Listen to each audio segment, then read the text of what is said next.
want you playing with your friends. I don't want you walking to the store. I don't want you leaving us again. I don't want you going to the woods. I don't want you playing with your friends. I don't want you walking to the store. I don't want you leaving us again. I don't want you going to the woods. I don't want you playing with your friends. I don't want you walking to the store. I don't want you leaving us again. I don't want you going to the woods. I don't want you playing with your friends. I don't want you going to the store. I don't want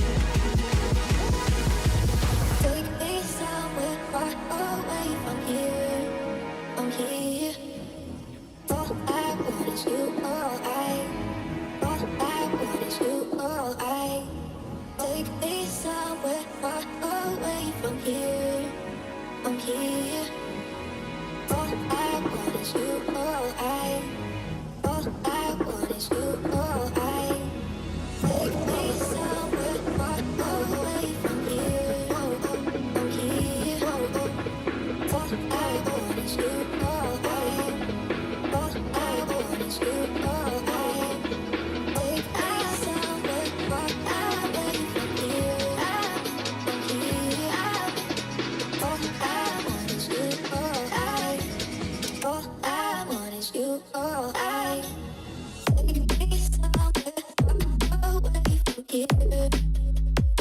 here.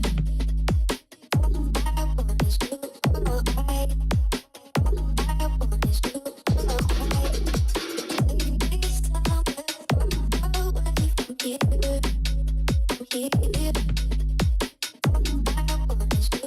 All I want is you. All I take me somewhere far away from here. I'm here. All I want is you. All I want is you.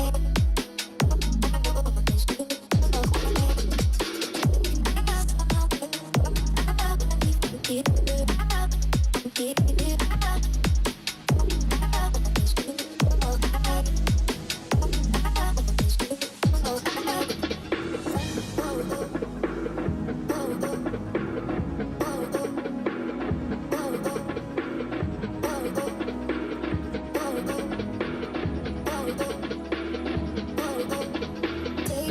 take me somewhere far away from here. I'm here. All I want is you. All I want is you. All I take me somewhere far away from here.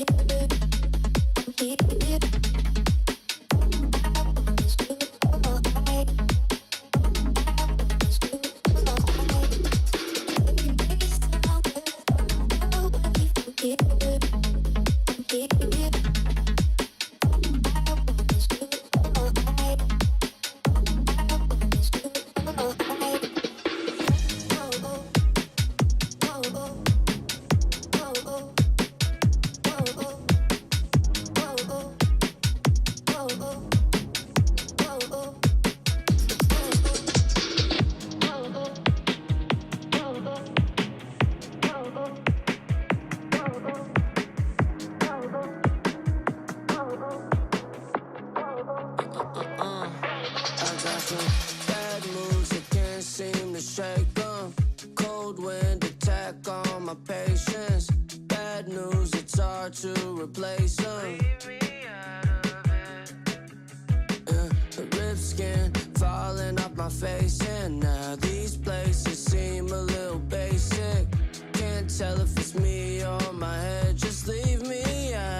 Maybe then I'll find a way. Maybe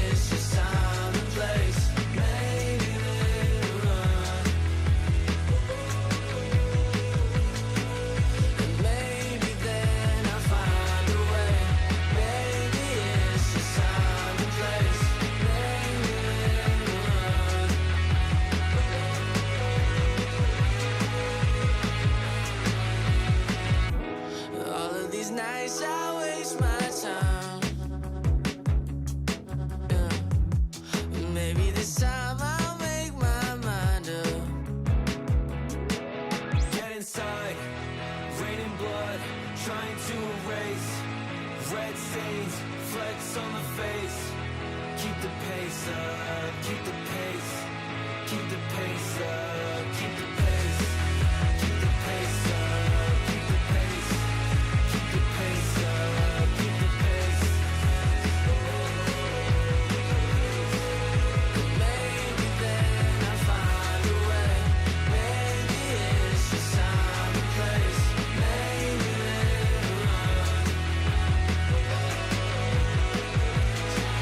keep the pace up, keep the pace, keep the pace up, keep the pace, keep the pace up, keep the pace.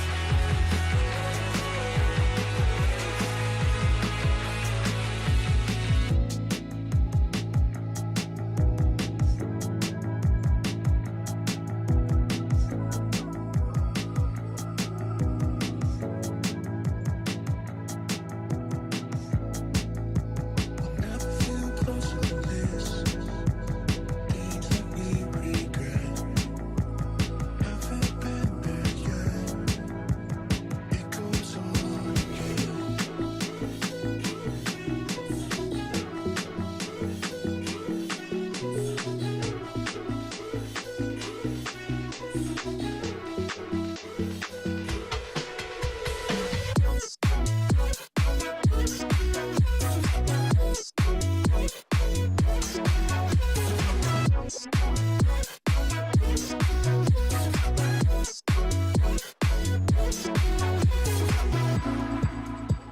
We'll never feel closer than this. Distance is our friend. That's why we play pretend.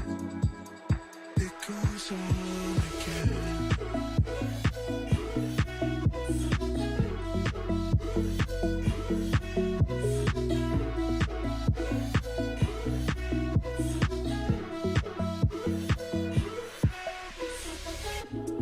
Never seems it goes on and we're so proud.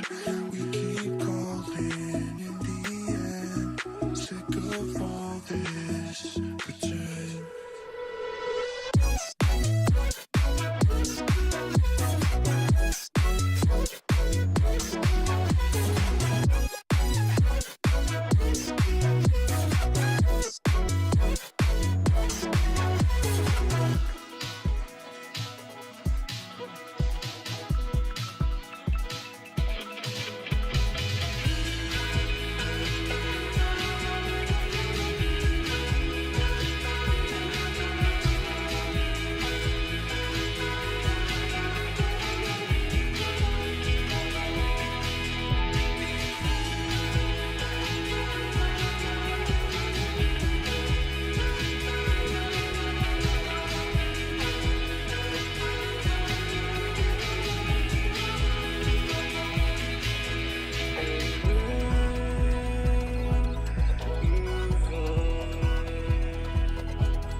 저는 개인적으로 제 프로 생활이 되게 실패를 많이 했다라고 생각을 해요. 제 개인적으로는.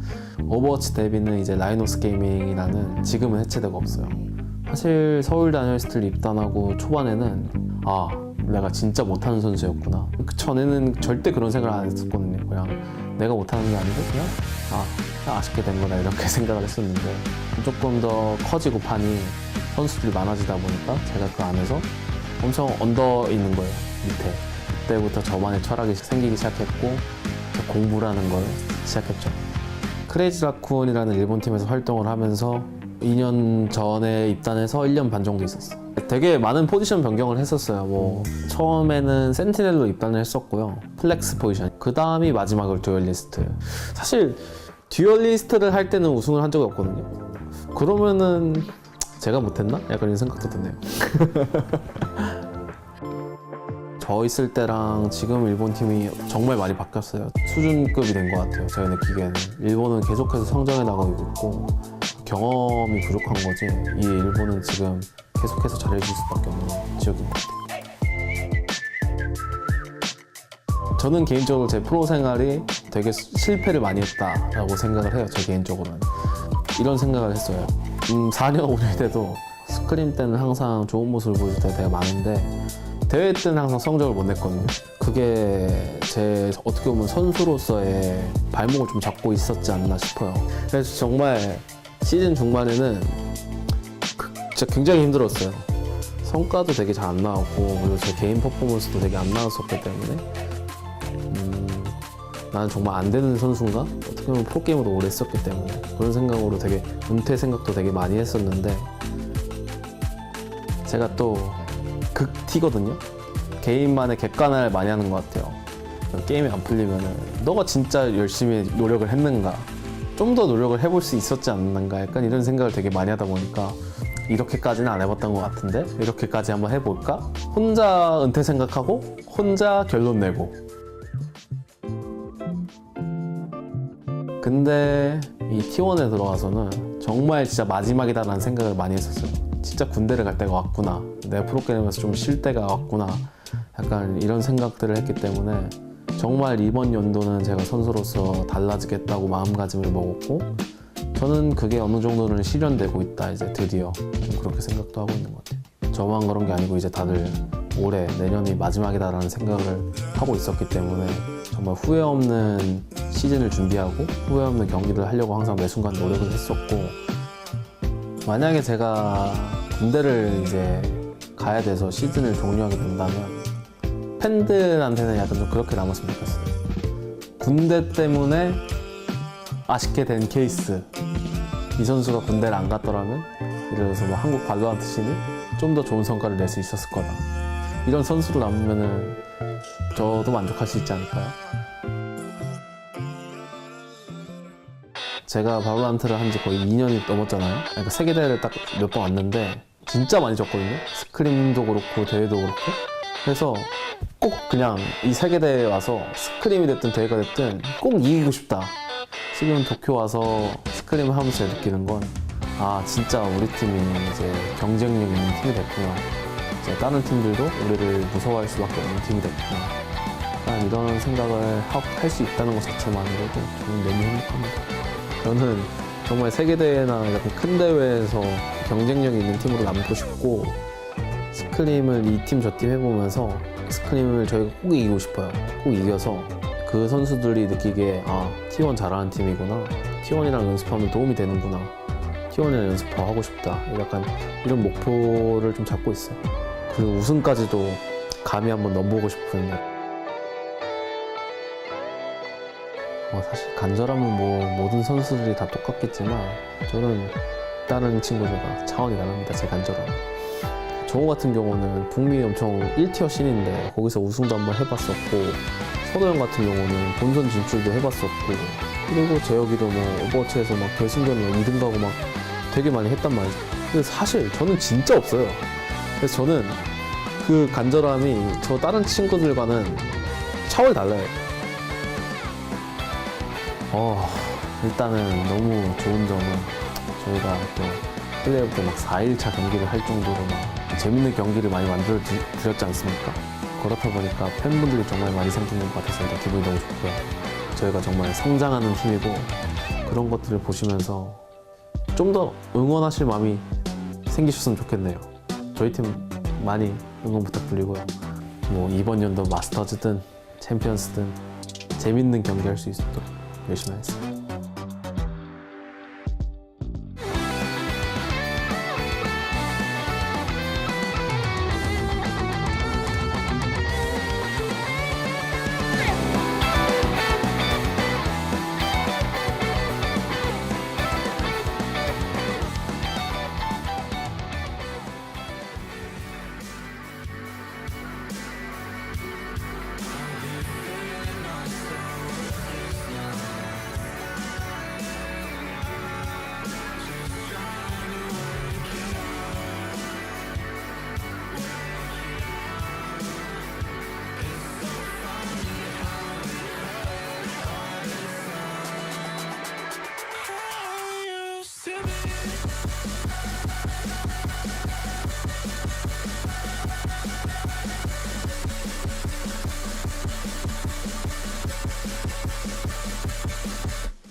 A Loud está League of Legends, no futebol, na música, na criação de conteúdo e é claro no Valorant. Você sabia o que era Loud antes de entrar na ordem?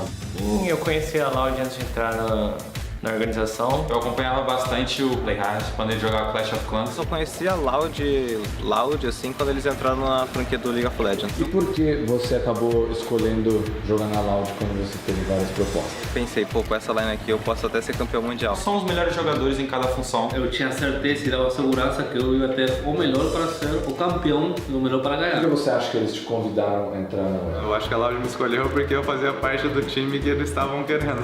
Eles entenderam meu potencial, não só como jogador, mas também como capitão, como ser humano. Por eu ter jogado bem ano passado. Entre outras opções, talvez eu seria mais viável como iniciador. Você acredita que a Loud hoje em dia é uma organização internacional? Acho que sim, que a Loud é um time internacional e esse ano a gente já conseguiu o top 2 no primeiro internacional de novo e aí o segundo foi a mesma coisa do ano passado e agora vamos ver no Champions. É reconhecida mundialmente, também pelo efeito que os moleques fizeram pelo campeonato mundial e também os resultados que a gente tem tendo. Principalmente ganhando o Champions, que é o campeonato mais importante do Valorant. Acredito que hoje em dia é muito conhecida internacionalmente. O Loud Valorant ajudou muito a levar esse nome para fora. Pode ser até considerada internacional, né? Porque com certeza é a maior org do Brasil. Qual o impacto do Valorant da Loud no cenário mundial? O Brasil tem um time de Valorant que consegue disputar nível mundial. O respeito muito grande hacia nossas pessoas. Eu acho que isso aumentou a vontade dos outros times de trabalhar mais para conseguirem ganhar também. Se espelha para estilo de jogo, composição. Eu acredito que isso inspire os jogadores brasileiros a quererem evoluir e querer estar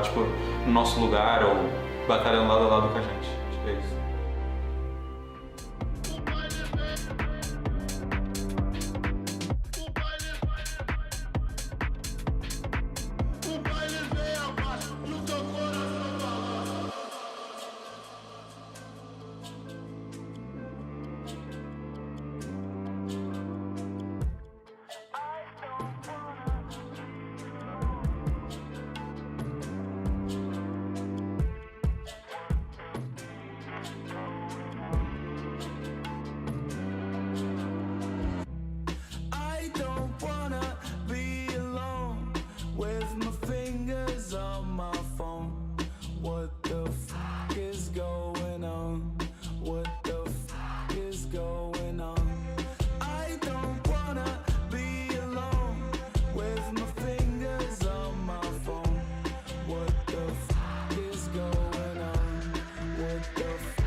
This stream contains fast flashing images that may affect viewers who are susceptible to photosensitive epilepsy or other photosensitivities. Viewer discretion is advised.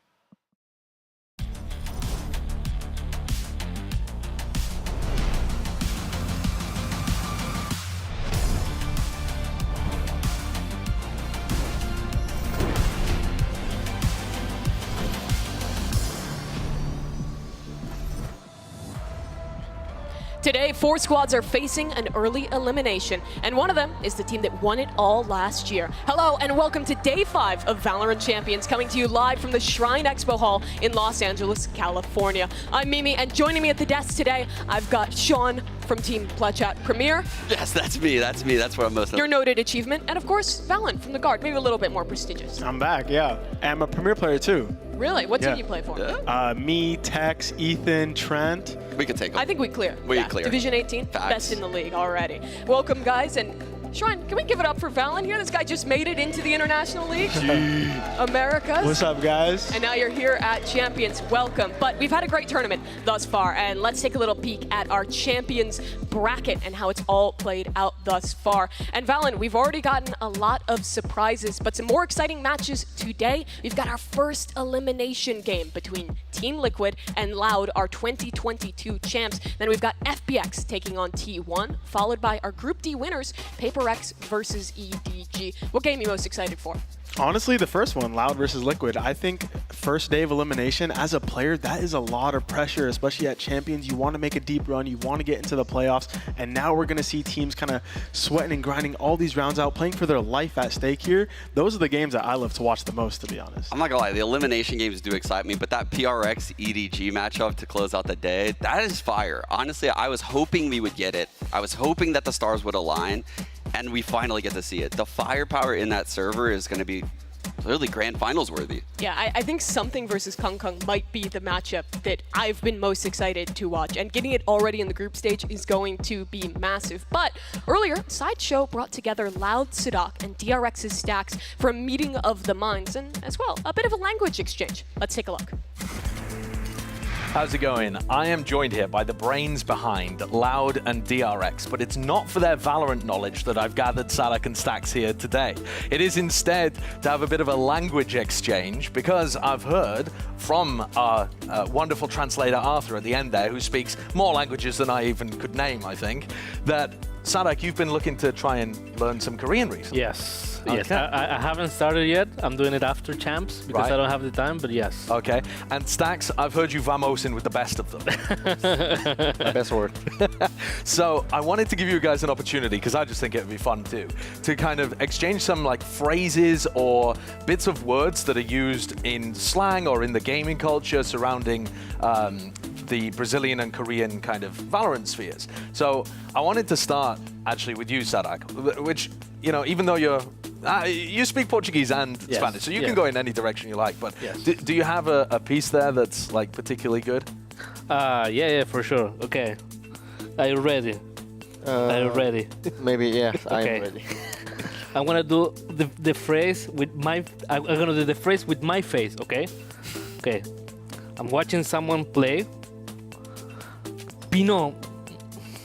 Pino? Pino. Pino. You know. Try to guess. Pino. It's like, it's horrible. It's kinda. Kind of? Like Horrible. Yeah, it's kinda like that, but like I'm watching someone play. Yeah. He starts shooting, and I'm Pino. A whiff. Right? Whiff. I like it. You explain. Oh, yeah. Okay. It's exactly that. Right? But like, there some variations, you know, like Pine, that I whiff. Yeah. Pino, he whiff. I need to learn Pine. Pine. yeah. Stacks, do you have one? What's a good Korean term for Sadak to learn? 제가 설명을 해줘야 되는 거예요, 혹시? 그럼 좀 어떤 걸 해야지? 일단 간단한 걸로 오케이. 괜찮은 거고, 아니면은 뭐 오케이. 아까 얘기했던 것처럼 먼저 얘기해 주시고. Okay, I will. Okay. Okay. Hit me. Okay, I'm playing now. I'm playing rank. Okay. I do something and I like 와, 지린다. 와, 지린다. Yes, exactly. 와, 지린다. Yes. I'm amazing. Yes. kind of, yeah, right. You're right. Oh my God. What does it mean? Sorry, I missed that one. Genius. Yeah. It's incredible. I'm amazing. Right? Washirinda. This is amazing.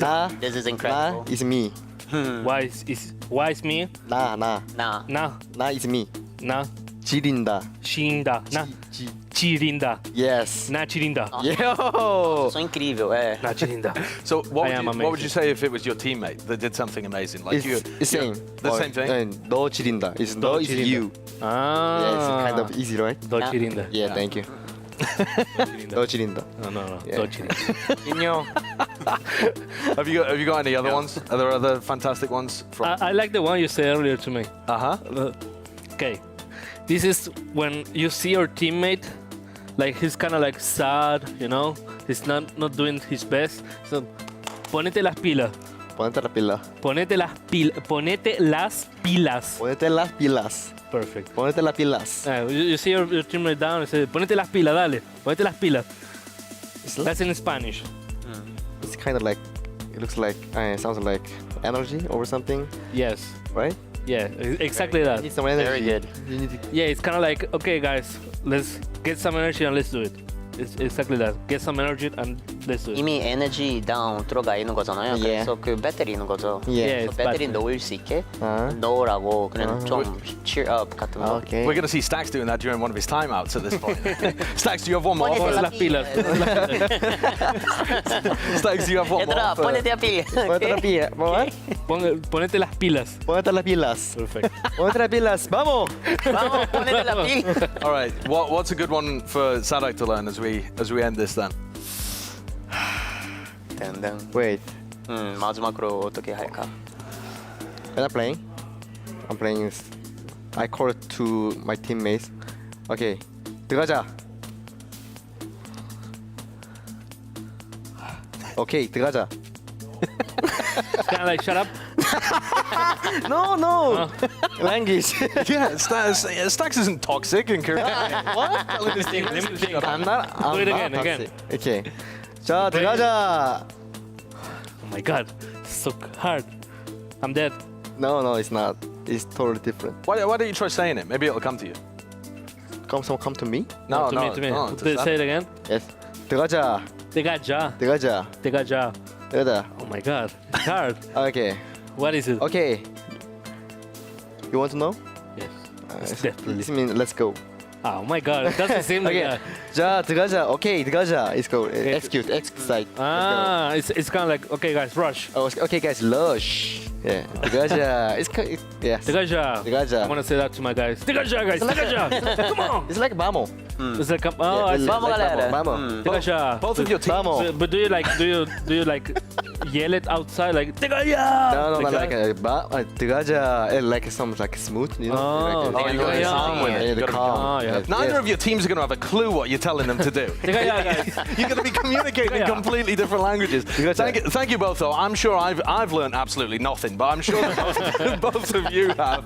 Appreciate your time. Thank you for both very much. Thank you. I think we learned a lot from that one. Is there a favorite word you picked out, Sean? I can't decide. I like them all, Mimi. I'm not going to try here. I feel like that means you don't remember any of them. I don't remember any of them. I'm not going to lie with you. Great work. Really a professional learner right here. Fallon, do you remember any of them? At the beginning, he was talking about whiffing, so that one stuck out to me. I think it was Pine or something close Yeah, to it was that. pretty That close. one and There you go. Vamos, those are my two favorites. Yeah, see, this guy's a real I was learner. taking notes. We love to see it. But we get to ask you guys which word you learn the best, which one you might be using, and that means you get to take part in our MasterCard fan poll today. You can scan the QR code right down here, and you can decide which one you might win after winning a round. Nice, basic, honest, English. We got Vamos as well, another one, and maybe something that some people are learning fresh. I need to look at the pronunciation of this one because I'm very bad at it. I think it's Dugaja. Korean, right? Yeah, Is there one you're picking up, Sean? That's what it sounded like he said, but I didn't want to Gotcha. go for it. Yeah.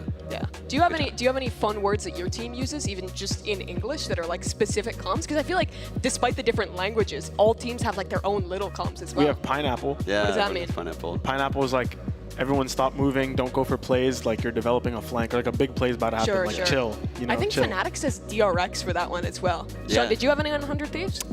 There was like Gib setups where, yeah, you would like set up in crossfires. Pineapple's a common one, and swarming. I think teams use swarm sometimes when you want everyone to push from every angle. I feel like that's not that fun. Oh, I like that is Pineapple. jail for us. That's jail? Jail Valorant. It's just like going crazy, like scrappy, you know what I mean? Just everyone fight, make sure you get the trades, and secure the round. We're gonna have to translate that one into all these different languages. I think pineapple is like anana or something in Spanish. I don't know. I don't know many languages, but hopefully you guys learned something. And after this break, you're gonna have a chance to learn a little bit more in the way of languages. We'll be delivering you a very special presentation about the state of competitive Valorant. You won't want to miss it.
Welcome back to Day 5 of Valorant Champions. In just a few moments, we'll take a deep dive in today's opening matchup. It's an elimination game between Team Liquid and Loud. But before we get into that one, I think we have some important topics to cover. Thus far, we've had a lot of upsets in this tournament. We've had a lot of different regions surprising. And before we dive into the presentation, I want to just ask you guys, what region are you the biggest fan of?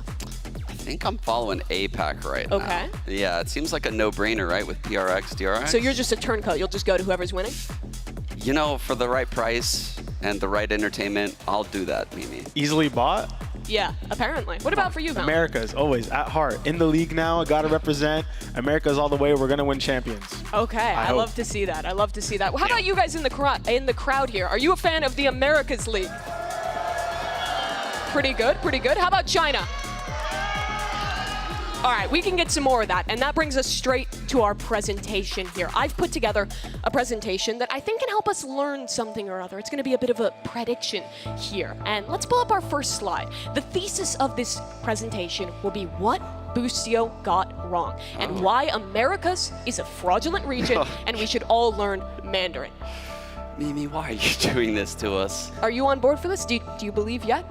Yes, I've You're already there, but we have to convince this guy. yeah, I will not be convinced. Don't We are worry. not frauds. We'll get you there. We'll get them by slide like 2, probably. Okay, well, let's see. Slide 2. Let's Okay. get into this one. The first thing to talk about is, of course, performance and placement. We have a few questions here. You can see a very professional graph. My first question, and crowd, I'd love you guys to answer this. How many Chinese teams have been eliminated from Champs 2023? 0. Absolutely right. How about how many events have been won by an Americas Mimi, team no in China? one's been eliminated so far. But how many have won in China? Guys? They're What? I heard 0. 0. We'll just say I heard they got 3. it right. Nope, we didn't hear that one. How about this? The win rate of Chinese teams with gaming in their name versus America's teams at Champions. Oh, that's actually very high. 100%. Right now. 100%. It's up there. Oh, They're gaming. Energy did us dirty. Let's take a look at the answers. I mean, our crowd already seems pretty smart here, and I don't feel like the stats lie, Valen. You're trying to convince me that Americas are frauds with look, these stats? I mean, can you with argue this with slide? that? What is that graphic on the right? What is that? It all says connects. sample It's just text. a bunch of No, sample it's a text. big circle. It all You had it no all goes back data. together. I have the data. All right, if that doesn't convince you, let's go to the next slide. Let's take a look at this one. This is going to be a little experiment. You see this player, Finesse. What do you guys think? IGL, caller for the team, smart. Smart guy. You know what I think? Experience. I think he's a Good meme. fraud. I think he's just What? lost to Billy Gaming. Look at that. Fraud. How dare you? You can't argue with big tech. Fraud what? That's NA Do you guys royalty. think he's a fraud? Yeah? Oh, man. See, she's right. What? She's right. How about this next player? Let's take a look at Wheezy from Billy Gaming. What do you guys think about him? Sean? I think he did use the judge very effectively. I'm not going to lie. Good judge player. Good judge Judge, player. jury, execution. Can we talk about him sipping water being in the match? Yeah, he's live just round? cooler. That He's was- just cooler. that was insane. He's getting spammed, sipping water in the middle of it. He'll double satchel it anyway. My respect tripled after I saw that. Dude, they Yeah. were down at that moment too, right? They were. It was like And you know what I 5-2. think He's he just is? sipping water while chilling. getting spammed. Not only is he cool, but he's also a savant. Let's just put that over him, because this is really what this You guy is. convinced me. Crowd, do you The water? Wheezy a savant? A little slow, but we got there eventually. I agree with you guys as well. Let's move on to the next slide. Let's see if we can finalize this prediction. Let's talk about, now that we know that the Chinese teams are the best, why you should learn some Mandarin. You know, it's the most spoken language in the world. True. It's soon to be the language spoken by the majority of top Valorant teams. And I mean, you can talk to all the coolest players in the league. Crowd, do you guys want to learn some Mandarin? They want to learn. Do you guys want to learn? I'm down. Yeah, let's do it. All right, Yinzu, help me out. We got a couple phrases Okay. here. Let's take a look at the first one. We're gonna start really easy, and we're gonna make sure we get some learning in here. So let's pull this first phrase up. This one is a pretty basic one. Hello, hi, everyone. It's ni hao, da jia hao. And I know my pronunciation isn't great, but first with the desk, can you guys try and say that? 3, 2, 1. Ni hao, da jia hao. Okay, pretty good, pretty good. Now I want to get it with the full crowd. On 3, Shrine, we're gonna go 1, 2, 3. Ni hao, da jia hao. Okay, pretty good, pretty good. That's an easy one. Let's try to do something a little bit more advanced. I'm not sure if we have this phrase on screen. I don't know if we're gonna be able to pull it up, but what I do have is another phrase here. And this one, I think could be really useful this tournament. It's let's go EDG. EDG is the best, right? I feel like that's pretty useful. Yeah. Okay, so this one is EDG, je suis bon da. Can you try and say that? It's je suis bon da. EDG, je suis bon da. EDG shu shui bongda. Correct, correct. Okay, I want to try this with everyone now. On 3. Holy. 1, 2, 3. EDG, je suis bon da. One more time. 3, 2, 1. Couple people really confident. I feel like we learned something. Are you on board? I'm trying to be. It's kind of tough. I'm not going to lie. I'm not going to lie, Chinese Mandarin is very difficult. Tonal language. It's a tough language to learn. But Very I think we've difficult. done some learning. And crowd, I want you guys, I hope you're good learners. When EDG are playing, we need that chanted later. So make sure you write that down, pull up your Duolingo. You will be tested on that one. But let's move on from China, being the best region, to a region that has had some fraudulent spouts, Americas, and also EMEA. This is going to be our first elimination match of champions, guys, and I don't think anyone would have expected this game. It's 2 international league winners on the chopping block, Valen. Yeah, when you look at a team like Loud, they came into the start of the year so hot, right? And then Lock-In, they were supposed to win that event. They go into Tokyo as probably one of the favorites, and they bomb out 0-2. Ever since then, they've been kind of swapping and trying to figure out what compositions they want to play with, right? And it just hasn't looked the same. I'm hoping to see Loud kind of get their stuff together and make a comeback for this event, but currently it looks like they're a little shaky. They don't really know exactly how they want to play the game right now that they're not doing the Harbor Viper anymore. And with Liquid, I mean, that win over Fnatic at the beginning in the EMEA region was obviously big for them, but they're kind of in the similar boat as Loud, right? Yeah. So it's kind of just like the battle of what team will come back and prosper at this event. I do feel like Liquid is on like some weird roller coaster ride this year, right? Where they started out Lock-In so bad against Team Secret, and then they grinded back into it throughout EMEA, and they looked very good. They're the only team to have beaten Fnatic in a series. That's insane stuff coming out of Liquid. But in Tokyo, losing to both of the NA representatives, I don't know. I just feel like right now they're at an all-time low, losing 3 straight series. But you could say the same thing for Loud. You absolutely could. But let's talk about this Team Liquid squad, because they've had the high highs. Like you said, Sean, the only team to beat Fnatic. Valen, what do you think is going on? Because it seems like in these high-pressure matches, Team Liquid just is continually struggling to close out. Yeah, I think closing is a whole nother skill set, because I've been there when you're up like 11-9 or 10-7 and you can't close out these games. You just don't have more in the book. So I also think it's coming down to the little things for Liquid. I mean, their loss to Na'Vi was 11-13 and 15-17 overtime game, and very close 11-13. So they're not losing by big margins, right?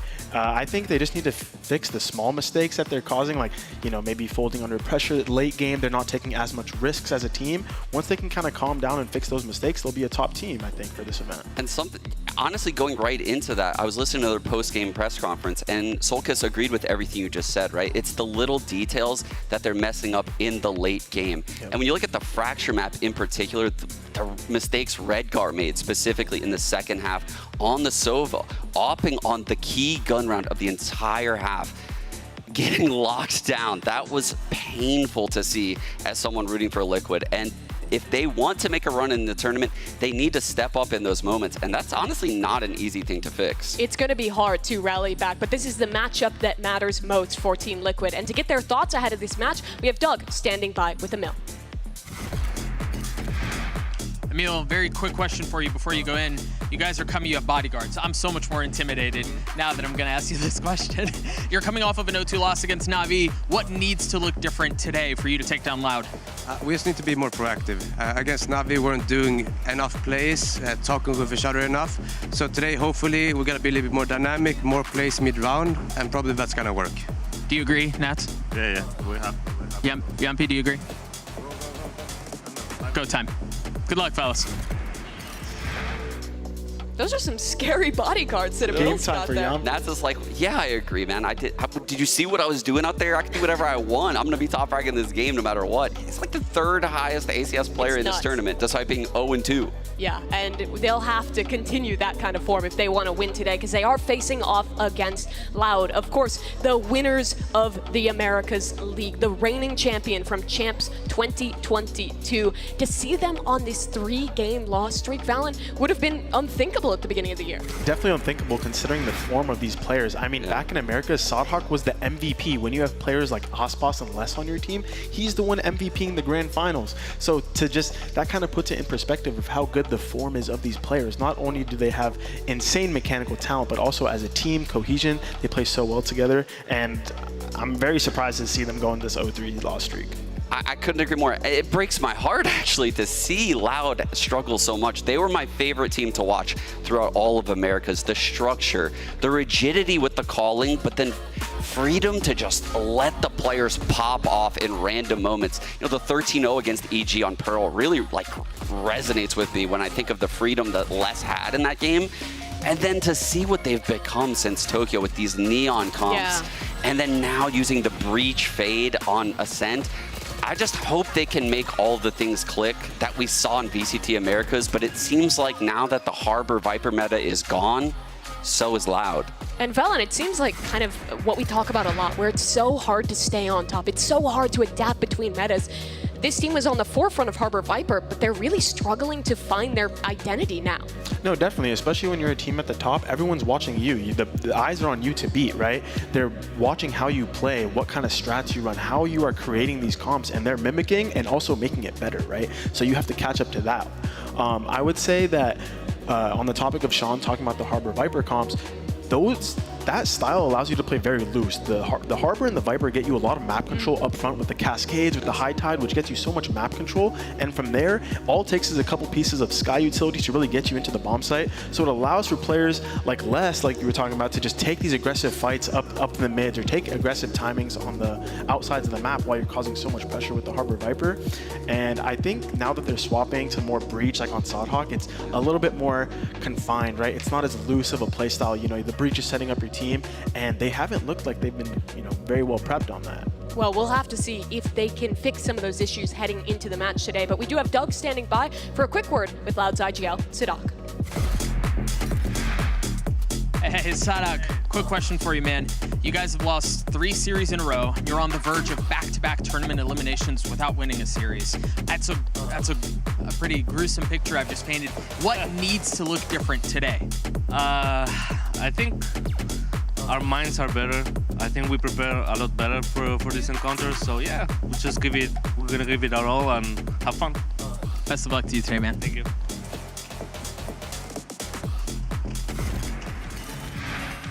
Why does he have a suitcase, Sean? That It's feels Joe. like a bad omen. It's Jover.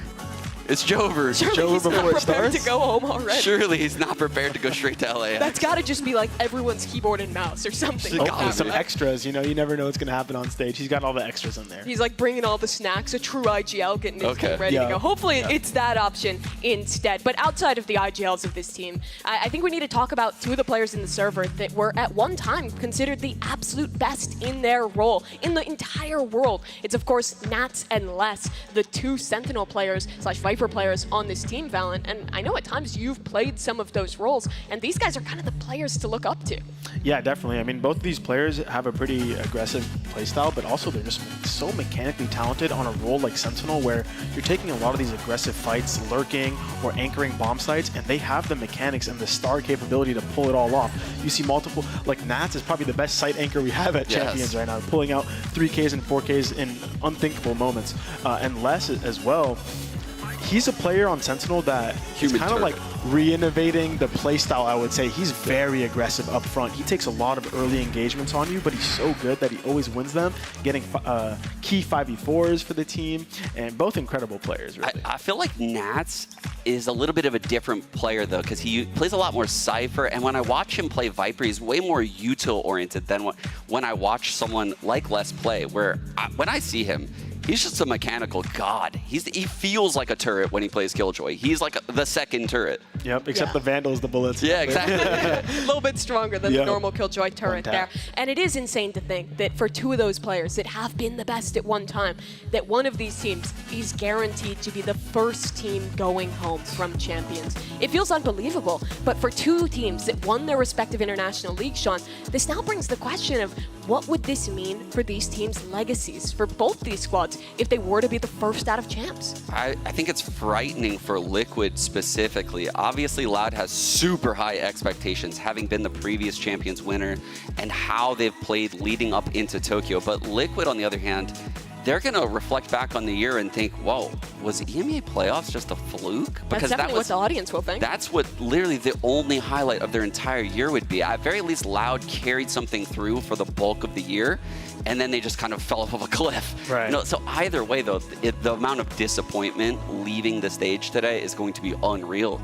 But still, for Loud, I think if they lose here, Valorant, it will be an end of an era. They won Champions last year. They placed highly at every event pretty much except Copenhagen in 22. They come out, almost win lock-in, 2 rounds away from doing so, and then they've just petered off. It would feel like with this year coming to a close, it really could be the end of this Brazilian super team that has been such a mainstay. Yeah, both these teams are going to have 2 different types of level of disappointment. For Loud, I would say the disappointment of being on the top, being one of the best teams in Valorant, and just completely falling off the face of the game, for now at least, is very tough. You know, they went 0-2 at Tokyo. Hopefully they don't pull the same here.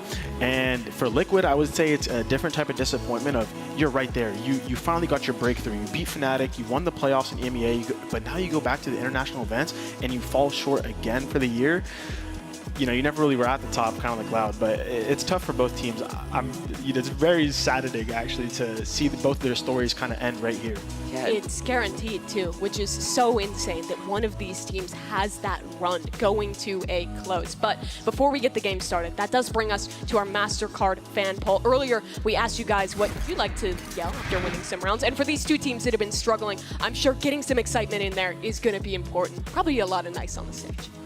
A lot of nice. I'm actually a Let's Go fan. What about you? What do you guys say, actually? Vamos. Oh, us? Yeah. I don't know if I could say it on the desk right now. Oh, God. It's a let's go with some extras, you know what I mean? But we're very loud. But I like Vamos, too.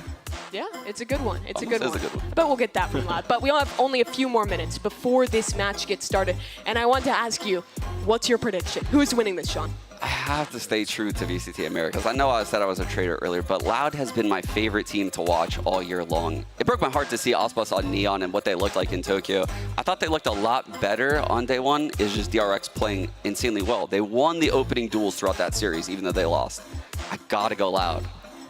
Full America's Copium 2-0 Loud today. 2-0 for Loud. Yep. I don't know what to think. I feel like Liquid, they've lost some really close games, and it seems like they've crumbled under the pressure before, and it's really that question of if they can rally back to day. Again, an important matchup here for either of these teams that have really defined a lot of this year. You have the EMEA champions on one side, you have the champions of Americas on the other, and their run here at Champions 2023 will come to a close for one of these squads. Today, those two teams will start by taking the stage in Liquid versus Loud. Then we have FPX versus T1, and we're closing out with PRX versus EDG. Day 5 of VALORANT Champions starts right now.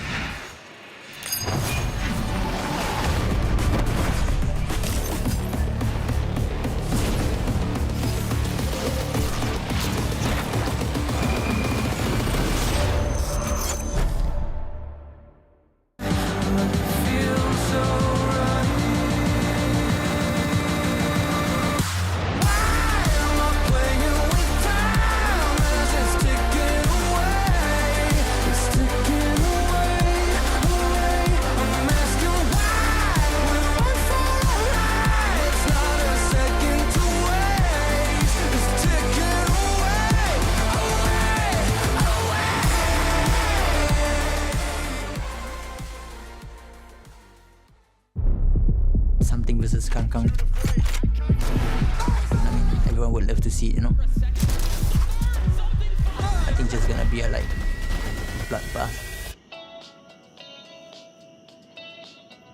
你打比赛也好，干什么也好，你是为了自己。所以说我打比赛完全就是为了自己来打，而不是为了外界的一些期望值，对吧？你可能就是我的认为，就是外界他可能再给你期望再。我一直有种感觉，就是当我哥在看着我的时候，我好像身体上有2个人的力量，不仅仅是我身上背着我哥哥的 ID， 还有与此同时，还有我哥哥的力量陪伴在我在赛场上吧，就可能就是这种感觉，就是非常有能量。No one support me in real life. Maybe some fans, that's it. But I just play in whole life, and I just play for because I'm enjoying to play. That's it. 你要说论枪法的话，相信可能很爽啊，他的那个，他看着太爽了。我不希望我变成那个世界第1狙击手，没有最好的，只有更好的。I still wanna push myself. Let's have a good fight. I'll see you in the server.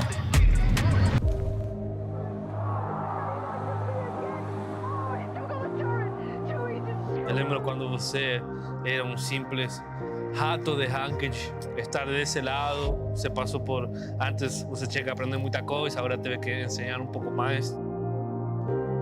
Acredito que a principal coisa que eu aprendi nesse ano é que não existe time fraco e você não pode respeitar ninguém nem desmerecer ninguém. Todo time tá lá dando o seu melhor e todo time pode ganhar de você. Of course the pressure is high. Especially Champions, it's the tournament that everyone wants to win. It's the biggest tournament of the year. Going up in a do-or-die match against Loud, you see the passion of those guys. They have already won the big tournament, they've been in finals, they know what it takes to win. Yeah, it's an interesting game. You never know what's gonna happen. So obviously, like, it doesn't matter who won the last one, because there's always gonna be a new one. Vai ser partida eliminatória, então vai ser nervoso para cada lado, mas quem tiver mais calmo e... temos um longo caminho pela frente. Vamos em busca desse caneco. É isso.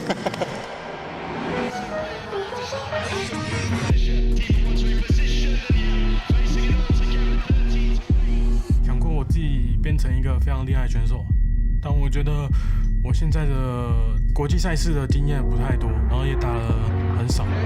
确实，那现在打起来跟在国内打不一样。不一样是不一样，遇到的情况也不一样。所以我觉得我还有很长的路要走。 경기를 하면서 패배한다는 게 그렇게 좋은 기분은 안 들지만 그래도 패배를 했다는 게 곧 저희가 더 성장할 수 있다는 그런 뜻이기도 하니까. PRX 같은 경우는 뭐 다들 모멘텀 싸울 것 같긴 해. 我跟沙普尔的对局的话，可能就是他也拿着狙击枪，然后我也拿着狙击枪。I wanna be player-led. When I walk on the stage, enemies feel like hopeless. 우리가 뭐 항상 말하는 거 있잖아. 우리가 우리 할 수 있는 대로만 하면은 솔직히 조별은 뚫을 수 있을 것 같아.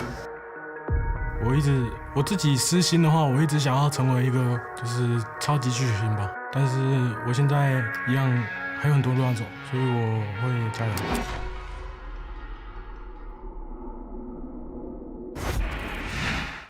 All right, let's jump right in. TL, you are higher seed, Team A or Team B? Team B. Team B. So Loud, you will be Team B, or sorry, Team A. And so we'll start with your first ban. We ban Fracture. They ban Fracture. Your ban? Pearl. Pearl. And map number 1. We pick Haven. Haven. Side on Haven. Or feel for side. Attack side, please. Attack. Side. And map number 2. We're gonna pick Split. Split. Attack. Side on Split. Attack. Next set of bans, starting with Loud, you have Ascent, Bind, and Lotus. Ascent. Ascent. And so your ban, you have Bind and Lotus. What do you feel?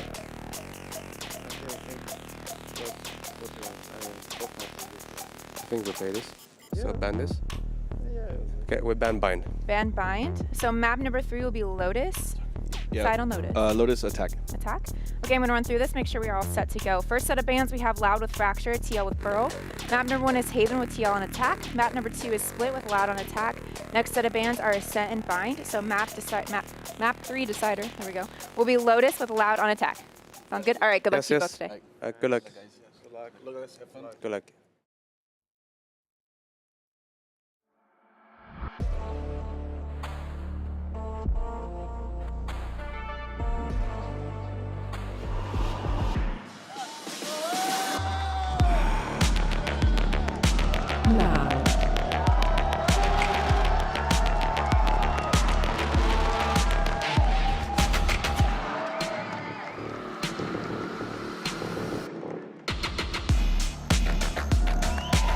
Team Liquid.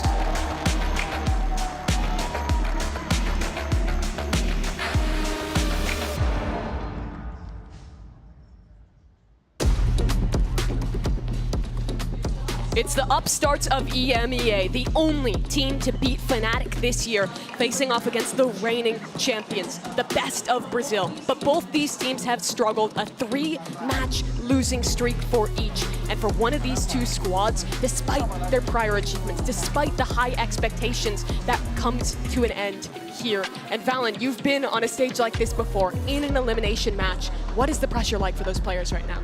I mean, the pressure has to be high for both teams, of course, but it's really how you deal with it. And they've been in this position before. Both teams, I think that they've played high-level matches, they've played in high-pressure situations, and a lot of the preparation leading up to this game is what dictates if you feel the pressure or not. You know, your mental training leading up to it, you know what I mean, Sean? So I think both of these teams, just by the look of it, seem calm, but it really, you can only tell on the server if both teams are playing to the level of competence and kind of looking like they're composed, right? Yeah, this is the kind of game where if you have one too many coffees, your adrenaline will kick that into overdrive. You'll be way too shaky, you're gonna get nervous, you're gonna make too many mistakes. It's all mental right now. And the approach from Loud in this veto, picking Haven, I literally have goosebumps right now because I hope that we get to see the Harbor Viper, Mimi. 5 straight on Haven, running the Harbor Viper.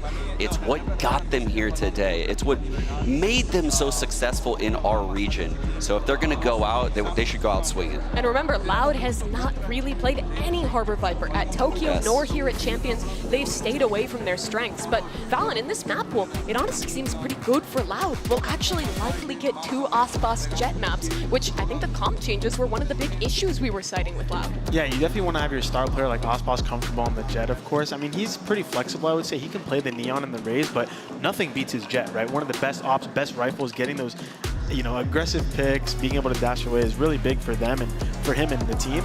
But also I want to talk about the fans a little bit because both teams picked attack for all 3 maps. So I think that kind of states like both teams want to start with the pace. Right? Both teams want to dictate the pace, make sure that the game is being played on their level like of play. So it's pretty exciting to see. I think Ospas is going to be very aggressive off the rip, especially if they're picking attack. And kind of going into that attack thing, a theory that, you know, we have going back years in these FPS games is you start on attack on these big moments because you can, like you said, control the pace. Imagine entering, you know, the B site on Haven and there's one defender there. That one defender has a lot to do mechanically. In the opening game of the day, in the highest pressure scenario, you would much rather be on attack. And I think that's going to be really important for Team Liquid here because they've been somewhat momentum-based at these international events. Generally, when they start strong, they do quite well. But once things get a little later, when it starts getting scrappy, that's where we've seen some of the issues come out from Liquid. Yeah, definitely. Well, it's starting off on Haven, and they did pick attack, so I think they're going to be able to dictate the pace like we're talking about and kind of just play as a pack so you don't have to rely on your individual mechanics too much. You're just playing as a team, getting comfortable into the series, and Haven 3 bomb site map, it's a perfect map to do so. And when we're talking about pressure, it's got to be with Loud. We saw a second ago the watch party from them in Sao Paulo, Brazil. When you are a Brazilian team with Brazilian fans behind you, you really have the weight of the world on you. And yes, there's pressure with Liquid too, but they're the team who's had the upsets this year, the team that no one expected to probably even win EMEA, to make it this far. So I think that added pressure really does side with Loud. Exactly, and they were forged in the fires with how they lost lock-in in front of their home crowd.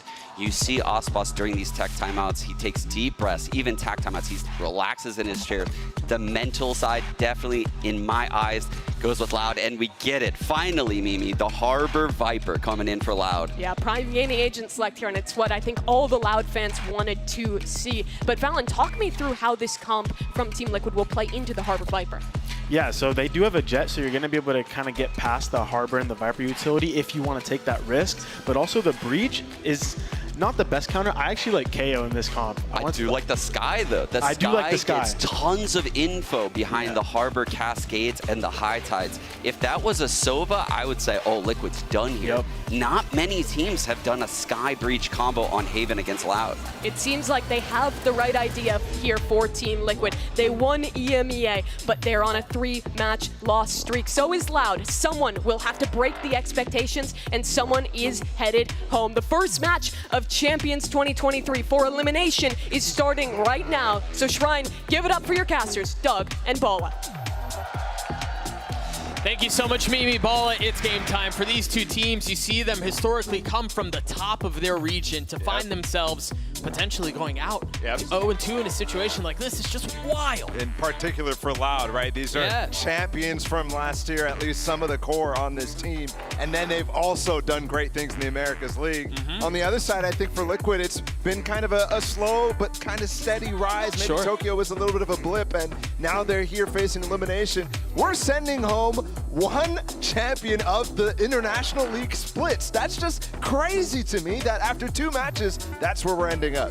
And we knew that this group was going to be a difficult one to predict. Some called it the group of death. Some called it the group of disappointment. And it feels like we've landed somewhere in the middle where it's just insane to predict. Call it the group of doubt, I think, because you don't know what you're going to get from these teams. But finally, we're getting this Harbor Viper from Loud. And we actually saw Team Liquid face NRG's Harbor Viper at Tokyo, and they did okay, but ended up losing on this specific map. We'll see how they do here. It's been so highly anticipated. So many conversations around why move away from composition like this. We'll see what the defense can do. What is this? What is this? They're pushing back through Garage after taking C. But they've left Nat. And they have no idea he's here. I mean, the mind games are going crazy right now. They're going around the world back towards A, from C to A. What a good start already. There's nobody there either. Nat's not able to find any value. Les cleans him up. They've given him time to reset here. Ospas is already back in time to spot this hit coming in. Tui's is coming through as well. He has 2 Cascades he can still play with, but they've lost the sight. Try to save those for retake utility. Spike goes down. Liquid in control. And the thing is, they still have 2 Cascades here to really deal with, and they also have that Viper Orb on site, so While it looks like there's no util from Loud, there is plenty to cut up the space. The second one went right over the first. You see the paranoia coming out from Liquid to try to buy some time. Redgar repositioning, playing up close. Nothing but a classic, nothing but damage found. But Loud on the counter punch. Get the pistol. That was Kaunzine getting that while stunned, crouch walking all the way through. It was a good attempt from Yampi. But yeah, just giving way too much time there, taking too long to actually execute on that around the world strat, which I thought was quite nice. And then losing Nats as well. One enemy remaining. Very difficult to get anything done in that situation after the fact. And you're already seeing the power of the Harbor Viper. How much sustainability you have when it comes to retakes. I think you're also seeing, you alluded to this at the beginning of the first round, if this is what we're in for, if that's just the pistol and you've got cheeky strats like that that you haven't really seen before. Yeah, we typically don't see stuff like that from Team Liquid. They're a lot more of a standard bread and butter team. See if it continues outside of the pistol. I don't expect it to. I think Safe was able to fully grab that. Yeah, the orb is gone. He was able to grab it. Seemed like he was getting spammed through the smoke initially. Maybe dissuaded, but objective found. Repositioning, Sadak just narrowly keeps his life. Safe goes double dipping, manages to stay alive, but not much more. A pretty risky peak for Sadak to continue to take, given that his Viper Wall needs to stay up for that CO. Shadows traveling. A little bit of Killjoy utility towards B, and you're starting to see Loud congregate on that site. 3 here now facing it, and the Cascade to boot. I think Team Liquid is already displaying a very good understanding about how this composition plays and where you can start to take advantages and cause doubt in the head of Tui's, for example, who has to be really proactive with this Harbor util. Right there, breaking the alarm bot, breaking a molly as well. 30 seconds left. That's conditioning that's going to last throughout the rest of the game. And again, we see some little trickeration, if you will. Look at where Redgar is. Gets behind the smoke, gets crossed. They know he's there. Meanwhile, the rest of Liquid focused on B. And he's going to get back out. 13 seconds left, the spike planted. Where do they go from here? You see that paranoia. They're going to try to scale up behind it. But Soulcast dropped. Tui's on the swing, and Yampi's making a run at this. 2 big kills, but numbers still in favor of Loud. You've got Les, who's going to be on the flank, and well, that flank was dealt with. He was the weaker of the options, though. Safe gets another with the Marshall. It's all into Tui's. The first is good, the second follows. A 3K for Loud. That was a crazy round.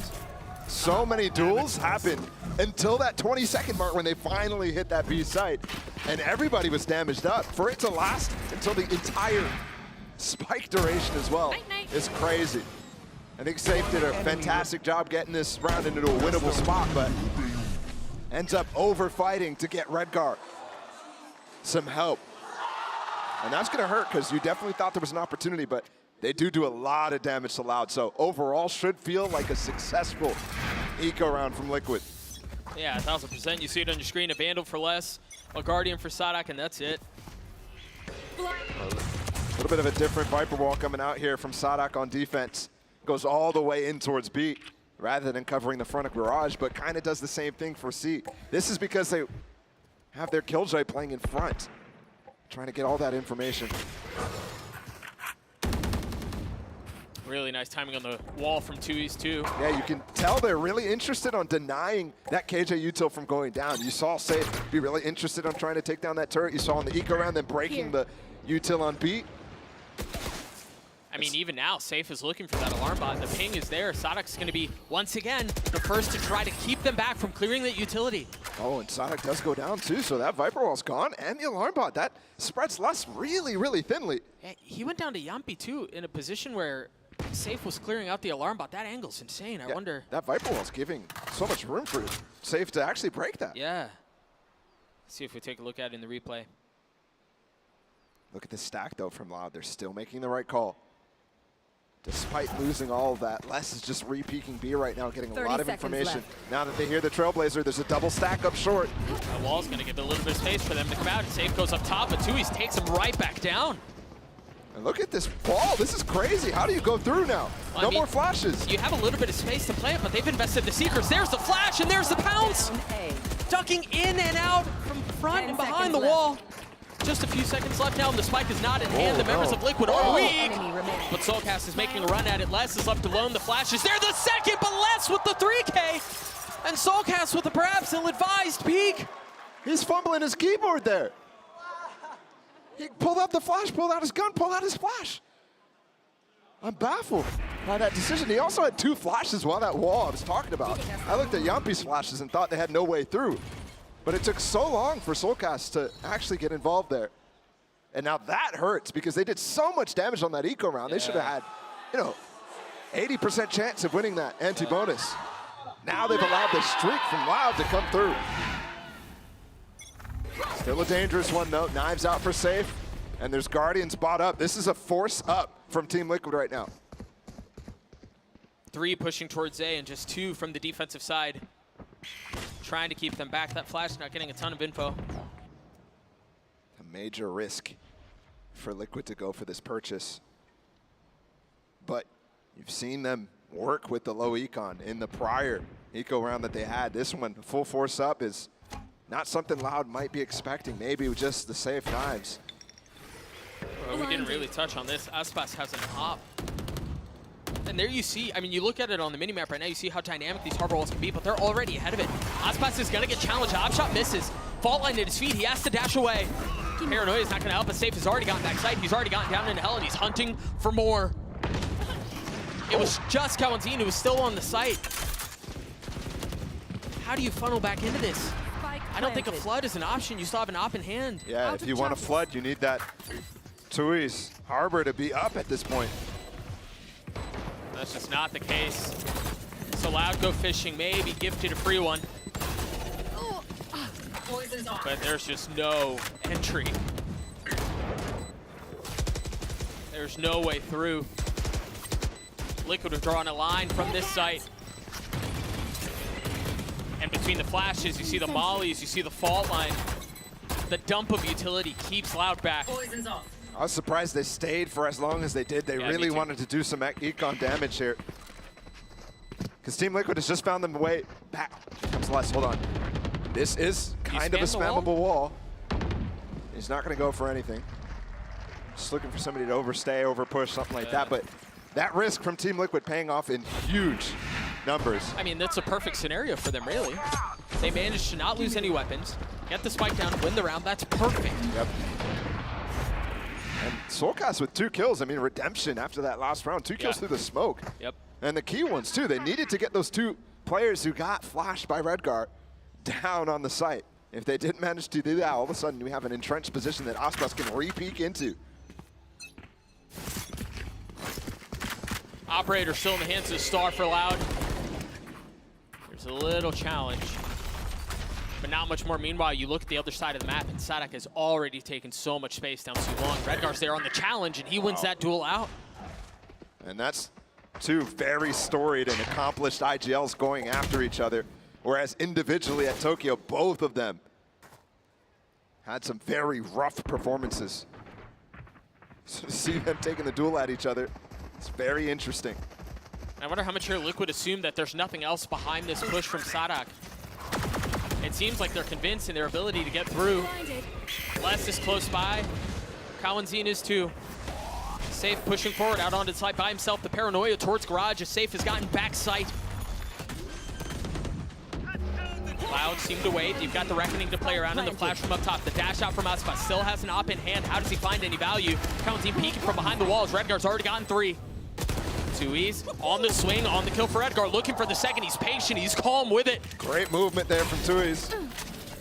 Now they're going to have to play this against the 2 players entrenched down low. This is such a tough spot. There's a code for Tui's. He goes up top. Safe gets aggressive, tries to take the space. Aspas dashing forward, Nat's on the trade. Where's the defuse But it's bar? just a delay. It's just bait. As Tui sticks the defuse. Where's the plant there, though? It's so far to the right. You almost have no choice there if you're Team Liquid. And I wonder if that's why Safe went out. Because it seemed like the timing on his updraft to try to get an angle and vision on what's going on seemed a little bit off, and maybe that's why. And the interesting part there is those pulses by the Reckoning from Tui's were actually hitting his own teammates. Too close to the Team Liquid players. And that is we don't get that kind of insight from a coach on those replays very often, but nope. Calm's not being in the state that he believes they should. Concerning seeds for Liquid. To me, that's a time that you need to just take a timeout. Yeah. I mean, perhaps they do if this one goes sideways too. Look at that wall up from Kawanzin, bro. I mean, it's just the side going down A long.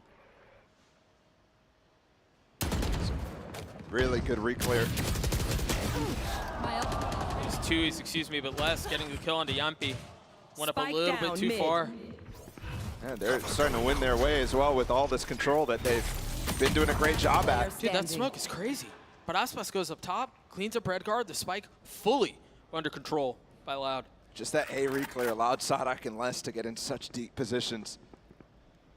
And Tui's as well with the Harbor util is making it really difficult for Team Liquid to punish anything.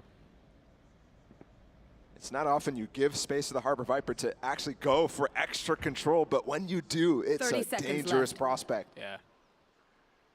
You want to hear, given what we heard from Emil a few moments ago, given how this round has gone, given how the half has gone, you've got to suspect that there's a timeout on the horizon. Because that's a Prime Gaming flawless through for Loud, and that's 4 rounds up. Someone they should be absolutely winning them.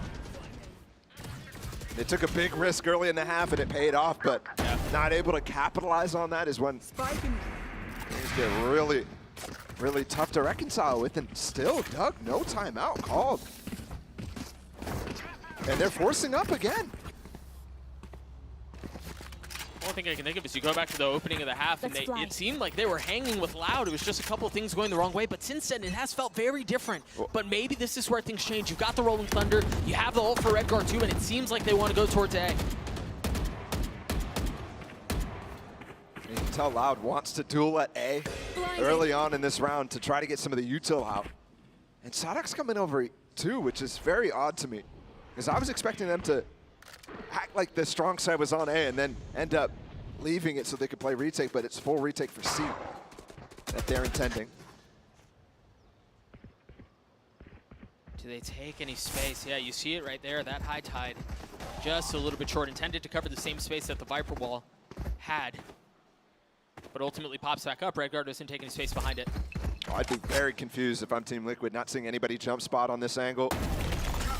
There we go. That's why. I mean, he went coast to coast, bro. Remember, Sadak was at A just a few moments ago. Yep. Redgar looking for his timing. Man, you can tell he wants to creep forward. Breach ult coming as well from Yampi. They're going to go for a C split. Yeah, and I don't think Loud are fully confident on where this hit is. Off your feet! It's just Sadak here by himself, and he's going to get knocked up. Let's absolutely just dodge that. Oh my goodness, you're right. And the wall is actually preventing those players from coming through. Redgar's ahead. Redgar's ahead. He's gotten behind them. The first falls. The second does not. Again, the IGL duel this time going in favor of Sadak as he peeks behind Plat, tries to get a kill. 13 seconds left. The spike just now trying to make its way out. He's got time here. Soulcast is going to have to get so much value done. The flash doesn't hit. The bullets from Tui's does. That's the round. And Aspas falling away as well. I was questioning the rotation from Sadak early in that, but the more I think about it, the more I think Sadak has a fantastic understanding of how Team Liquid is playing. Finally, we're going to get that timeout going. But you can tell he's being very aggressive, which is uncharacteristic. Sadak, you know, he doesn't stand on the super passive side, he doesn't stand on the very aggressive side, but this game he is very quick with those rotates. And I think what he was talking about with you know, facing potentially 4 series losses in a row, he said this game we felt a lot more prepared. We feel like we did our research a lot better for this team and their opponent. And I think you just saw evidence of that with all that rotating. I think you can even, if I remember correctly, he said something about just feeling like they're smiling more. right? Like little things like that. How are you feeling going into this series? What kind of pressure do you have on your shoulders? Again, given the fact that they've lost 3 in a row, given that they're on the verge of exiting another international tournament without a single series win, it's just a drastic subversion of expectations relative to what we thought they were going to be. So for them, you come in a little bit looser, you come in a little bit more comfortable, and so far it's paying off. I mean, of course they're more comfortable. They're playing Harbor Viper. Finally, man.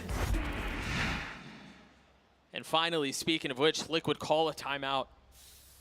Down 5 rounds. We'll see what the changes are on the other side of this. They're still forcing up here with no spike plan again. Like, this is getting concerning, man, especially out of a timeout. Like, they just don't care. And the funny part, too, is we've already seen evidence of Team Liquid being very good when they don't end up going for a buy like this, when they go for a little bit of a save round with just the Sheriffs. Aspas has the op. Oh my goodness. Dodge. No way, bro. He's got this red like a book. And they've already done so much damage to Nats to get him out of here. Does Aspas get a shot? There's the knee. He does get the shot. It does not land, and Nats pushing forward, though cautiously.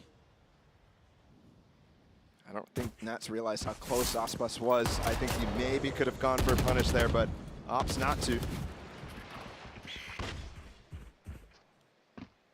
The information gathering that Loud is managing to amass via the utility that they're using is just outrageous.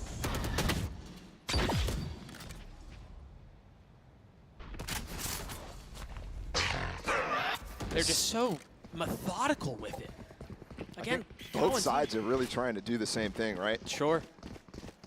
Trying to defend the util. Team Liquid is just focused so hard on breaking it all. There's a TP up into Dark from Redguard. Forces everybody off site. But they have this KJ lockdown. 30 seconds left. They might. No, Yampi doesn't have his Aftershock. Nats does have mollies, but. Les has a counter, though. And there it is. You're wondering if that was a cue for them to go off of. And they're almost overlapping one another. But even if they're overlapping here, the attackers have to get off site. Yeah. Whereas you can run your way on. What are they doing, though? They're pushing forward. Is there gaps in Dark here? Yes. Oh, there is.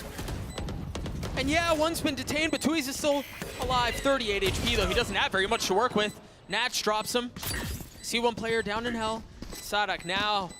Reinforcements arriving. The op in the hand. Another rare miss. Sadak has gotten it to half, though. He's gotten it 3/4 of the way. There's no way in. Less with 4 and another for Loud. Despite Aspas missing that shot, Les has got you. And Sadak with the full stick. Again, questionable from Liquid here. You're right, the counter lockdown is nice, but the only place that you can really fight against that defensive one is long. You have to fall so far back down short. Talk about the roller coaster of emotions that we just saw from Emil. From yes, dude, that call worked, to head and hands once more. And when your coach is going to start coming, struggling for answers as well, start to lose confidence in his own calls, then Here. things are going to be dire here for Liquid as they're down 6 rounds on this defense. The scene's tough, you see, for Loud. The scattering of utility from the Killjoy, from Les. You've got a little bit towards B. You've got some protecting the Raj. And Safe is going to try to challenge, or at least he's considering. Tempted by what's on the other side. Yampi just uses Aftershock to clear the KJ util, which he did get successfully, the alarm bot. That Nano's still there. And you're still going to have to get through the turret and Garage, which has been spotted. They've also laid eyes on Les. I don't think they've seen Aspas zone. Once again, you're seeing Loud take space down too long. And this is the same story every round from Liquid, which it feels like you have to, but when it hasn't worked at all over these 9 rounds, you have to start questioning the commitment to the game plan here. This is so interesting for Loud because if they lose control of C, they have retake tools, but they have a couple players on site. So do you choose to fight? Oh, and they have no clue about Aspas. Again, this fake into C. They did this on the pistol round. A lot different. Oh, this time it's getting real value. Tuiz drops the Reckoning. And pulling this out is super key. That's huge. I mean, that kill out from Solka, Sada could have stopped the round with how little time was left. 1, maybe 2 kills seals it. But not the case. And now Loud have to figure out how you're going to retake into 3v5 where you don't have the Reckoning and where you have Aspas with the op. And remember, actually, what Emil was talking about when we heard the replay of him saying it was a good call. They basically ran the same strat here. Break all the util, fake C a little bit, and then go back towards A. But the tool's much different here for Loud in terms of the retake. Enemy kill. See how aggressive Aspas is going to get here. He's got the op. You imagine you want to preserve it going into the next, although there is a good bit of money. But ultimately, the conversation doesn't matter. As it falls to the ground, we'll see if Liquid try to pick it up. Yeah, I believe Yumpy did. And if that's the case, we're going to see an attack side op for Liquid, which we haven't seen all map. Left. Great entry from Soulcast onto that side to Sadak. It's really hard to stress the value of that kill. Again, time was so short. Sadak has definitely been the target by Team Liquid frequently, and he's been losing his fights. The only time I remember was that one time in C where he was anchoring, getting the kill and falling behind his wall. Remember, attack side off from the previous round that Aspas dropped in the hands of Safe now. And perhaps expecting aggression from B. Not the case so far. Meanwhile, Aspas still with one of his own. Crazy part here is about the only player who actually is getting to see anybody at the beginning of these rounds is Aspas a lot of times. Team Liquid is getting denied. Finally, they might actually be able to challenge less in Garage, but as soon as he hears that Trailblazer, he's gone. Just pop the blades. Les took a lot of damage, spammed through double doors there. I thought they were going to try to go with the Trailblazer, but it seems like Les did a good job of keeping him back. To get that turret down, 50 seconds. Again, basically nobody spotted from either side. Oh, that cascade is weird. I've got your trail. That cascade is so weird. They're going to drop Seekers towards A, but they want to end B, and there's nobody here. Yeah, good reaction from them. They spot the aggression close A, they push it back with the Seekers, and they instantly go into B where nothing went. I even love that. They didn't smoke either side initially, so Safe could take the duel. Then the smoke comes out from Redguard towards B lane, or C lane, excuse me, but they're going to try to get him behind it. The Seekers, the Trailblazer, you've got the Harbor Wall too, but perhaps a little bit too deep, because you're not expecting Safe this close, this tight, with the op. Sadak on the other side, and the shot misses, but Sadak doesn't. Spike ticking away as it's another couple kills going in favor of Loud. He's gotten it to half, or at least he didn't. I thought he would. It's all falling under less than 2. He's trying to cause as many problems as possible, and boy, do they succeed. Every time it feels like Liquid finds some success of their initial ideas, Loud's retakes come in to just shut everything down. This time, what I want to draw attention to is that high tide that actually segmented all the fights. They're able to isolate Safe front sight here, where he misses the shot. And then as well, look, all the players behind those wall right now are trying to spam the spike while one player's fighting in front. Right. And that's impossible to deal with when you have 4 players from Loud peeking front B main.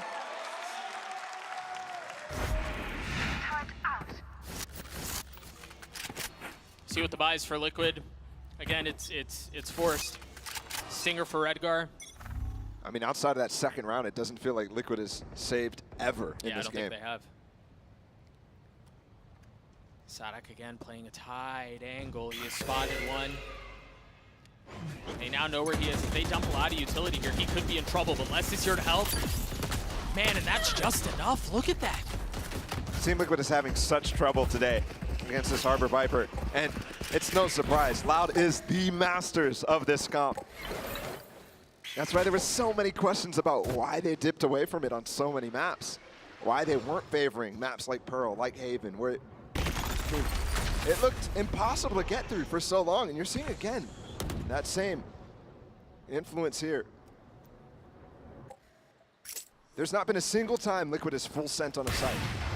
No, and this feels like this is going to be a very slow round once more. Yumpy just used his fault line just to check Garage. And if that's the case, if they want to play around it for entry out onto the site, it's going to be a little bit before it comes back up. You've got the alarm bot out from Les, who's still playing towards B. Tui's 30 seconds very left. close by. with still plenty of utility to work with. The Paranoia is going to head out towards C, but Cowanzine is able to draw a line in the sand once more. 3 bullets left, and that's all it takes. Not able to connect on the 4th, but Tui's trying to do what his teammate could not, and he does. Liquid feel like they're crumbling here, Bala.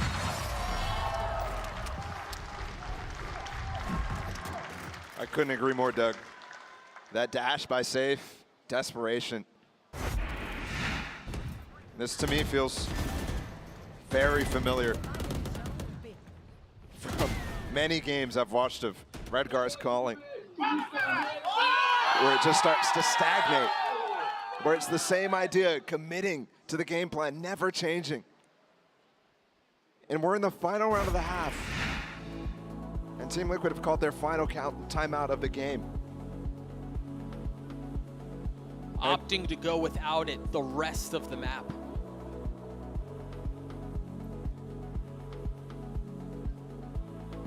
Avoiding a 10-2 is definitely a good reason to do so.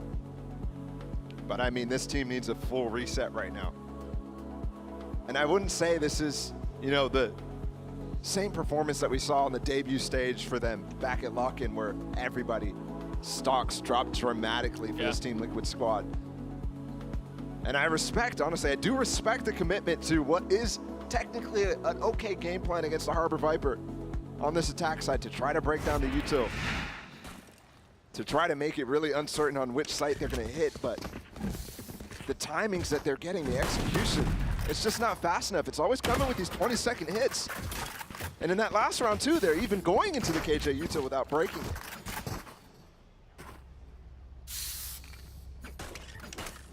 Desperation in the Team Liquid camp on the other side of this timeout again, just trying to find yourself a 9-3 half. We'll see if they can pull it off. They don't have any ults that they can combine or anything like that either, Bala. It's just the guns that they have. Redgar's got a Spectre, 2 Bulldogs, a Guardian for Yumpy. Meanwhile, for Loud, you have comfort for days. Via ults, via the weaponry that they have. It's the same thing again.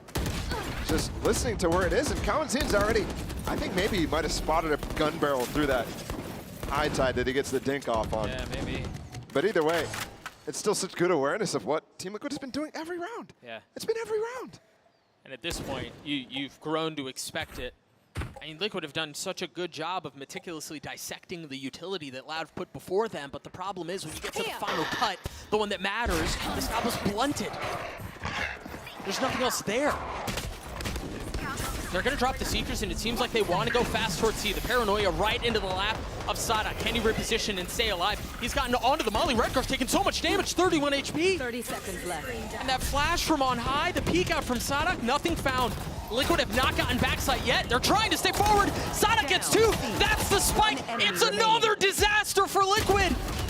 Everything falling to pieces, and be it in the face of Nat's damnedest. He cannot do a thing. A 10-2 half for Loud, and complete obliteration. To end on that note for the half is incredibly sour for Team Liquid. I mean, it's just horrible, really. Redgar's TPing onto a Molly. It's like Loud expected it, but I don't know how you can predict that. No. And they're not just a page ahead, they're reading the book that Liquid haven't even opened yet. You see the reaction on Emil's face. The scenes do not look good. Mimi, what do you think? Is there a Liquid comeback, or is this done? It's over. It's going to be really difficult for Liquid to come back. A brutal half, 10-2. And Sean, you've been asking one thing of this team, of Loud, for so long. Play Harbor Viper, and they've done it. We're so back. We're so back, Valley. They got the Harbor Viper, and it looked flawless. They stopped everything that Liquid did. The retakes were insane, and look at this. I mean, this opening bonus. Look at the wall Tui's throws. Completely flusters the hit from Liquid, and once save falls and that first blood goes Loud's way, check out the Seekers coming in and the flash to Poot. This is just such insane teamwork coming out How of they Loud. play around that wall, yeah. They all hold behind it, wait for the flash to regen, pop through with the Seekers, and all fight together. It's literally perfect. And also the form. The form of these players. Les is hitting every shot. Cowan Zine is cheating, I think. Like, these guys are playing incredible, man. How are they going to lose? I don't know. 10-2, it's not happening. It seems impossible. And these retakes, we were talking a lot about it, but Liquid was actually doing good mid-rounds to get these sites. It's just constantly these retakes that Loud are winning. And a big part of that was Les. Sean, he was sublime this game.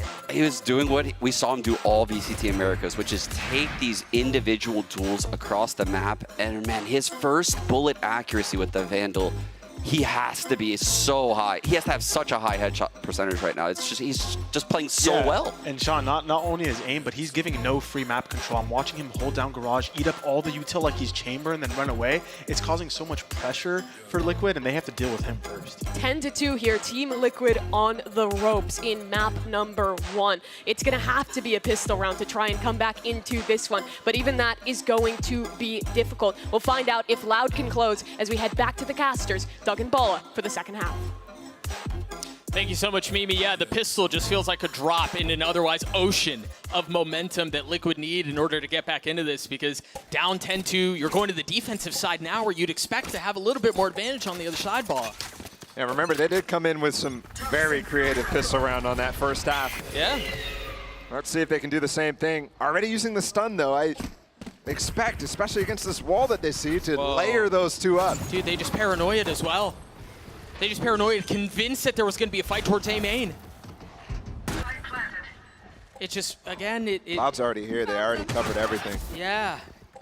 Maybe they can equalize via the guns, though. Maybe that's the difference maker, but they didn't expect less, not in a position like that. And look at where Loud are right now. They're not even concerned about protecting the spike. They want to take the fight to Liquid.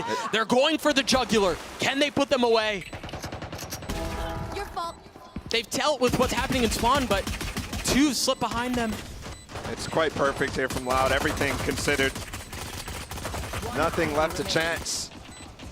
I mean, other than spamming 4 versus 2 through the smoke, but they didn't even get half at this point, so now it's just going to look for orbs potentially and not even going to find any. Jugular found in a very aggressive, in-your-face manner. Yep. Going to take the fight into spawn, knowing where Loud was pushing. That's the kill shot, man. Yep. There's not much more to say. I mean, Loud, I love what the desk was highlighting in terms of their beautiful defensive side. And again, can't stress this enough. Where was this at Tokyo? Where was this in the first series that they played as well against PRX? Well, and I think you can ask the inverse too. Where's the Liquid that we saw at the beginning? Yeah. They look way better than this. Just a bit lost here. Just Redgar on the site. Nats is close by. And they have bought in a little bit here. It's a stinger in the hands of the IGL. Just like that, the first falls, the second joins. Still 3v3. I mean, we talked a lot about how they're so dangerous in these positions. And remember the eco in that first half? They really made Loud work for it. And they seem to have done a bit of the same here. Yampi upgrading to a Phantom. A prized possession at that. Seem tucked at Logs. He's peeking ahead of it, and Kamanzine drops him. Yampi taking a fight there while Soulcast is in the Trailblazer, and Safe is controlling the flank so they can't come out, but it's a full 1v1. Good attempt on the fake flash, but ultimately the Sheriffs in this eco, this force up full from Team Liquid fizzles out. Spike planted. I mean, it needed one. You don't feel like Liquid had much of a choice in a situation like this, right? You got to gamble a little bit and see how the chips fall. But unfortunately, it's been a bit of the same of what we've been talking about all map, just all Loud all the time. I mean, I will say, it feels like in terms of force buys, in terms of taking these extra risks with their economy, they've been doing it all game. Yeah, sure, There's only one single eco round that they took, despite the scoreline. I mean, they had the loss bonus the entire time. Wait, bro, Loud have 2 watch parties going on right now. I just realized. That's sick. One's on the beach, one's on the inside. They have as They're many having fun, man. They have as many watch parties as Liquid have rounds right now. I'm sorry to the Liquid fans. I had to. My bad. A little levity in an otherwise dire situation, but Safe might be able to swing this thing back. The Guardian finding the opener onto Aspas. And Aspas actually wanted to go up like a Durka dive into that cove up on top of site. That's definitely something new that I haven't seen Loud go for. A way to mix it up. Outside of the very standard, tough to mix up Harbor Viper plays. More clean shots up from Safe. It's really got them an advantage here. 3 rifles left for the attacking side. The Spike still in tow. Kawanzina and Les still up though. Those guys are the guys who have been absolutely dominating in perfect form, it feels like, in this series so far. And remember, Safe, who's really the only real reason Liquid are in this position right now, is 5 HP. Terminated. He's got 0 now. A 3v3 for the rest of the round. This position from Red Bar is really good, but doesn't find anything. Nats isn't going to find anything either, as Kawanzina just single-handedly cracked the side open. If Nats was there a second earlier, that would have been a nasty crossfire. Sure. With Redcar on the off angle as well. Not when you don't expect somebody to play default as the defense. Yeah, Yampi's going to have to 1v3 his way through this to keep the map alive with the Spike already planted. Remember, Team Liquid was advantaged in this round. They really could have extended this a little bit, and they won't. And that's making things harder, and that's just not going to be the case, man. Loud from beginning to end, just destroy Liquid. What in the world was that? I'll tell you what it was. Harbor Viper by Loud again. Just crazy. Domination against Team Liquid there, and Team Liquid, they need to come up with answers, solutions fast for this game. We'll see if they can do it on the other side of this break. We'll be right back.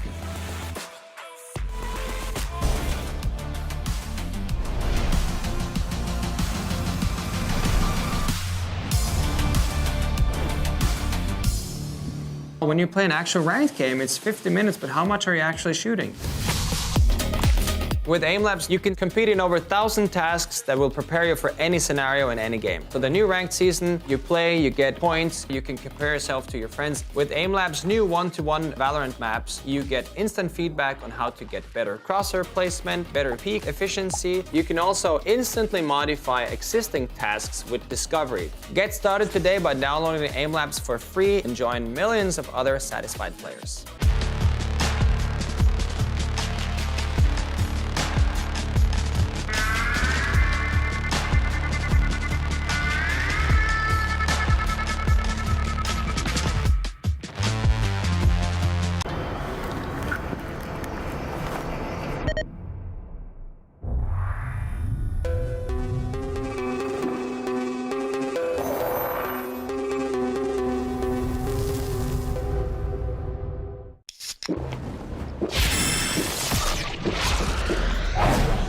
Red Bull gives you wings.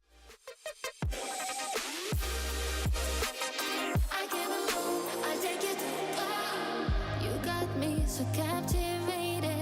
I just wanna feel your heart. Tell them we're just friends if needed. We go slow, don't let them know. Feels like home when I'm next to you. It's so deep and love is all. Believe me, that's what I want now. That's all I've been calling for. I'm alright, this is what I saw. She's a light, I know where I go. You're the ice and I'm the fuego.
But soon you'll be famous. I'm not nameless, and they couldn't kill us. But soon you'll be famous.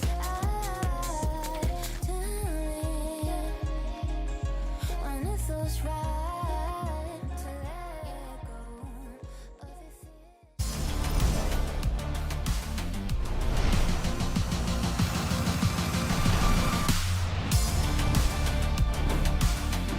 An almost flawless start there for Loud. I'm joined by their coach, Frod, right now. Now, Frod, I think they were kind of caught off guard by your Harbor ViperCon. We don't see a lot in EMEA. Your preparation looked immaculate for this, but was there anything about Liquid that surprised you?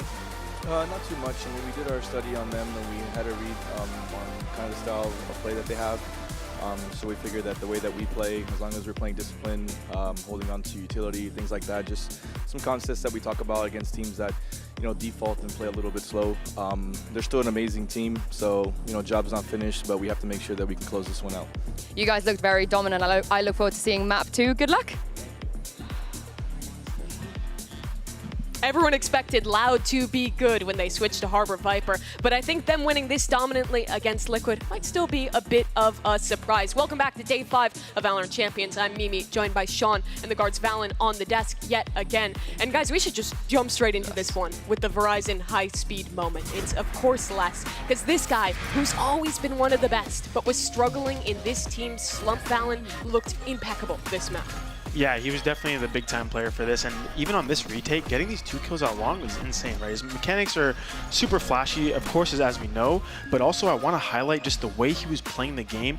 Him being an anchor towards the B side and the garage side, he was giving no free map control, and I was kind of surprised to see Liquid not try to put any pressure on him with the breach in the sky, but he was absorbing a lot of that and kind of winning the util trade. So he was doing so much on top of being such a star fragger for the team as He well. was such a pivotal part in the retakes. Obviously, like you said, there was the round where I think they tried to pounce on C with a breach ult, and you saw Sadak molly the C entrance, and he just ran out of garage and stuffed that hit entirely. There was so many plays where Les played a huge part in this game, and this is what I thought we would see coming into this tournament. Though, I mean, the streets were talking, Mimi. Yeah. And they said Ospas and Les were just incredible in practice entering Champions, and we didn't really get to see that in the first best of 3 that Les played.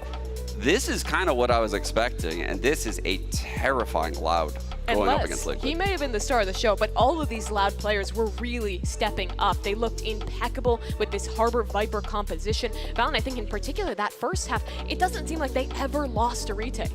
No, their retakes were almost perfect, I would say. Just the way they were able to flood out with the Harbor util. You see the Cascade go out, and you see 3-4 players just running out and helping the anchor on the site, not letting him die for free, which is kind of the perks of the Harbor and the Viper. You have 2 slice agents, so being able to live on site for so long. But we have to see if they can keep the momentum going into map 2, right? This was a Harbor Viper comp for them. They are comfortable on this map and on these agents, but when you go back, we're going to see Split soon.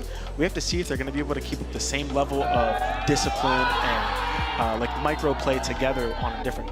And John, that's got to be so good of a feeling for Loud, because after their longest loss streak ever for this team, they come out and dominate 13-2. What a way to turn it around. I mean, we haven't seen a win like that from Loud. It feels like ages. Probably since America's, right? honestly. Yeah, it's honestly been since America since we've seen them play like that on a map. And that has to feel so good for the Loud players. On the other side for Liquid, we thought they had the comp to deal with the Harbor Viper, but the breach Sky, there was no real pushes through the Harbor utility, right? You typically would expect a fault line flash or a Sky Trailblazer coming in to disrespect that util, and that was a little disappointing to see on the Liquid side. Yeah, to add, like I saw a couple rounds where Liquid was pressuring up B, and they were getting deterred just by a single high tide coming from Loud. So I think they need to kind of step up their aggressive game a bit more and kind of just force through areas because they have the comp to do so. It doesn't get much better than Breach, Jet, and Sky. It's going to take a big turnaround for Team Liquid to come back in map number 2. So we've got the AIM Lab shoot around as we watch Soul Casket warmed up for that one. And Sean, I think the question of the hour here is how can TL turn this around? Because at both their international appearances this year, it's honestly been like this, where it seems like they're in a rut. They are in a rut, and they're on a really bad streak right now. And going into Split, I thought this was one of their stronger maps heading into Tokyo, and it really let them down. This was a huge sore spot in their map pool. They ran the double Sentinel Sage Cypher. Solkas was playing the Sage, Nat's playing the Cypher. Obviously, he's going to have immense control on that agent. But do they stick with that comp after getting let down so hard? I believe they lost the EDG and NRG on split. That's the question of whether they can rally. But for some thoughts from the team themselves, we have a coach interview. Standing by is Emil. That's right, I'm joined by Coach Emil from Team Liquid. Now, Emil, the next map is going to be incredibly important. Elimination is on the line, but the good news is it is your map pick. So what do your boys need to do better this time around to make sure you guys push to a map 3? I mean, we just need to relax. We know what they're doing, we know what we're doing, we're just very stiff. Right now on stage, like we're not hitting our shots, we're not playing well together, we're not showing, balls, right? So we just gotta go, shoot some heads, have some fun, and just let the game come to us a little bit. I mean, they're walking past us, they look very relaxed. So you got nothing to be worried about, Emil. Let's see if they can indeed take us to map 3. We'll have to see if that confidence can be renewed here for Team Liquid. But Valen, the biggest question on my mind is now, for the rest of the series, we're going to maps where I think it's pretty unlikely that we see Loud playing the Harbor Viper. Do you think that could be an advantage for Team Liquid into the rest of the series? Or do you expect Loud to continue to form despite going back to the comps that they've maybe struggled a little bit more with recently? I think both are true. I think it is a buff for Liquid that they don't have to deal with the Harbor Viper from Loud anymore. But also for Loud, when you have that much of a dominant game, no matter the comp, you're going to kind of carry that confidence and carry those fundamentals into the rest of the series. I think my prediction is they're going to be fine because when you're shooting like that, it really doesn't matter what agents you're on, you're probably going to come out with a win. I don't know. I think Loud looked really sketchy in that DRX game on split. And this is someone that used to think Loud had a phenomenal split. They were picking it early on in DCT Americas. Their Heaven control at A in particular was the best I had seen. They would plant for Heaven and they would have lurkers stay up there for the post. And I didn't see any of that against DRX. Their whole philosophy has changed on the map. And I would love to see them go back into that right now on their attack half. TL is going to be starting on defense on their choice of split. And Valen against what is likely to be a double duelist composition here for Loud. What do you think the keys are for Team Liquid to have a successful defense? Well, they do have that previous comp of double sentinel with the Sage, so I think you're going to have a pretty easy time dealing with the double duelist. You're going to see a lot of forward pressure. So you're going to see Aspas creating a lot of pressure, or the Raze creating a lot of pressure, and it just kind of depends on Nats how he's able to deal with that, especially towards A. You're going to be by yourself or sometimes with the Sky up in Heaven, and can you delay long enough? The whole key is, can you delay long enough for the flood to come? Well, we're hopping into the Prime Gaming agent select, and maybe a bit of a surprise out of Team Liquid here. They're going for double duelist as well, Sean. It's shocking to see Liquid go into the double duelist, but I do love to see Yampi on the Jet. I think Safe is a phenomenal raise, but I don't know how this is going to fare against the Breach and against the Killjoy in particular. I think those are pretty good stall agents against the double duelist, but obviously Loud will be starting on attack. The Breach is very good at opening up areas, whether it's the cross fault line for mid, the fault line for the close A aggression, or even taking B lobby early round. So those are key focus areas in my opinion for Loud. Yeah, and one thing I want to talk about is the lurk potential towards A for both teams. So Liquid here has a Viper. You're going to see the Viper orb combined with the wall to create space towards A to kind of get deep map control and a lot of pressure towards A almost for free because you don't know what's behind that Viper utility.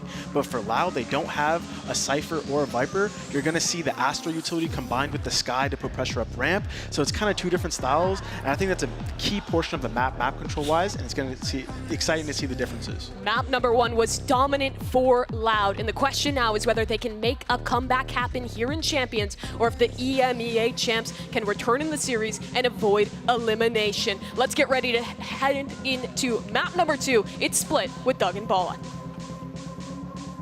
Thank you so much, Mimi. You know, Bala, one of the nice things about a change of scenery is that it feels like a fresh start, and perhaps for Liquid, that's what you need. You also don't have to deal with Harbor Viper, so maybe that helps too.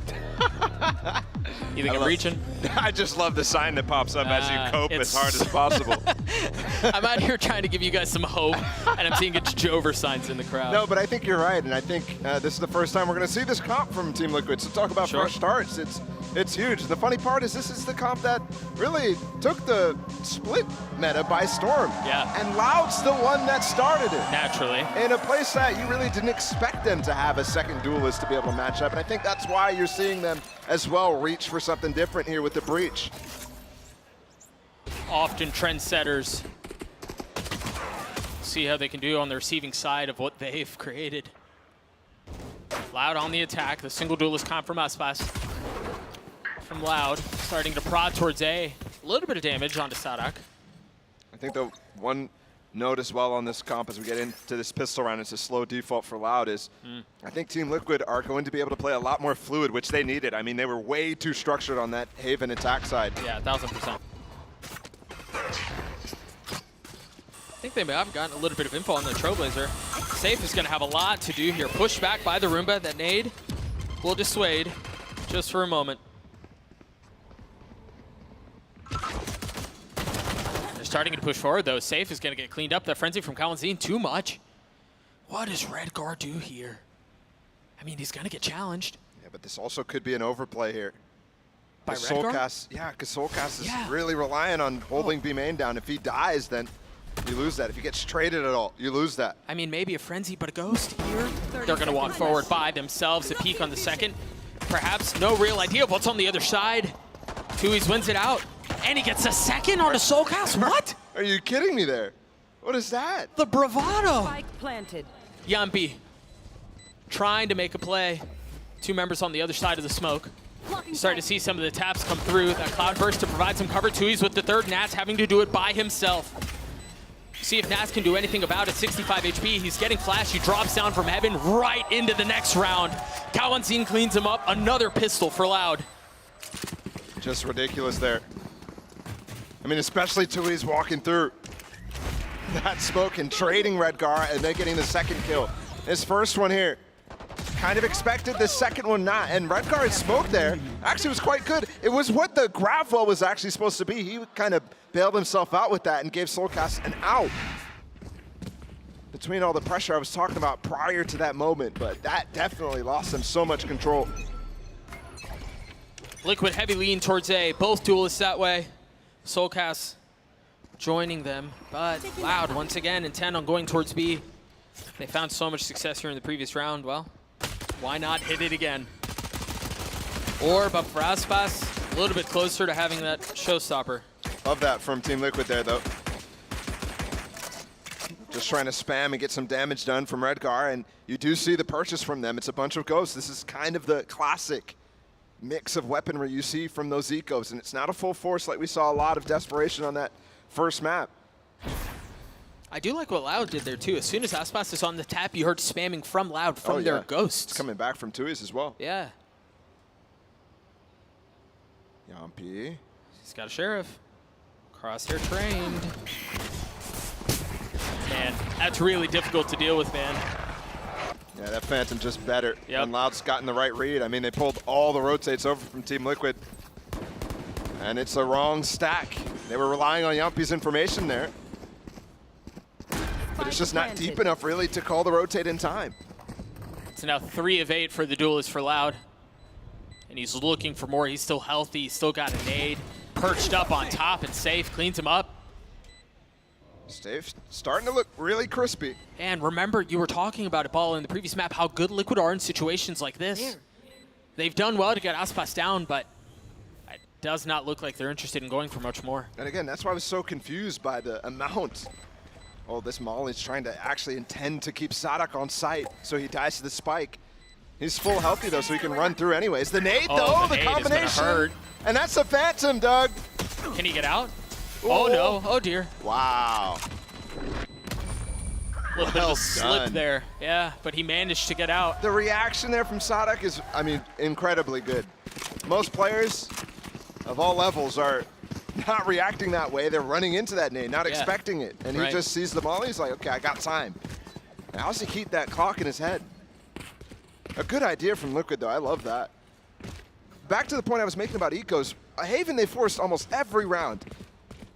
When you have an eco win rate of like 30% or something like that, Team Liquid had the highest coming into these international events this year. It's just shocking that they didn't rely on that a little bit more.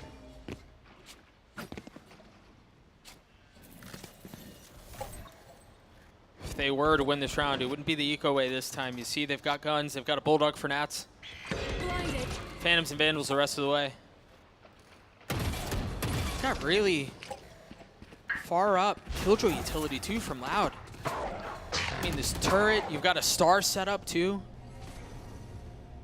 And they're not pressuring the middle of the map at all, which normally is what you're looking to target. And it seems like Loud may try to set this up. Look at where Sadak is, and you've got Aspas who's satcheling forward. So he's taking some space, and it was not a hit towards Mail. You saw it was Safe who was ready with the nade, but... I mean, we saw Sadak stun. It was perfect for both players, right? From B main, it's going into Mail. It's also hitting ropes, so targeting down Nats with one player. Forces this reclear right now, and they're all ready for it. A couple on the other side. You saw Sadak expecting something to block vision, something to blind him, and it never came through. Still gets both kills, still has now an upgraded weapon. And he's still so healthy. One enemy remaining. And he revealed his position by pre-firing by accident and still gets Yampi. Caught him in the back. He was trying to walk away to save and not give up that information, and Loud is hungry for it. I mean, how hard do they hunt for Soulcast here? Extremely. We'll see. He's expecting it. He needs to eat into this econ bonus that Loud is going to start getting. I mean, only 2 rounds on the board, 3 rounds after this, and look at it. 3K on almost 4 players. The money's good. The ult situation actually looks really nice for Loud, too. Sadak 2 away from the Rolling Thunder. Aspas 3 away from a showstopper. And that's things that really, really add up to be... Oh, no. Wow. Oh, you guessed correctly. Is he going to keep it? No. Wow. That's crazy. And there it is. You can see Nats actually pulled out a secondary there to try to actually find him, but he was so far away thinking he could escape before the satchels came through. That's such a good bonus from Loud, and that's now every single one converted. Here. Silence this time from the coach of Liquid. And we don't get a full force here from Team Liquid. They are going for light armor the entire time. A little bit extra padding, a little something to try to stay in the fights. Soulcast had a rifle. Which is funny because they didn't save the last time and they end up going for a force either way. Louder playing this so slow, so considered. Less falling does give a lot of space to Team Liquid, which does force Loud to go for this B hit now. The dog has fully made its way around the pillar, but Redgar swinging behind it, perhaps undetected. But Loud not confident in what they're seeing. They decide to throw the brakes on it, and look at Safe. He's upgraded a weapon, and he's got him surrounded. I mean, surely Loud are considering the fact that they're going to flank through A after losing less. I mean, are they? Surely. Where's They're not looking. Nobody looking. Any awareness? No? I mean, it's really just Aspas here. I mean, the timing is crazy, too. They could just get both kills on B, and it's not even a factor. Redgar's gotten the first, and there it is. There's nothing that they can do. Down B. Safe had open season on members of Loud. Whoa, missed flash from Soulcast. Missed shots from Aspas. And a MasterCard Thrifty for Liquid to get on the board. One converted, finally. I mean, we're starting to talk about the entire series as a whole as well. We've been waiting for this from Liquid. It's a great play from Redgar. I mean, even just shutting down the initial push, too. I'm surprised Loud didn't commit to that after that molly. The smoke went up from Redgar, no grab well. They really were concerned about extra stuff coming in through there. I think they didn't get the information there from Les.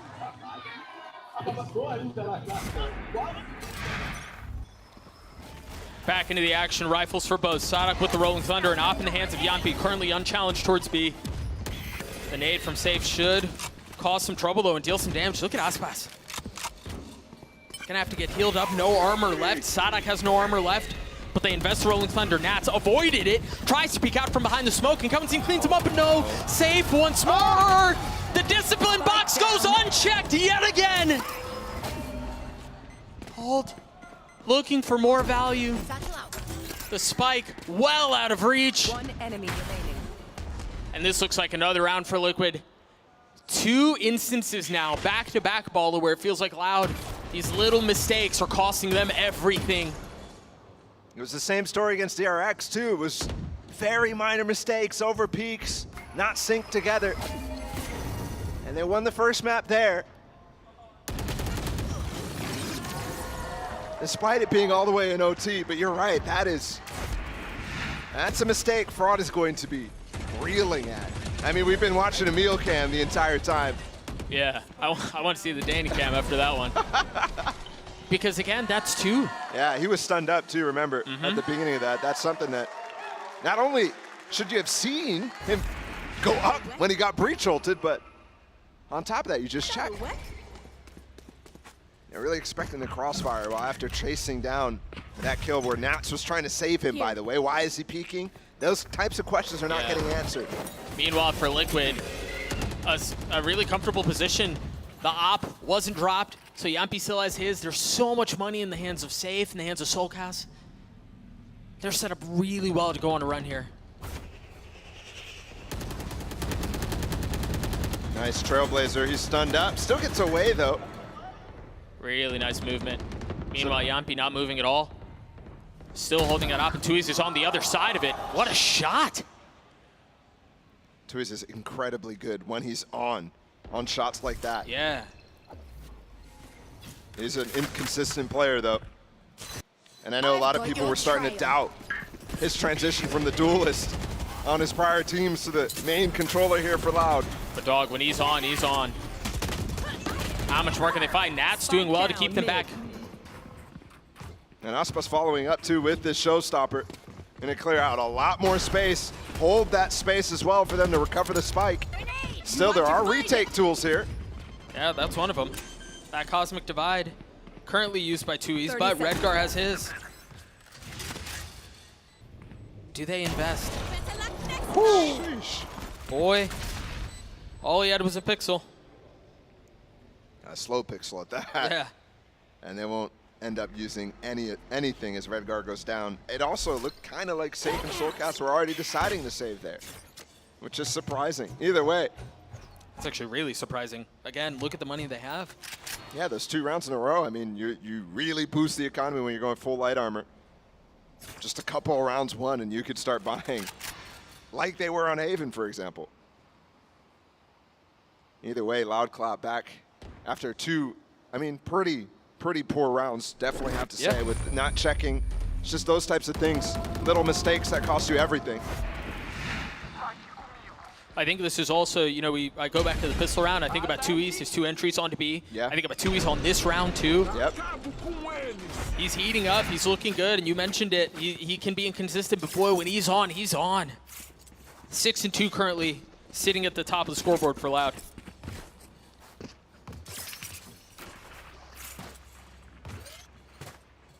And we do have a couple ults here from Team Liquid that are close to being fulfilled as well. Soulcast 1 off, Nats 2 off.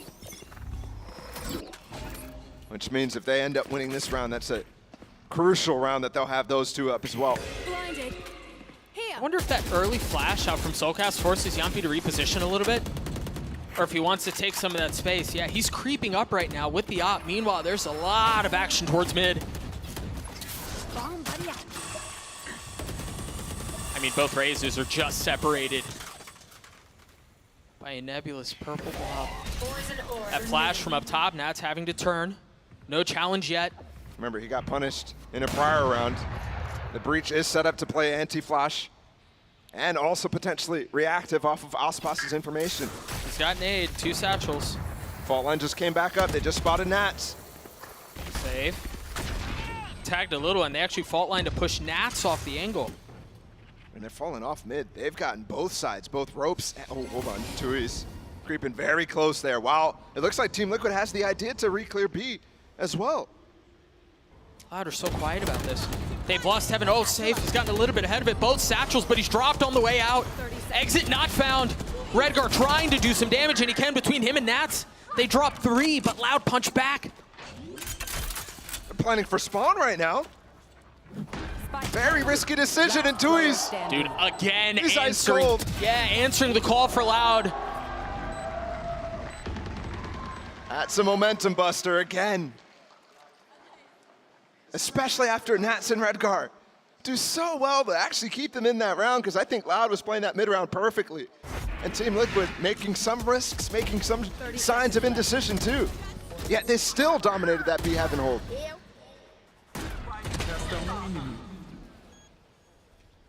If we continue to set up 2Es and he just continues to perform like that, we're going to keep talking about him. He's just playing so well right now. And while it's certainly not as dominant as we saw in Haven, it seems like Loud are still in a very comfortable position. You see the spam out from Kawanzin. Don't think it tagged. No, it didn't tag safe at all. But an early pit invested from Nats mid. So I was talking about being able to lock down mid on this crucial round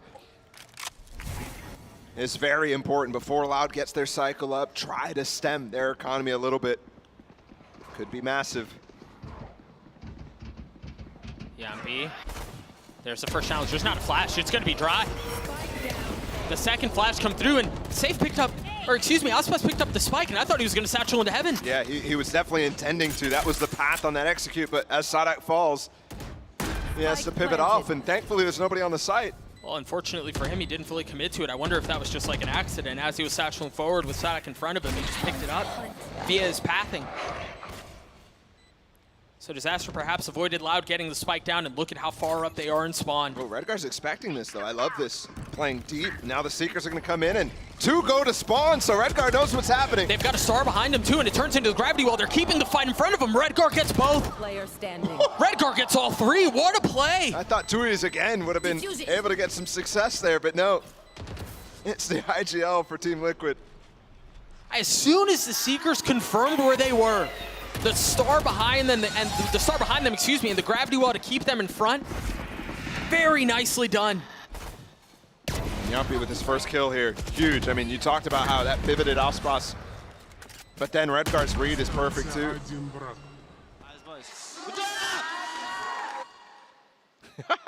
I love how calm he was, and then all of a sudden, little pop off. Just couldn't keep it contained. Just a scream comes out of nowhere. Liquid staying in this fight, Loud littering B site on the minimap with pings. Covering it. Need that back. Conceal pulling them in. Nothing but the dog Scout destroyed. creating some noise. They got the gravity well out from Redgar. Nats is not here in time to actually molly, so they get through, and for the first time, Op's going to commit, and they're losing people instantly. Yeah, it's labored. They only had 2 come through. The other 2 were sectioned off. You see him still in garage. Concealment. Spike still safely behind it. And that's the value there of having that orb in mid for Nats to rotate very fast. Obviously, you had the nade and that gravel come through from Redgar and Safe. Blinded. But then the follow-up after Sadak got out, after Aspas got out, is that molly from Nats. He could just cross safely through mid and get there in time.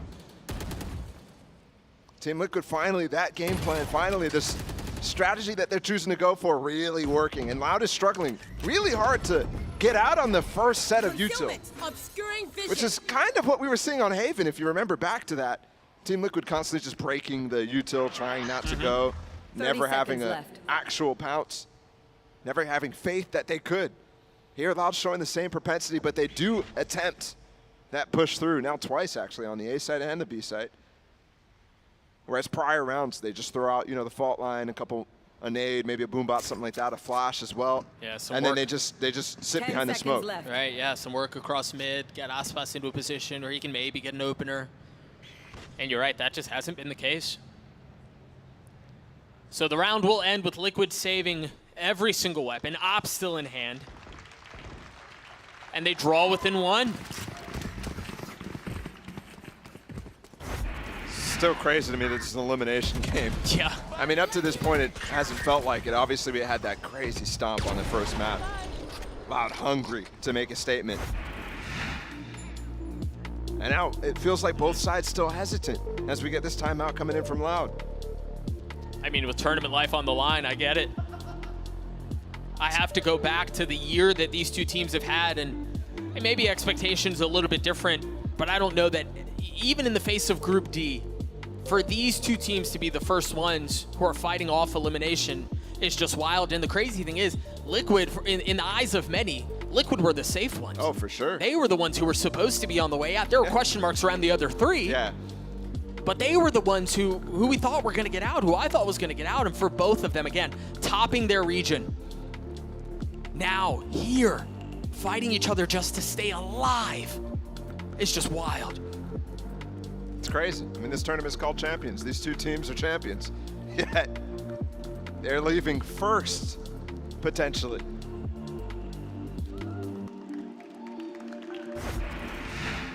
Looking forward to see what the changes are out here from Loud, because definitely something needs to change. This single controller double initiator comp feels like it should have some go to it, but playing against the double controller, which has been so standard, I mean, to me, that's the key thing that you change other things around on this compositional idea that, again, they were so good at. It's odd to me. Here we go, fast up a ramp. Finally some early control elsewhere on the map, outside of one of the mains on this, which is difficult to do, actually. You see this smoke intended to do what the Viper Wall does normally, and Nats is looking at it. That's huge. I think they wanted to pinch mid. Oh, man. This is the spike alone. Spike down mid. Yeah, Loud seemed intent on taking some of that ramp space and then crunching mid and opening the site, opening the map a different way. But Nats with the massive one. And then, of course, it was Redgar in excellent position as well. Well, Nats is not able to do that, by the way, until Safe walks down mid. Yeah, excuse me, it was Safe, not Redgar. Thank you. And now Loud struggling to find a way in, man. My. We may have a series on our hands. Nature girl down. My ultimate is ready. Well, still going for it with the lockdown, too. Now there's suddenly a chance, and Yampi only has the op, which could be good. This would be ridiculous. Talk about a swing of momentum. 30 seconds left. But I think Liquid still have too much utility here, man. Like, Safe still has his nade. Yampi's with the op, as you mentioned, but they're playing really safe. They're giving A up. Dude, they're so scared, too. They just gravel smoked up in heaven and waited all that time till the smoke fades. And they don't even get a nice plant. It's just a safe one. Meanwhile, Tui's just put a star down right behind the spike. This Redgar flank is actually quite nice, too, because you could expect maybe like a lockdown post-plant type of thing. The timing here is key, though. Do they challenge less together? Do they know he's up ramp is the key part. You'd expect him to be playing up in that main area if he goes for the play. Tui's by himself on the site, in the smoke, the nade flying by his face. Is he going to get a lockdown in heaven here? He's been so patient, but will it pay off? He saw the bullet, surely. Oh my goodness. Look at him tucking. Oh my gosh, this is so smart from Tui's and from Les. It's all safe by himself. Can he do it? No! What a round from Loud. And they did so without investing the lockdown from Les. What a ridiculous 2v4 there. I mean, just crazy. Remember, that started as a 5v3. They got both first kills, Team Liquid did. What a play from Tui's, man. What a shift. We've gone from, you know, some of the rounds we saw at Tokyo where it was just crazy beefs out of that guy. And today, he's been insanely good. 9-3 currently. And honestly, his magic goes all the way back to the pistol round. Remember the 2K he got pushing into B. Still bookending so far what we've had before us. Folks, I have bad news. Hopefully not for too long, though, but we do have a tech pause.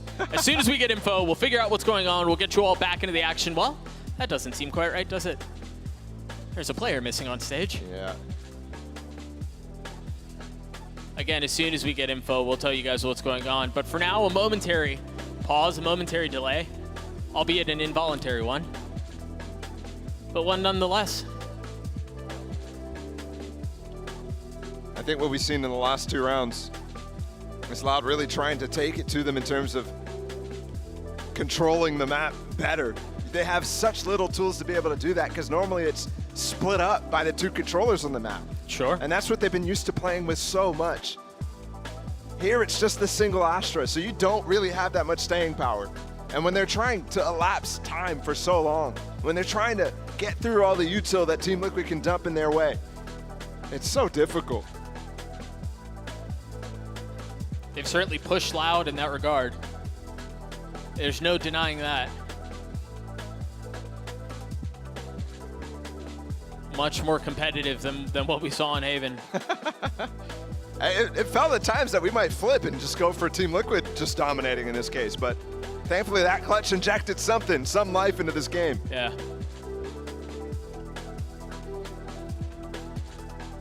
Always important to get your stretches in on stage. Might have time for it too. Yeah. Really let that be a cue for those of you who are watching at home right now. Take this chance, stretch a little, you know? Got any Stretch suggestions? your arms, stretch your wrists. When to, oof, I have bad news for you. Unlucky, really. It's a long off season that these two teams on the stage right now are trying to avoid. Yeah. You really don't want to be the first one out of Group D too. I mean, I'm happy we started with this group too, because this was the one that I think a lot of people were looking at and being like, on paper, wow, how could we have gotten this situation? I mean, Ball, let's set the stage once more. For those who may have not been keeping up, talk to me about the backgrounds for Liquid and Loud. Yeah, I mean, especially in this group, right? You have such storied teams. Liquid, they won EMEA. They beat Fnatic, the only team to be able to do so far, which is so surprising after bombing out of lock-in in a, I mean, way that I don't think I've seen any team that was as hyped as Liquid ever. And then Tokyo was okay for them. I think a lot of people actually stocks rose at Tokyo. Loud as well. I mean, America's champs, lock-in runner-up. We're waiting so long for this team to get activated. Since Tokyo, again, they bombed out. What a way to end for one of these two teams. It's just crazy. I mean, I go back to the interview I had with Sadak at the beginning when they were first arriving into the studio, and I think Sadak fully understands the situation. I mean, the question was just real, right? Like, you guys have lost 3 in a row. You're flirting with back-to-back international tournament exits, and the reaction on his face was like, I mean, yeah, I mean, that's just real talk. And you can tell they do seem a bit more loose. They do seem a bit more comfortable. Yeah, I think that's super important. I mean, with all the rumors and speculation surrounding the team as well, it's just crazy. Well, folks, while Liquid is taking a bit of a break, we're actually going to take a listen into Kawanzin as he shares some of his thoughts. Cara, me sinto muito bem porque eu assisti os últimos duas Champions, na verdade, né? E só tem jogadores muito bons e tá entre eles é um sentimento realmente muito bom pra mim. Cara, a DRX é um time realmente muito bom e acho que a melhor coisa deles é o passo a passo deles. Eles conseguem começar, conseguem finalizar o round muito bem. E o meio de round deles também, eles ficam paradinhos, ficando marcando as coisas. E acredito que ele conseguiu punir a gente bastante assim. A gente também conseguiu começar bem, no meio de round a gente estava bem também. Só que na hora de finalizar a gente cometeu alguns erros e eles puniam bastante. Very aware of this though, still going to try and keep a check on it. Tui's has been noted now. And there's the first. Kawanzin! Clean as hell! Sprays! Sprays! And this time someone answers. Loud gifted the perfect hold on that. Cara, acredito que a principal coisa que eu aprendi nesse ano é que não existe time fraco e você não pode respeitar ninguém nem desmerecer ninguém. Todo time tá lá dando o seu melhor e todo time pode ganhar de você, então você pode ganhar de qualquer time, sabe? Não tem um time favorito sempre numa série. É um campeonato que eu ainda vou continuar dando o meu melhor, vou tentar ganhar. Always good to hear from the players, especially after a situation like that where they fall down to DRX the way that they did, but yeah, Kawanzin, Loud looking much better as we're just a few moments away, I'm being told, from this momentary tech pause. Ending again, Loud up big, really in the series. They dominated Liquid on Haven, now find themselves up 2 on Split Ball. Loving the signs in the audience today too. Big question mark, where's Chamber? Yeah, where is Chamber? I don't think he's that good. Hot take. No? And Loud is, I mean, up 1-0 right now, so doesn't need as much energy as we might think, given what they ended up showing in that first series. That's wholesome. That's also wholesome, I think. Dang, he has so many. Yeah, Oh, he's got goodness. depth. Wow. All right, that became less and less wholesome as the signs went on.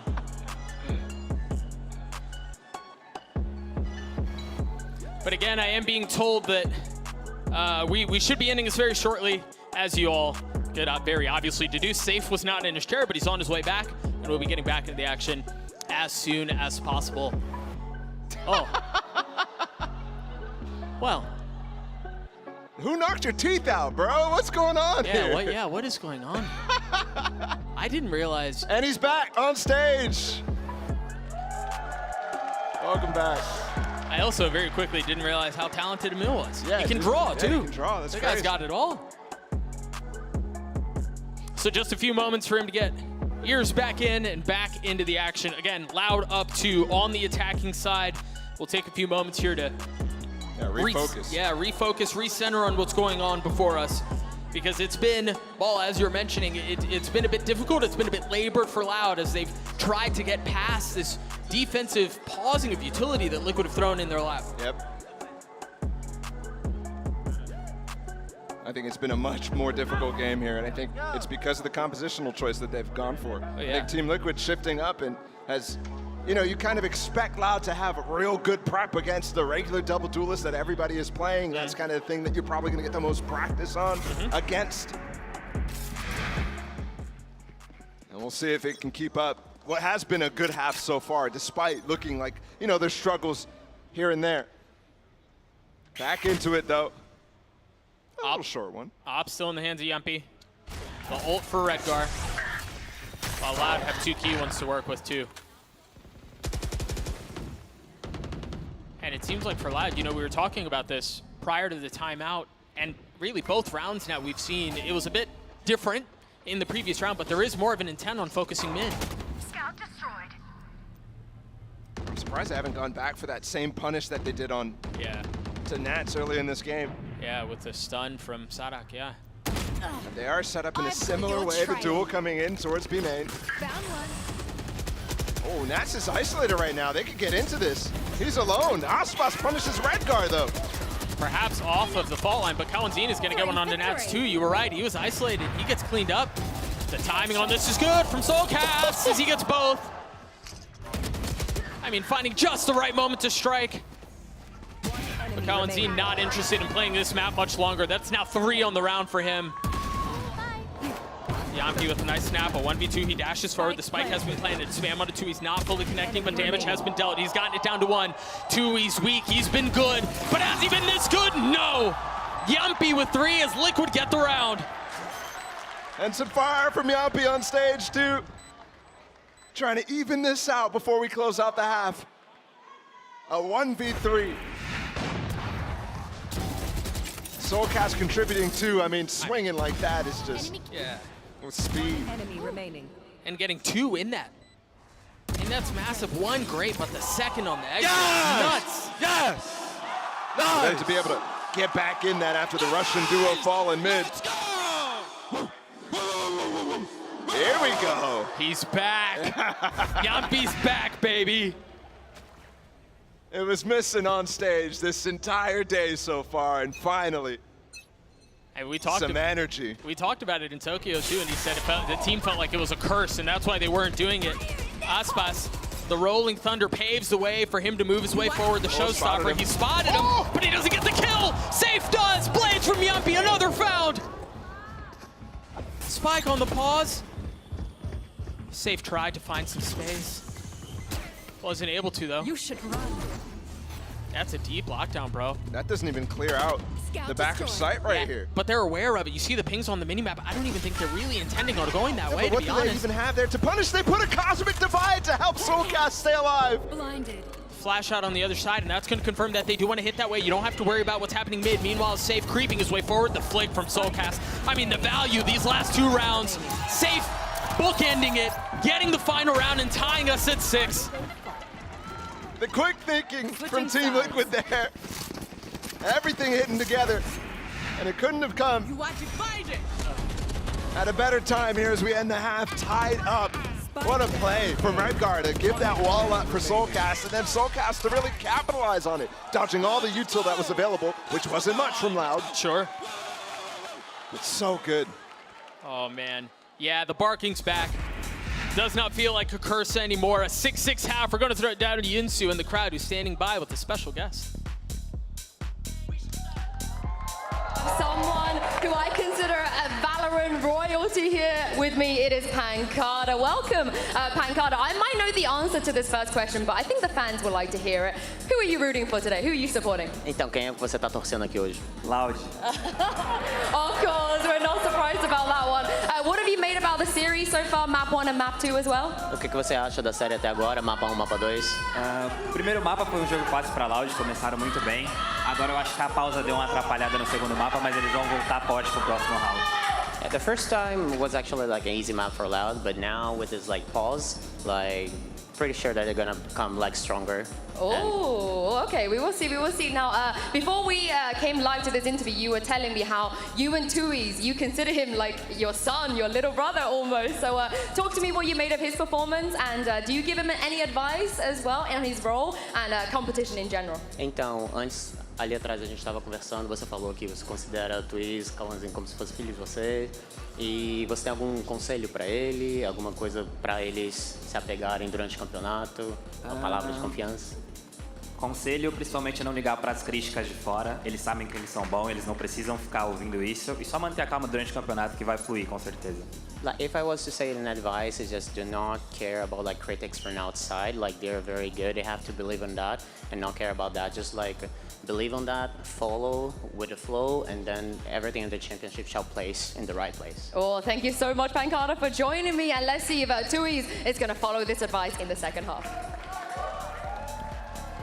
Thank you so much, Yinsu. Always good to hear from Pancada as well. But man, what a comeback from Liquid. Those last two rounds really could have been the difference maker, as we could be having a very, very different conversation. Yeah, that clutch from Yampi, and then again, quick thinking, but now they're on the attack. And they have some pacey tools. I mean, yeah, they're playing double controller, that's the difference, but you've got to be ready to shut that down for Loud. Ready to have some trap plays here, and I love actually Sadek's position. It's really poised for a nice stun off of this dog. If you go up A ramp, this could be disastrous. You saw the stun, but they had already pushed him off the angle. How much more space do they find? They fully have him in control, and Sadek is positioned. He's not detected. Ooh, dealt a little bit of damage onto Yumpy, but that's all it is. And they've got this flank from Redgar coming in, turret recall. Where are you going? It's planted for Heaven. They've got full control. That wall was going to allow both Safe and Yampi to play off each other very well. If they can get the kills before Redgar finds a space, Loud may have a shot at this, because otherwise Liquid seem in firm control. The timing he doesn't need everything. Doug, he doesn't need to do anything. He doesn't have to get these kills. All he has to do is play with Safe into Heaven here. Yeah, just contain. Just contain. One spotted, one dealt with. Now they understand what's on the other side. You see Les trying to deal with it while Soulcast keeping him back on the side himself. Two massive kills. And that's surely the round. The first pistol coming in from Team Liquid. And if I'm not mistaken, the first lead they've had all series. Absolutely has been. It's been a rough one, but finally coming alive. Right out of that little extended break we had in the beginning of that half, or at the end of that half.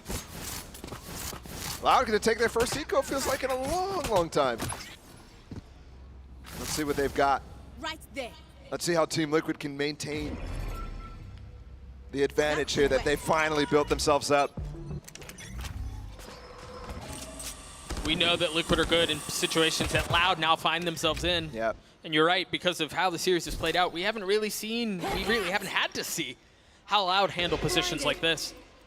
But it seems like they want to go exploring mid. And while the guns and the duelists that are on the other side prove to be a bit too much. I've talked about the reads that Team Liquid have had a couple times now, and you can tell they expected to push. Look how far back Redgar is still playing.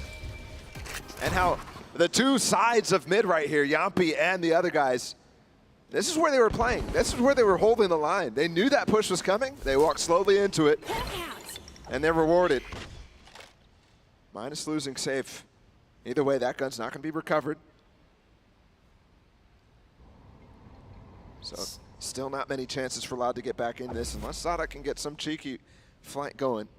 Remember, he had a shot at it in the previous round. Oh, this with the time. dog. Oh, no. He's got a sheriff, too. The first, the second does not fall.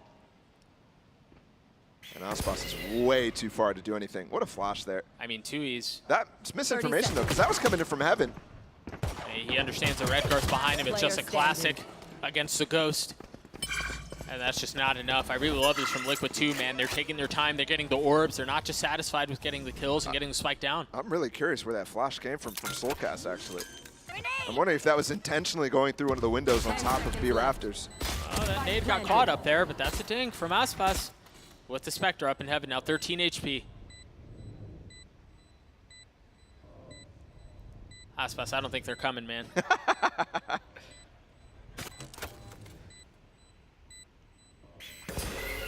Another ping from Soulcast's flash. That was a crazy flash, too. Yeah, way up high. Yeah. It's important there. You got to get the elevation to actually ping on heaven. This would be quite the Aspas moment, but that's now 4 or 5 shots missed, not a single one landing. There was chances there. Yeah. Sadak's flank. They got it down to the 1v2 eventually. Past this place. Definitely chances. And it's costly. Only 2 players surviving from Liquid. But look at the amount of money they have. They're perfectly happy to get 1 rifle up and then still maintain that bonus. Yeah, they're vibing. 45-50 for Yampi. Yeah, 2 ghosts as well. I mean, he's still going to be getting up. Way up. And he's also 2 away from Blades, too, so you could conceivably think about a round where he gets both or. See the dash. Up ramps and the flash on the other side of the smoke. And there's the first orb. There's nobody punishing either there. There's definitely an opportunity for Sadak to get spam on him, something like that, but they weren't considering it. Yeah, they were playing so much softer. They do it. Loud does have B main control. There was a deep smoke from Tui's that went out. So they're maintaining control of that one, and Team Liquid are sticking with this 1-2-2. It seemed like they might try to set up for a trap mid. But that flash is all it's going to be. The Trailblazer is going to get info on both. Do you push in? Blinded. I look at how Loud are rotating further back in towards A. They know that they've lost mid control, and they're expecting the push that way. Yeah. The important thing about all that Team Liquid just did is it pushes the players out back B heaven. So they can't spot, are they crossing mid? They can't spot if they're going up into ropes, which means these A players have to play a lot differently. There's still 2 people here. There's still Sadak and Les. Les has been phenomenal today. Left. But not as good on split as he was on Haven. 25 seconds, and you're going for a Heaven play here. That seems a little misadvised, but you can get great executes out of it onto the site. Watch Sadak, he still has plenty of utility. He's going to reposition around it too. That aftershock is going to buy a lot of time. 10 seconds left. Can they hold the line? Aspas has arrived. Sadak with the first, Les with the second. There's no way in. They've grabbed the spike now, and the smoke is going to provide a little bit of cover to spam through. Do they stop the plant? Yes, they do. Liquid burn the midnight oil just a bit too much. The fact that Sadak's able to get back into sight there is huge. As the execute comes in, dropping that aftershock, completely controlling elbow. He knows what he did. The fault line was really nice to delay on top of that. Yeah, it split up the hit. You can see it's just safe and Yampi out. And then just playing ring around Rosie. Loud back into this with that anti-bonus. But remember, we were talking about it at the beginning of the round, the money, the way that Liquid had handled their finances, put them in a position where they could still buy an attack side op behind you and rifles. And I think I love the attack side op here, specifically because there's only 1 controller. You can manipulate all the timings on the map with your Viper wall, with the smokes that you're placing from Redgar. There's so much room for you to actually make gaps where you can peek deep angles. For example, right now, look at Yampi. He's onto Les's angle, and I think Les just jump spotted. But just 1 missed moment of discipline for Les, and that's a kill. Does the discipline run out? Not with that turret there. No. Patience from the youngster. Ooh. Less so from Sadak as he crept forward. Does get Wongbang, 30 HP, still alive. Look at the space that Tui's has taken. He's crept his way forward into garage. And if he pops that smoke, there's no way you expect him there. This is a 20-second hit again, Doug. 30 seconds left. There's a little bit more to work with. Tui's. Oh, he's expecting the first! Tui's with 3! Not again! What a Still a chance, though. They're so far away. Soulcast is so weak. But your trail. They're going to drop the Seekers, and that's going to provide a little bit of breathing room Oh, to the get the Aftershock's spike gonna get down. him. What is that from Yampi? Pops the blades, has the op, a 1v2. He gets into spawn, and the flash misses him. This is a huge line. It's just another barking moment. They're coming back, though. From the Star. Oh, he's going to have to get both, and he can't get any. What a play from Tui's. These reclears in these clutch moments are working so well to shut down any attempt. Dude, I didn't think he'd play that way either, to be honest. I didn't think he'd face Yampi? that way. No, Tui. Oh, yeah, absolutely. He had dropped. It feels like they didn't even see the smoke that he dropped. Yeah, he had dropped the Star to the left, and I thought, all right, he's going to pop that He's into a baited. smoke. Yeah, he's going to tuck, and you would never expect him there. But Tui's, man, once again, almost brought Danny to tears there. I mean, it means a lot. Elimination on the line. And close it out early here or go to Lotus, which we haven't seen that much of Loud on Lotus. And it didn't look perfect against DRX, despite the fact that DRX is also one of those teams that hasn't played it too often. What do you think that stack of cups there is for? I think it's all the clutches. He's keeping up with them himself. Yeah, I like it. It's cold-blooded. A reminder. Or it's just a way to start a tech pause. Or it's just a way to start a tech pause, yeah. And Liquid on the ropes right now. I mean, I have to point out the fact that the last 3 rounds have come down to, I mean, last second hits. Yeah. Every time. And that one in particular, I mean, they didn't have control of B-main, they didn't have the information, so they have to dry walk into Tui's. And yeah, Tui's makes a crazy play, but it's also at the behest of Liquid to do something to stop that sort of thing, right? To make it a little uncomfortable for him. That was full comfort the entire time, and he's so advanced that he is calling rotates a lot earlier. Whether or not he wins that fight as he did. And now, oh, look at this, actually. Les is the guy who's opping here. Instead of Aspas on the Rays. Aspas also only has 1 satchel. Remember, actually, back to last year's meta when this team, Loud, won Champions 2022 in Turkey. Les was playing a lot of Chamber in maps where Aspas was floating elsewhere to Rays or to Jet. I was looking to see if he popped someone up with the other satchel into a cheeky spot, but I don't think it's the case, no. Yeah, maybe accidentally popped it early before freeze time. Sure, yeah. Because he has enough money for it. You're right. A little bit of a head scratcher. We'll find out after. Yampi's by himself, A.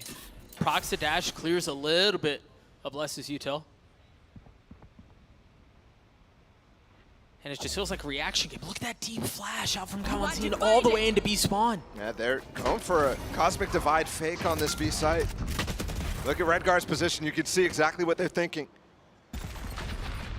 And Loud, no. I mean, you're right, too. He's, again, so deep. He knows everything. The alarm bot is here, too.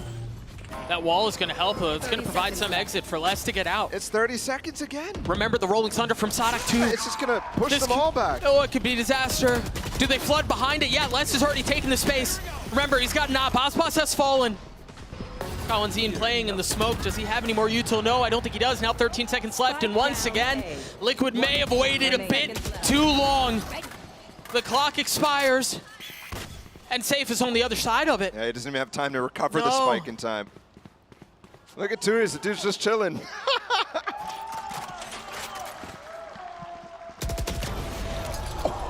Oh, I thought he was going to fumble that for sure. Losing the out would have been brutal, given the fact that Yampi has been actually thinking about it. That, again, they're not considering. It's like both sides in some of these cases are not thinking about the tools that the team has.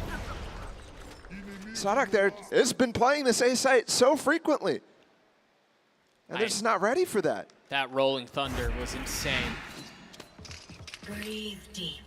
When you have those tools at your disposal so late in the round, it's the biggest safety valve you could possibly ask for. Concealment. What do they do here? No op on Loud side, but Tui's once again aggressively fighting for B main.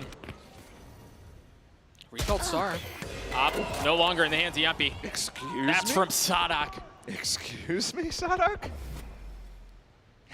Yeah, pop off, King. Aspas is right next to you, and he's the one taking that fight. That's crazy. Amen.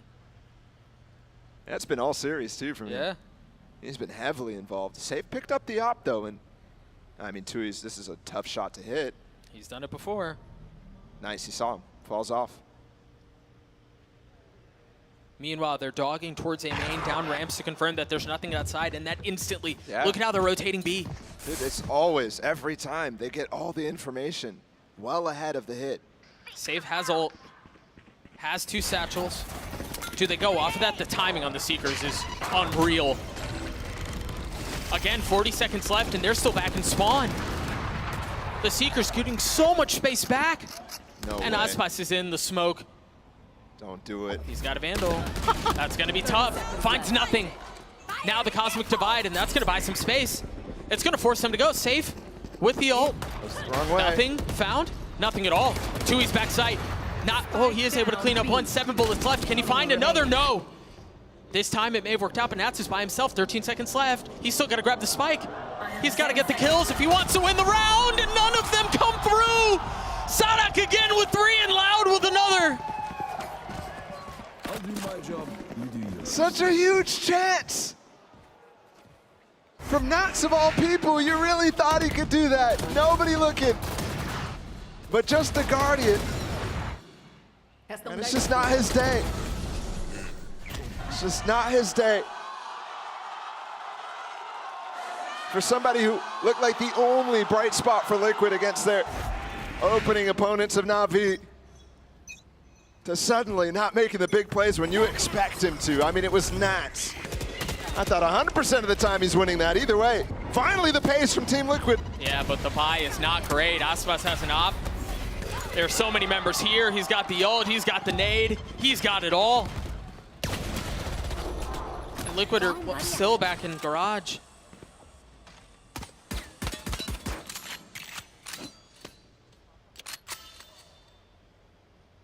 And the fast push instantly gets put down. I mean, you're thinking so often, when is it going to come from Team Liquid? When are they going to be able to switch things up? And it comes at a time, again, that it's readable.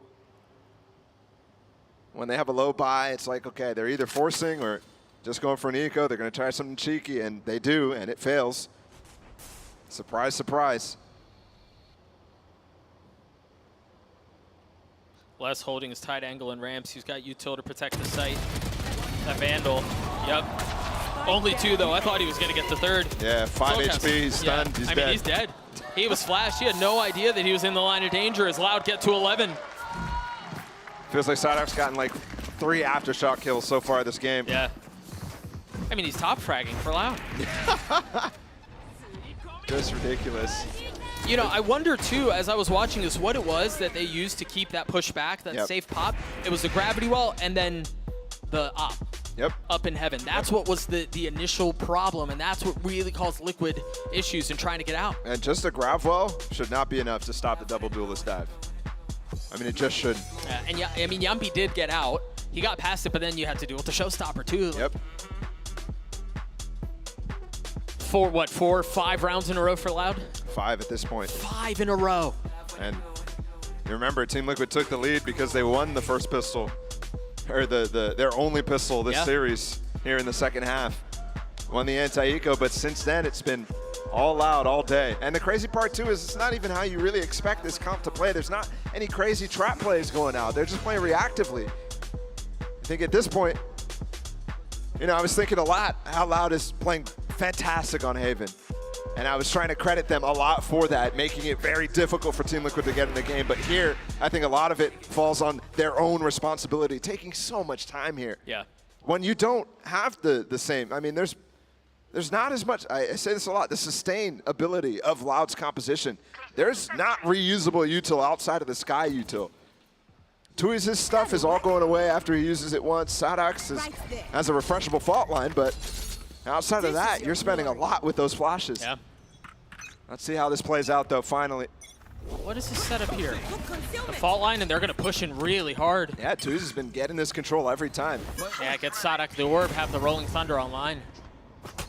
Remember, whoa. Aspas and Kawanzin with a lot to deal with mid.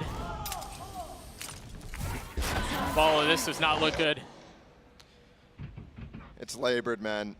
It just feels like it's not there right now for Team Liquid. He just walked in without checking anything, right? Yeah. That's like, you expect the crosshair placement to be there, at least something, some piece of util, but just dry walking through. That one hurts to see. It's a little painful, I have to say. And again, they've given the tools to Loud to win this round. They've given the breach hold. They're not playing against the lockdown, which could come at the wee hours where they like to hit. They just deep flashed into A heaven, but it was just a fake, and you just realize there's an op on the other side. Where's the Trailblazer? Where's something here to deal with the op that they've seen? I wonder if it was just peeked ahead, because remember, Soulcast was flashing into A heaven for the fake. Tui's is still in a really nice spot here, and they've got this brutal crossfire with Kawanzin not far off. Aspas getting another. Enemy remaining. The nade's gonna keep him back. Redgar's left by himself. He's got 70 HP. I mean, this map was close until it wasn't. Yep. As a Prime Gaming Flawless gets Loud to series point and puts Liquid one round away from elimination. Yeah. I don't even think about this as series point. I think about this as elimination point right here. Team Liquid are on the ropes for a team that was highly rated, probably second highest. Oh, look at that crosshair. Yeah, it's just nowhere. It's nowhere. It was in the ground. I hate to keep bringing attention to things like that, but it's just not there today. And of all days, this is the end of the season right here. This is the round that could determine whether you're going to the offseason disappointed or you're playing more Valorant. They still have the lockdown from Les. They still have the Rolling Thunder from Sadak. Questions on how Loud would perform after Tokyo, giving the start to this tournament. And at least for now, they have looked dominant. Aspas seems in form. Sadak is leading from the front. Tui's is the Wonder Boy yet again. Everything coming together. And for Liquid, unfortunately for them, at the worst possible time. What is left in Liquid's playbook? Where do they go from here? Again, challenge in the B main. This time the op. I've got Hands your of Aspas. There it is. There's something behind it. This time it was the Seekers. Stays around to drop that nade. He's here by himself. Oh, Tui's has helped. Tui's has helped, but Kawanzin's also gotten one. And they split up the hit again. 35 seconds. They got to get on this side. Oh, the flash was so good, but nothing falls. 30 seconds left. Safe healed up, and 30 the clock continues to be an issue. And now everyone's here. Sonic still has the Rolling Thunder. Les still has the ult. The push in from Aspas. A kill is found. There's the Rolling Thunder, and that very well may have secured the season.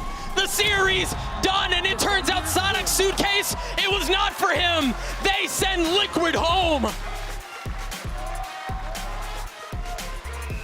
And the final round ends in the same fashion that second half and Haven went to. Domination from Loud.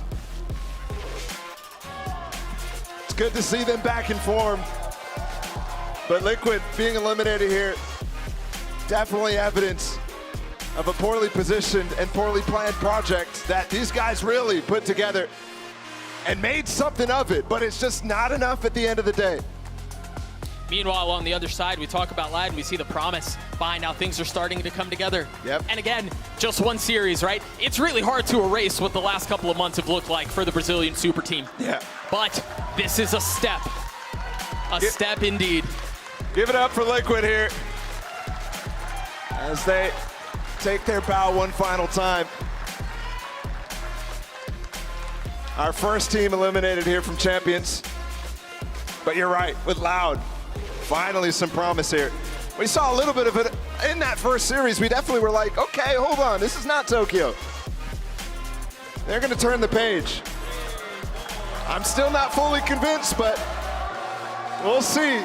One more series to make it to playoffs, one more game against Na'Vi. A matchup we have rarely seen, but I'm looking forward to so much. Bro, Liquid Na'Vi to make it out of this group. Come on, man. That's crazy. And I think you're right. I mean, Loud look good. The nice thing is we're going to let the desk break that down. Mimi, are Loud back? Loud seem to be back, guys. They look great in that series. A 2-0 victory to stay alive and send Team Liquid packing. I'm back again with Sean and Valen on the desk here. And Valen, diving straight into this, I have one question. At this point, after Loud's performance in this game, do you think we can consider them one of the favorites to make a deep run in this tournament again? I think it's still a little early to say favorites, but they are looking a bit back, you know. But even with that win, I still saw some shaky moments, to be honest. But overall, they look much cleaner this series than previously. I think I can confidently say, you know, they'll probably make the playoffs, but make a deep run, I can't say yet.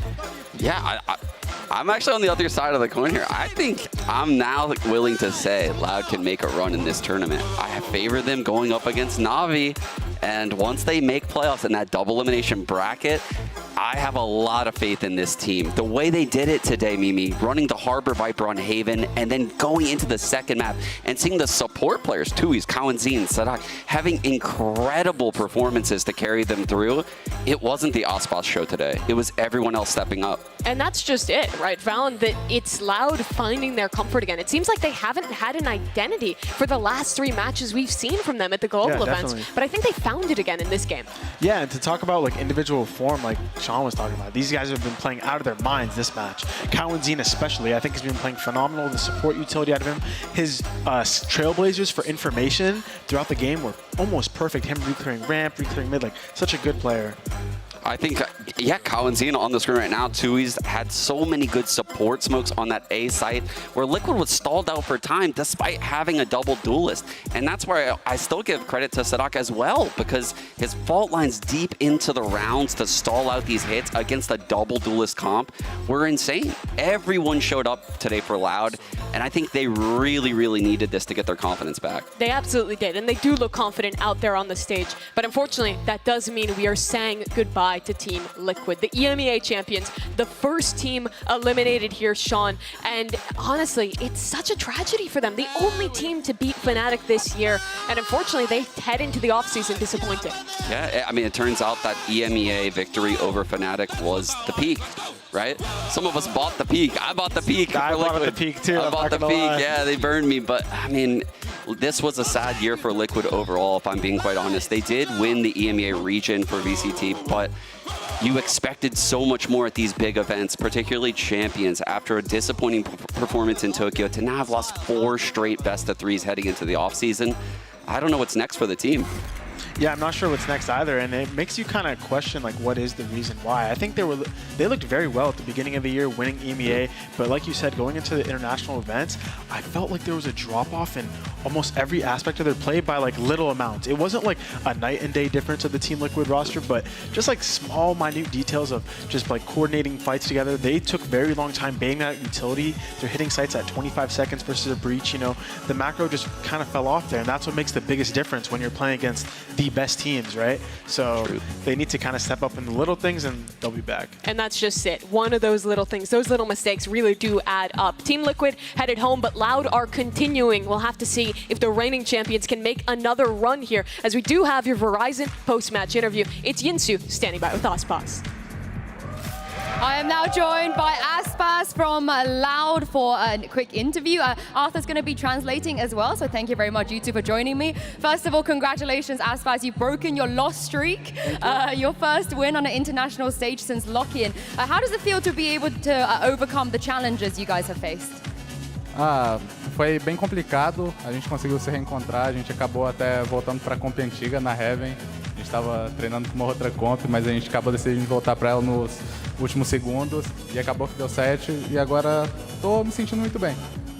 Overall, it was kind of complex. We decided to go back in an old comp that we have back in Heaven, and we are pretty happy with the result that we brought it back. And overall, I'm feeling very good. Let's talk about that, because I'm very happy to see Viper Harbor back as well. That was kind of your thing, Loud's win condition. Do you believe that with this back in, you guys are playing Viper Harbor again, that's going to be the game plan going forward? And is it good enough to bring you a trophy? Não dá pra saber, mas eu espero que sim. Acabou que a gente conseguiu fazer uma ótima partida com a comp antiga de Viper Harbor e eu espero que a gente continue fazendo bons jogos. Well, we can't know that, but I hope so because I'm very happy with the result that we could bring like today, and I hope that from now on we can actually just bring more victories. Yeah, get the momentum going. I don't know if you know this, Aspas, but we didn't get to speak to you after the DRX game, but you actually reached your 1,000th kill at Global Events. That's right, yeah, give it up, give it up. It's not easy because your first event was Masters Reykjavik 2022, and you've already gotten 1,000 kills. How does that feel? Are you proud of yourself for that achievement? Eu demorei um pouco a ver, eu só vi no dia seguinte, porque após o jogo eu tive alguns problemas, mas quando eu vi eu fiquei muito feliz. Foi uma conquista que eu demorei a ver, mas quando eu vi eu fiquei muito feliz. Overall, it actually took me time to realize that I accomplished that because after the last match I had like some issues. But when I realized that, I was very happy. It was like something a goal that I wanted to, and I was very happy when I realized I did it. We're very happy for you as well. Not many people can say that they got 1,000 kills on the global stage. Thank you very much, Aspas, for joining me. Congratulations once again. Thank you, Arthur, as well. Lau, they survived elimination, but we have another elimination match coming up between T1 and FPX.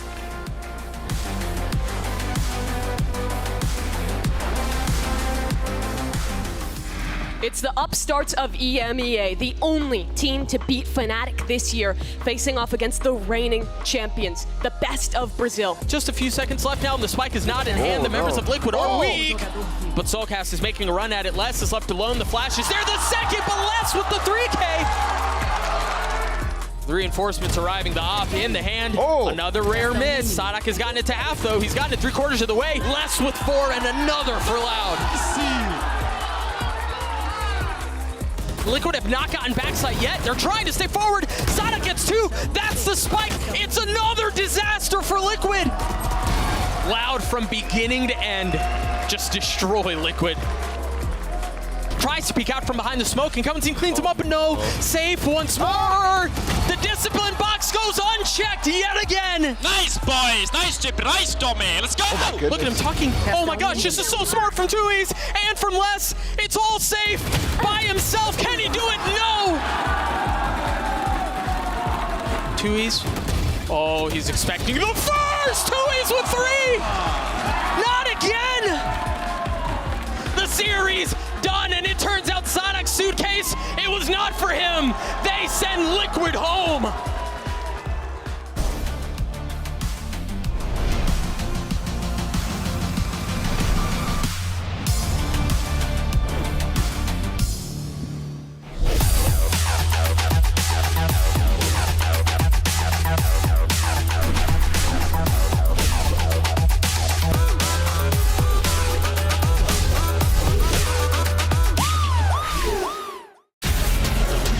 Calling all students. Compete in the ultimate Valorant competition. The Red Bull capless clutch. Register now for your national qualifier.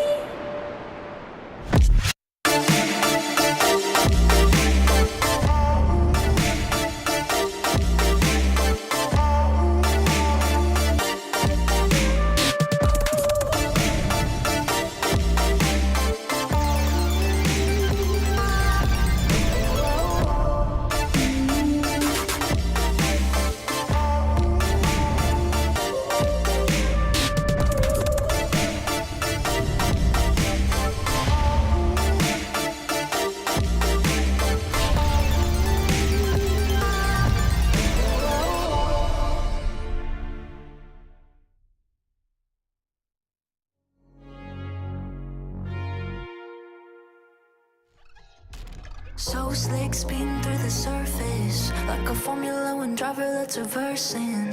Downtown, through streets left from my exes. They've been calling and they've asking for their misses. I was waiting for your presence. I've been freaking myself out from all your kisses. Is it all rehearsed yet? But by the time that I realize that I messed up, everything was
Call you on your name like Lewis Hamilton. All fresh black in your new Lulu pair. I've been dreaming about the wind that's brushing my hair. I've been waiting you to get here. And been freaking myself out with what was said there. Is it all okay? Yeah. Cause by the time that I realize that I am messed up, everything is. Oh, everything was. So everything is. Oh no, no. Oh, my heart is on a sleeve. Oh yeah. Don't cut in, don't cut you out. No, no, no, no. Tug your teeth. Air into the ground.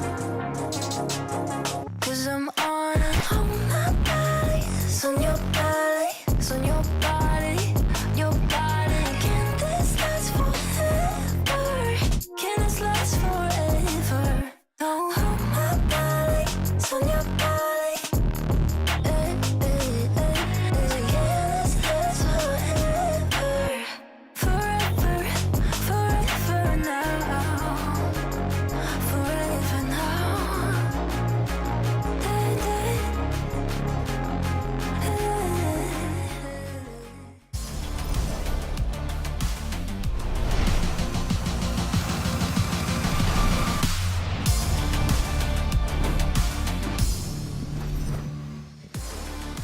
Welcome back, everybody, to VALORANT Champions in the beautiful LA. And it's time for our second elimination match of the day. It's FPX versus T1. I'm your host, Yingsu, and I've got Sean and Valen here with me. What a treat this is, you guys. How was the first match? Was it fun? Wait, first of all, it's crazy that you're gonna come out here and not be a bully. What do you mean? You were the biggest bully off air, right? What do you mean? No, I agree. I thought I was not expecting that, but thank you. But thank you so much. Thank you for the invite. What is happening? The first... Is it too late to bring Mimi back? Mimi, where are you? She's talking mad mess. No, wait, okay. If you want to go there, Sean, I will go there. But let's talk about T1 and how they did in their opening game, because I feel like, just like what you just said, Sean, it was very uncharacteristic. You know, we didn't really expect T1 to lose in the fashion that they did. I mean, I had Foot advancing through this group, but I thought the game between Foot and T1 would be by like a razor's edge. I thought it would be so close, and the way T1 played in that series was awful. I think a lot of their late round decision making was completely out of whack. They got the spike down in so many rounds and misplayed almost every post plant, Yinsu. It was abysmal watching them. I think they regressed from Tokyo, actually, having watched them, you know, in that opening best of 3. Yeah, and I want to say, I feel like they started the best of 3 kind of decent, but their fundamentals dropped off completely throughout the series. Yes. We saw towards the end rounds, like in post plants or trading out the 3v3s, a lot of solo fights happening from T1, and I think most of it is just that they don't have their fundamentals down when the pressure's high, because throughout like the early stages of the round, I think they were playing it okay, like macro-wise, but when it came down to like crunch time and trading out 3v3 or having a good post plant, they always failed every time, which is why there was such a large margin of how they lost. I mean, the good news is that the only way is up, right? Because like I said, it was uncharacteristic. We expect more from them. For more on T1, let's send it over to Tom Biz, who is standing by with Zayla. Zeta, let me grab you for a second. Now, I want to ask you, the game versus Foot, I think a lot of people were maybe a little surprised by the result. It didn't quite go to plan. I want to know for you, what do you put the loss down to, and what have you done to get ready for today? I just didn't wear my lucky charm, so yeah, that's the reason only. Yeah, bye-bye. Just the lucky charm, okay. Just the chain, that's all he needed. Thank God he's wearing it today, right? How much, Power of the chain. Yeah, how much of a buff do you think that's going to be? Oh, 100%. I think he's going to be super confident, chain on, just having fun out there. 45 kills, 100%. Dude, real talk though, I think T1 can actually turn things around and likely get out of this group. I saw the structure that they were aiming for in that first series and had things, like you said, not just panned out in weird ways due to the scrappiness that Foot made those rounds. Right. I think their executes would have looked S tier, but Foot disrupted almost every one. But their opponent today, very different team from Foot. Playstyle, almost everything. It is FPX, of course. Chinese VALORANT has been incredible in this tournament. So I just don't feel like, Sean, we can underestimate anybody right now. they are so fun to watch into. I love watching FPX. I know that sounds crazy because the other two Chinese teams have had more success so far in this Champions run so far, but FPX has shown they're willing to create their own comps, cook up crazy things. They're running double controllers across almost every map except Bind, where they're running Arena Jet, which is just outrageous. I mean, they're willing to just craft completely new styles to the game, and I respect it. No, I respect it too. And when we saw their match versus EG, they had a glimpse of hope that what they're cooking up, while it may be very kind of absurd and out of this world for what we've been seeing recently, it is shown to like work, right? Obviously, they're not up to perfect standard because they lost 13-8 twice to EG, but if they can fix the little things like their fundamentals, their trading, because macro-wise, they're very impressive macro-wise. Their IGL Berlin is very good tailored at slowing the round down when it gets hectic, when it gets very chaotic, because that's how they thrive in the beginning. Slows it down, collects his team. I think they just need to work on closing out post plants and trying to get it together towards the end. I mean, this is the thing, they pushed EG. It was not easy for EG to win that series, but let's send it back to Tom right now and get a quick word from Young on the side of FPX. Right, I am going to be grabbing Aya, who will be coming over. Obviously, your performance versus EG had a lot of good signs for the team. Is this the day that FPX finally get themselves a win? 在你们之前和 EG 的那场比赛里，你的表现也是非常出色、可圈可点的。那你觉得今天会是 FPX 的一个首胜吗？我觉得今天的首胜对我来说没有那么的重要。我觉得这就是一个舞台，我们只需要在舞台上展现出自己。但是今天拿首胜更好，大家有一个更好的状态，当然拿首胜也很简单。Definitely we want to get the first win of this tournament, but it doesn't matter if we couldn't win today, because no matter what the result will be, we just want to do to standing here to enjoy this stage, enjoy to standing on this stage and playing games in this arena. That's all we want to do. That's great. I hope you have a good luck today and best of luck in the tournament. I'm surprised to hear that from him because elimination is on the line, but maybe sometimes you need to kind of feel a bit more calm and cool. Yeah, ease your mind for a big match like this, especially elimination game. They kind of just need to go into it feeling easy, and that's like probably like a cope in his head to try to chill out. Yeah, I want to talk about Ayan real quick as well because he was clutching out of his mind against EG, Sean. He was trying his utter best to try and drag them over the line. Yeah, I think when I've seen this team, he stands out the most. I love his Sky play, especially on these weird double controller comps they're running, like the Ascent comp with an Omen Astra. He's asked to do a lot with his kit, if I'm being honest, and he comes through in the clutch quite often. Again, I think this is a dangerous underdog in this tournament, and I think T1 cannot overlook FPX here entering this game. Yeah, I don't think either side too. I don't think FPX need to or can overlook T1 either. Both of them seem to be quite strong right now. I mean, they have the potential to be quite strong. I want to talk about the IGLs real quick before we go to map to because I've never been blessed by in the presence of two such great IGLs Thank before. you so much. Yeah, of course, two of the best. But let's talk about Zeta and Berlin on both sides. What do you guys make of these IGLs? You know, what do you think about their style? Anything that you would potentially maybe want to see them do? Yeah, so something that sticks out to me a lot is that for FPX, I think they start rounds with very high pressure. Not every round, of course, but they're a team that takes aggressive map control early and then slows it down very well, which causes reactions from the other team. So I think macro-wise, they kind of remind me of just like explosive, slow down, wait for a mistake to happen and then punish, right? You see a lot of like 4 to 5 man executes for them. But for T1, I would say it's more of like a push-pull style. You're going to see a lot of extremity control, back and forth, trying to look for openings or just look for map space instead of just playing packed, like we see FPX do a lot. Also, I think both teams are kind of like a hybrid IGL of they like to slow the game down, but they also love their fast executes, right? They're so into like their 5-mans and their fast splits. Like when we watch Ascent, like their B split and their cat splits, is so good. But what really makes the difference, like I'm talking about, both similar, is that when it gets hectic, when they get blocked or when they have to slow down the round, I would say FPX is actually better at slowing it down and making the correct read. I saw yesterday on Ascent, yeah, they get stuck in catwalk and they full pivot from their position in cat back to spawn to B. Like they're pulling out the mid round so perfectly, and they're both exciting IGL. Yeah, I can't wait to see where we're gonna go today for the maps. Let's find out now. All right, let's jump right in. T1, you are higher seed, Team A or Team B? Team B. Team B, FPX, you will be Team A. We will start with your first ban. Fracture. They banned Fracture. Your ban? Split. Split. Map number 1 from FPX. Lotus. Side on Lotus. Defense. Defense. Map number 2. T1. Bind. Bind. Side on Bind.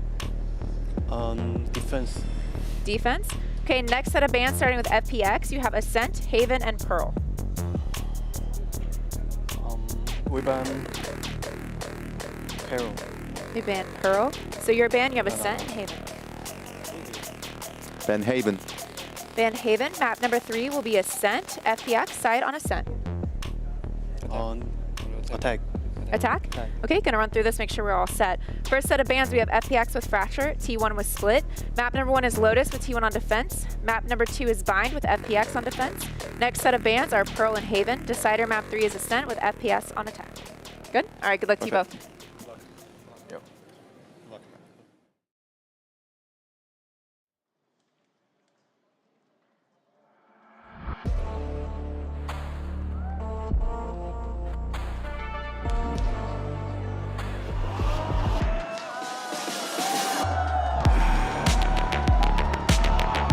PRX.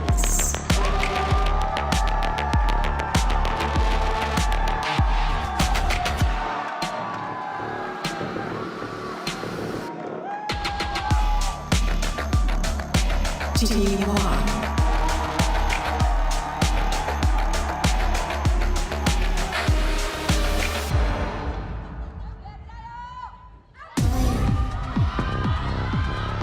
Both teams had a slow start in the very first round, but this is where they will have no choice but to step it up because elimination is on the line here. I'm glad to see the chain on the side of T1, but did I just spot a little sticker on the side of FPX? I think they were rocking the most above. Yeah. I think there's going to be a lot of stuff that's going to be really exciting about this best of 3 based on the map pool we're seeing. We're starting off here on Lotus, where FPX has been known to run the Harbor Viper Gecko. What's better than Harbor Viper? The Gecko throwing in there as well? Yeah, throwing the Gecko in really makes things a little bit spicy. Personally, not a fan of the Gecko, I'm not going to lie. I like the Sky, but they're cooking up their interesting comps and they're making it work. And also, starting attack for this best of 3, I think is important for them. Yes. Gets to dictate the pace. Their IGL has been wonderful at slowing it down, so I feel like he's going to be able to kind of eat them up when the pressure comes alive, because T1 looks like they tend to crumble sometimes when the pressure gets high. That's the big thing about Lotus, right? Especially running the Harbor Viper Gecko is they're going to be able to get mound control and potentially pivot back to A, right? Those mid-round calls are really going to play a factor here on the opening map, and all of those differences with the in-game leaders that you were mentioning are going to come into play on a map like Lotus, where rotations can be abused and mid-round calls are essential to winning this map. I mean, this is the other thing we saw from the first map as well. Some teams, it seems like they're struggling against the Viper Harbor, but both teams have experience with it, so surely we're not going to see anything like we saw from Liquid. Not anything too new, but one thing about the Gecko that you should keep your eye on is how aggressive are they throwing their dizzies. If it's like an aggressive dizzy for map control, you're going to see most likely a lot of players behind it to try to recollect it, right? The whole recollect system. But other times you're going to see passive dizzies, and that's often going to mean that they're working towards the other side, but they want to see like what's going on. So that's something to keep your eye on. That's like the only variance, I would say, just because we've seen so much fade, we've seen so much Sky, but now you're going to see a Gecko. So look out for the dizzy and where he's placing it. It's very important. Yeah, I couldn't agree more. That's going to let you know where the side hits are happening, and also watch out for the C hits in particular with the dizzy and the wingman. It's just a really strong site to throw dizzy up in the air to while you have your duelist entering in. The Harbor walls block off everything, and the Viper is just constantly harassing the A side. So if we see that, well, let's we do indeed get look that. here at the Prime Gaming agent select. The Harbor Viper Gecko is going to come out the side of FPX, but for T1, what do you make of this? I like it. I like it. This is the comp we're seeing around Americas a lot. A little bit different than the Fnatic running the Omen instead of the Astra. The Omen lets play a little bit more aggressive on long A, maybe TP up to Rubble. But there's so many options with the Raze Fade. I know that you love that comp as well, right, Ellen? I'm just really shocked here because T1, they haven't changed a single comp this entire year. Yeah, the entire time they stuck to the same thing over and over again.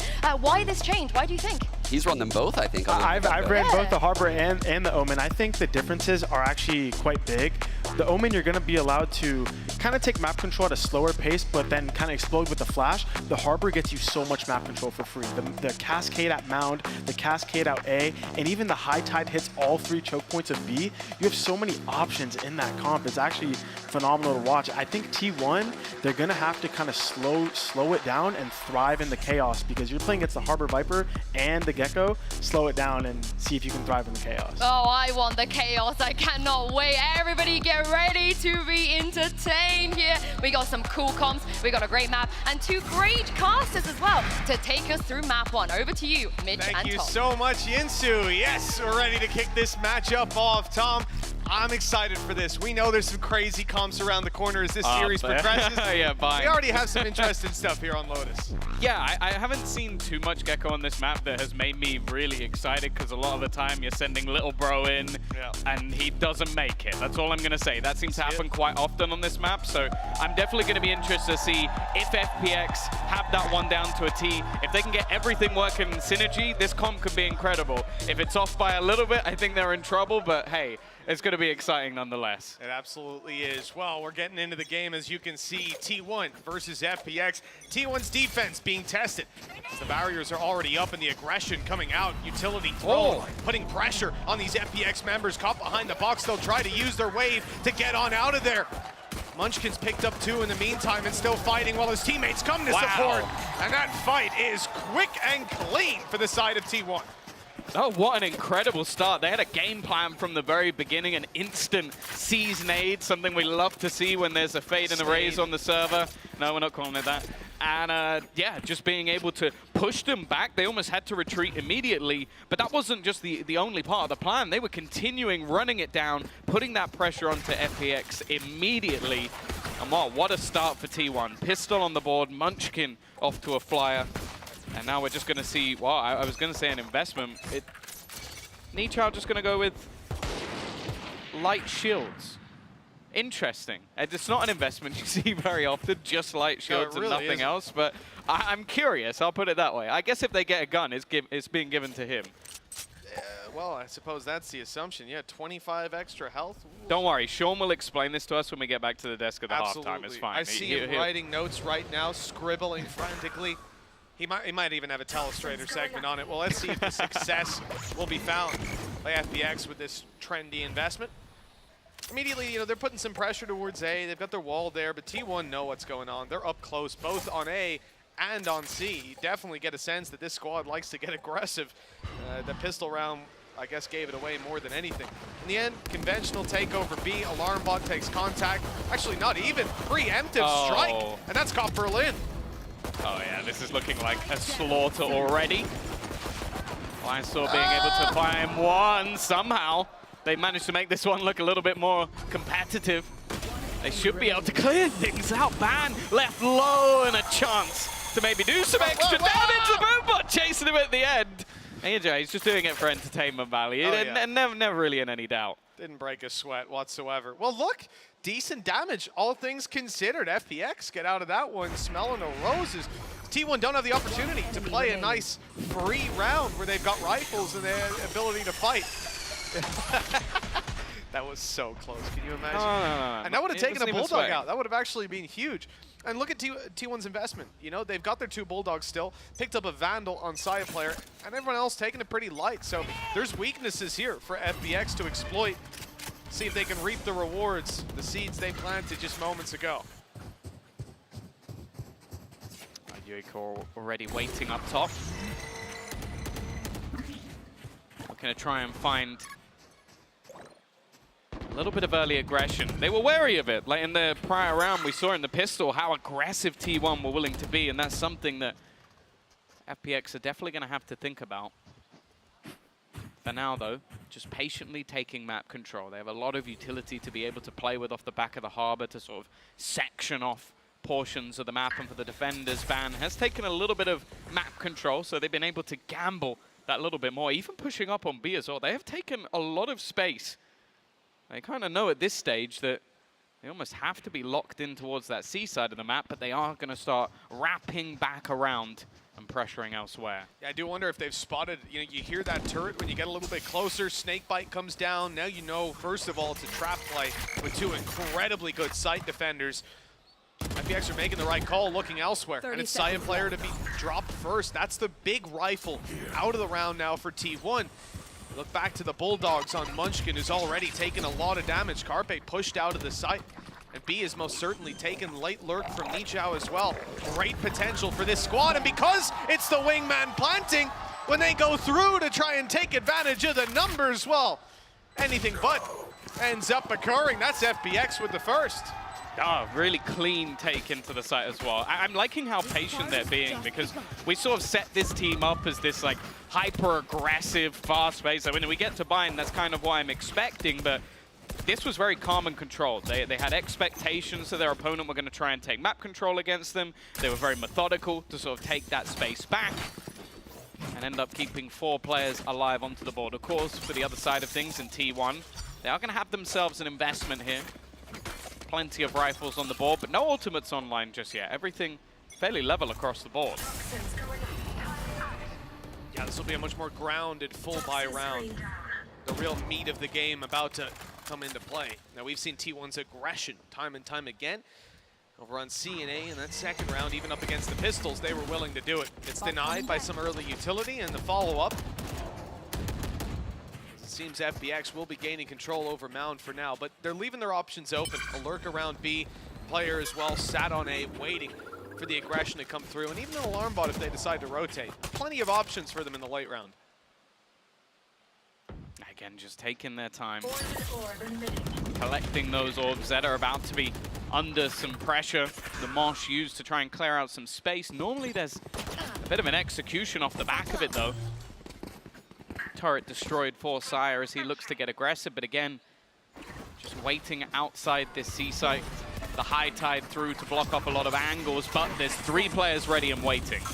Oh, nice seize. It's gone through, and it's caught some players. They're able to sneak up behind the walls, and Carpe and Munchkin both falling. Puts a lot of pressure on Zeta to deliver, and he's out. Giving up the site and playing for the retake. It's definitely the smart call. They'd love to grab a pick along the way, but that one cost them so much more as they crumble on this C site. FPX take control. Yeah, again, like the aggression of T1 just not really finding anything. They're constantly hunting and looking for that early information, but other than destroying the turret, it basically just comes down to the late round execution, and that's actually where FPX have been fantastic so far. Berlin, Lysor getting those initial entries, and then Aya, well, we've already highlighted him. His performance in their prior match versus EG made the game even look remotely competitive, which was not something we expected in their opening game. Now, though, leveling things up, weaponry somewhat of a minimum, and okay, you do have yourself a lockdown on the side of Munchkin, but unless they get into a very good position, I have no expectation of him using this. Yeah, not in a round like this, although considering the damage FPX were able to do with Classics in hand just moments ago, you have to wonder. And we haven't really seen FPX use Nichao's wall to get control over A. Constantly, T1 have been getting aggressive and holding these tighter corners, keeping them back, and even back from where they are now, stuck inside the choke point. So good ground being claimed here, and they're certainly finding the lighter side of the map where T1 are not really defending it as steadfast. That wall should be easy to bypass. Zeta doesn't have a ton of utility, really. We're looking at Carpe. He's found the information at least, but following up on it's going to be a different story altogether. Yeah, Reckoning is going to make it so there's very little they can do in terms of holding. Little Bro just about going to be able to get the spike plant in. Snakebite used to try and deter. How dare they, for starters, but more so, it's not actually going to work out, and they have used the lockdown. I am surprised by this. Trying to force them back, maybe expecting to get a little bit more in this round than we did, but it's so passive anyway from their opponents, it doesn't make that much of a difference. Well, they've at least got that orb up. I mean, they're blocking off the sidelines for sure, trying to section off UCall, but he is taking them all out. What a clean response from the side of FPX. It was pistols they were up against, and the main question in a round like this is how much damage can T1 do, and the answer was absolutely none. No, that was peculiar, especially on the site they were on, which is A, where you can have these very passive positions to actually play in the afterplant. Like, okay, maybe you're able to cause some havoc, but a lot of the time, most teams are just like wallbang spamming onto the plant anyway, and they had all their nanos and stuff down as well. I don't really see a world where they were ever going to get that one close, and even if they did, there was an ult in the form of Thrash, which would have denied them anyway. Yeah, it's a really tough one. Look at this entry right away. Showstopper used, and he's almost paid a hefty price for that control. And, you know, there was no one here. They were playing the retake around B. Now it's time to retake. Showstopper through. No one found.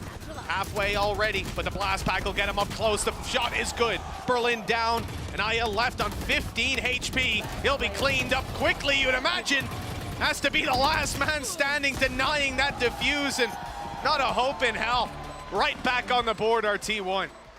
A little bit of a change of pace from the side of FPX, but it seems like T1 were more than ready for it.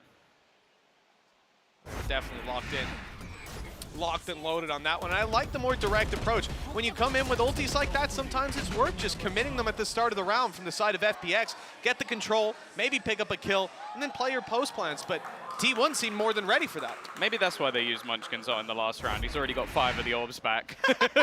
All part of the game plan. Not a bad one. You can just throw the ult in if he's going to be multi-frag. And not something... That's the thing. You look at the rounds they've won so far, like the pistol, him getting a 3K, again, managing to do it in the last round. It's something you do worry if the rest of the team doesn't sort of step up alongside him.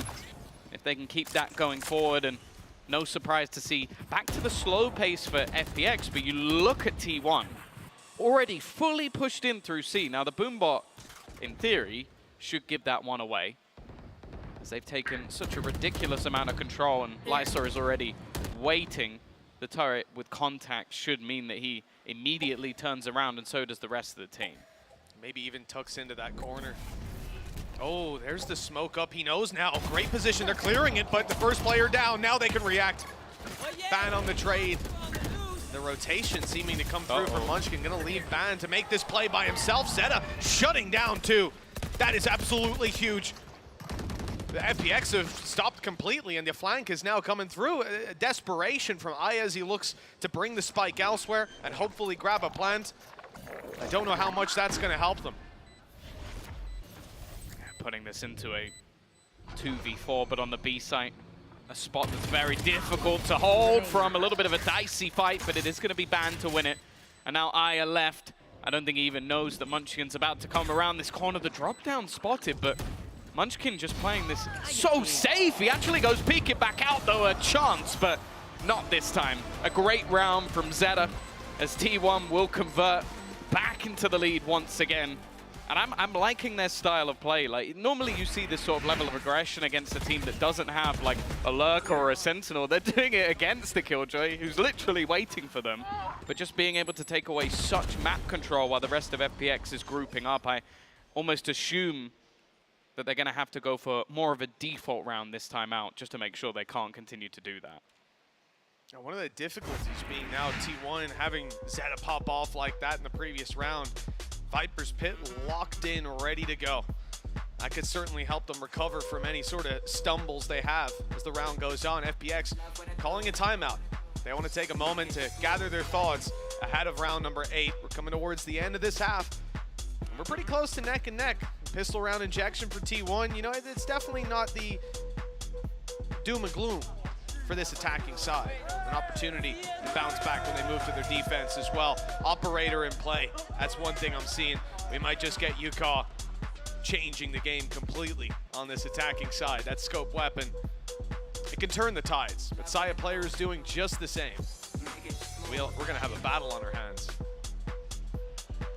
Yeah, a bit of a change in what we've seen so far, but I understand it from the side of FPX especially. Like, your opponent has literally been running it down C every single round. You want to try and deny them that space, make sure that they're not being able to push that far. But I also like the adaptation on the other side from Saya, which is just going to be, okay, they're probably not expecting me to have an operator now after what we've been doing. So a real chance for an early firefight. You'd expect it's gonna be here. There to be some sort of utility, though, on the other side. Well, they've got a lot, right? Look at FPX attacking. You're expecting Gecko, pop up that flash, but hold on, there's the up right away! And Yukaw's able to win that battle. We hyped it up. Him against Saya player, both picking up the operator, but Ban has recovered it from his teammate's corpse. Found the pick. They still have Munchkin up close, so Ban can't afford to back off. He has to stay here, at least for now, unless they decide to give up the position, which does seem to be the call. Whoops. Munchkin got caught on the wall, but he's made it out. Now they're looking to bolster down at least their B defense for the time being. A shift to the right side of the map still is the correct call for T1, because that's where FPX are going. Yeah, just taking, again, that slower approach. These are the rounds where FPX have been able to really get themselves their attack rounds onto the board. Of course, fairly high expectation for the attack to be heavier sided, so for T1 to be off to a strong start is a great position to be in. Again, Viper's Pit actually going to be thrown out as they look to late take into the B side. Ban, I don't think he's going to be able to get much from here with the operator, and it's going to have to be that full-on retake once again.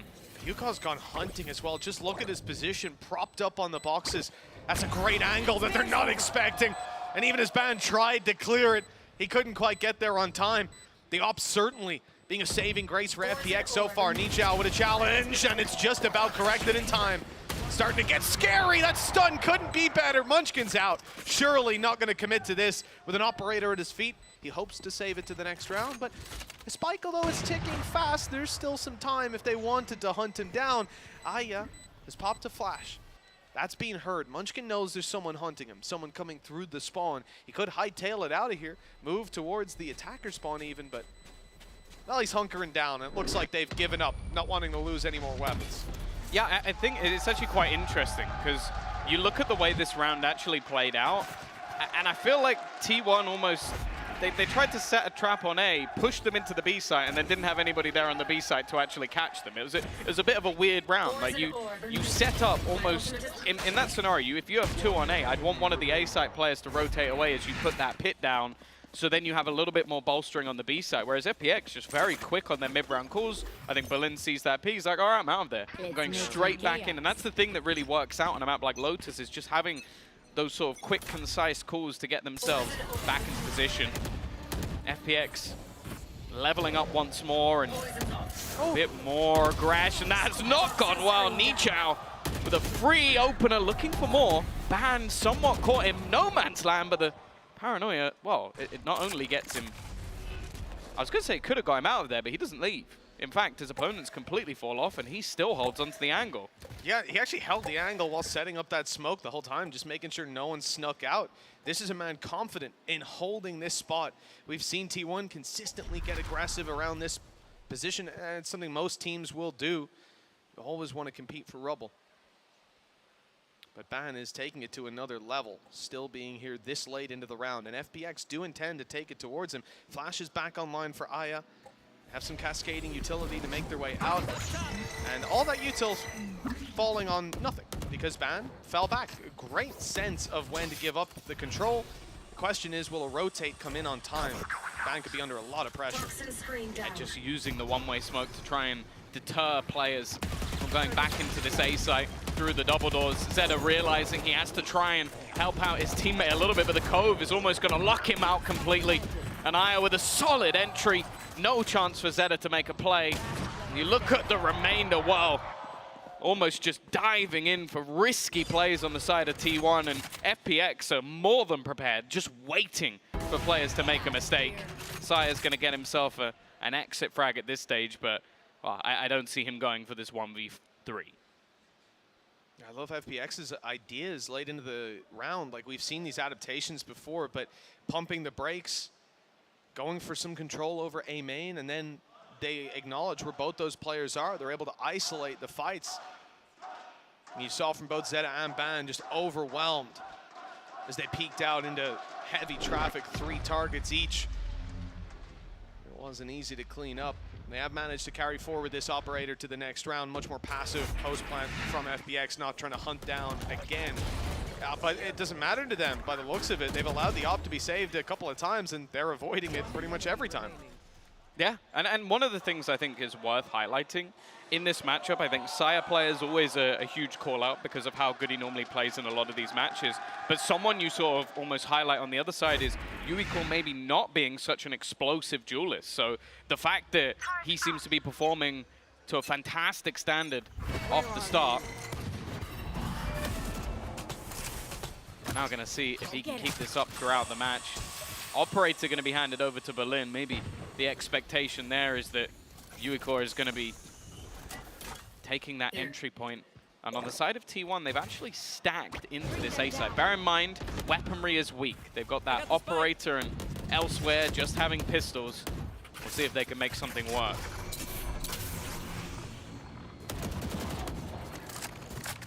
T1 have a lot of players here. FPX have gone a couple times back in towards B. That might be the right call. No way for them to know that right now. They have a lurker outside of B as well, but just look at that. You can see Lysor pulling back, moving towards this A play. They're going to go into the stack. T1 primed and ready for this play. They haven't got the ultis to back it up, but over on FPX, they most certainly do. Thrash on his way, destroyed out in the open immediately.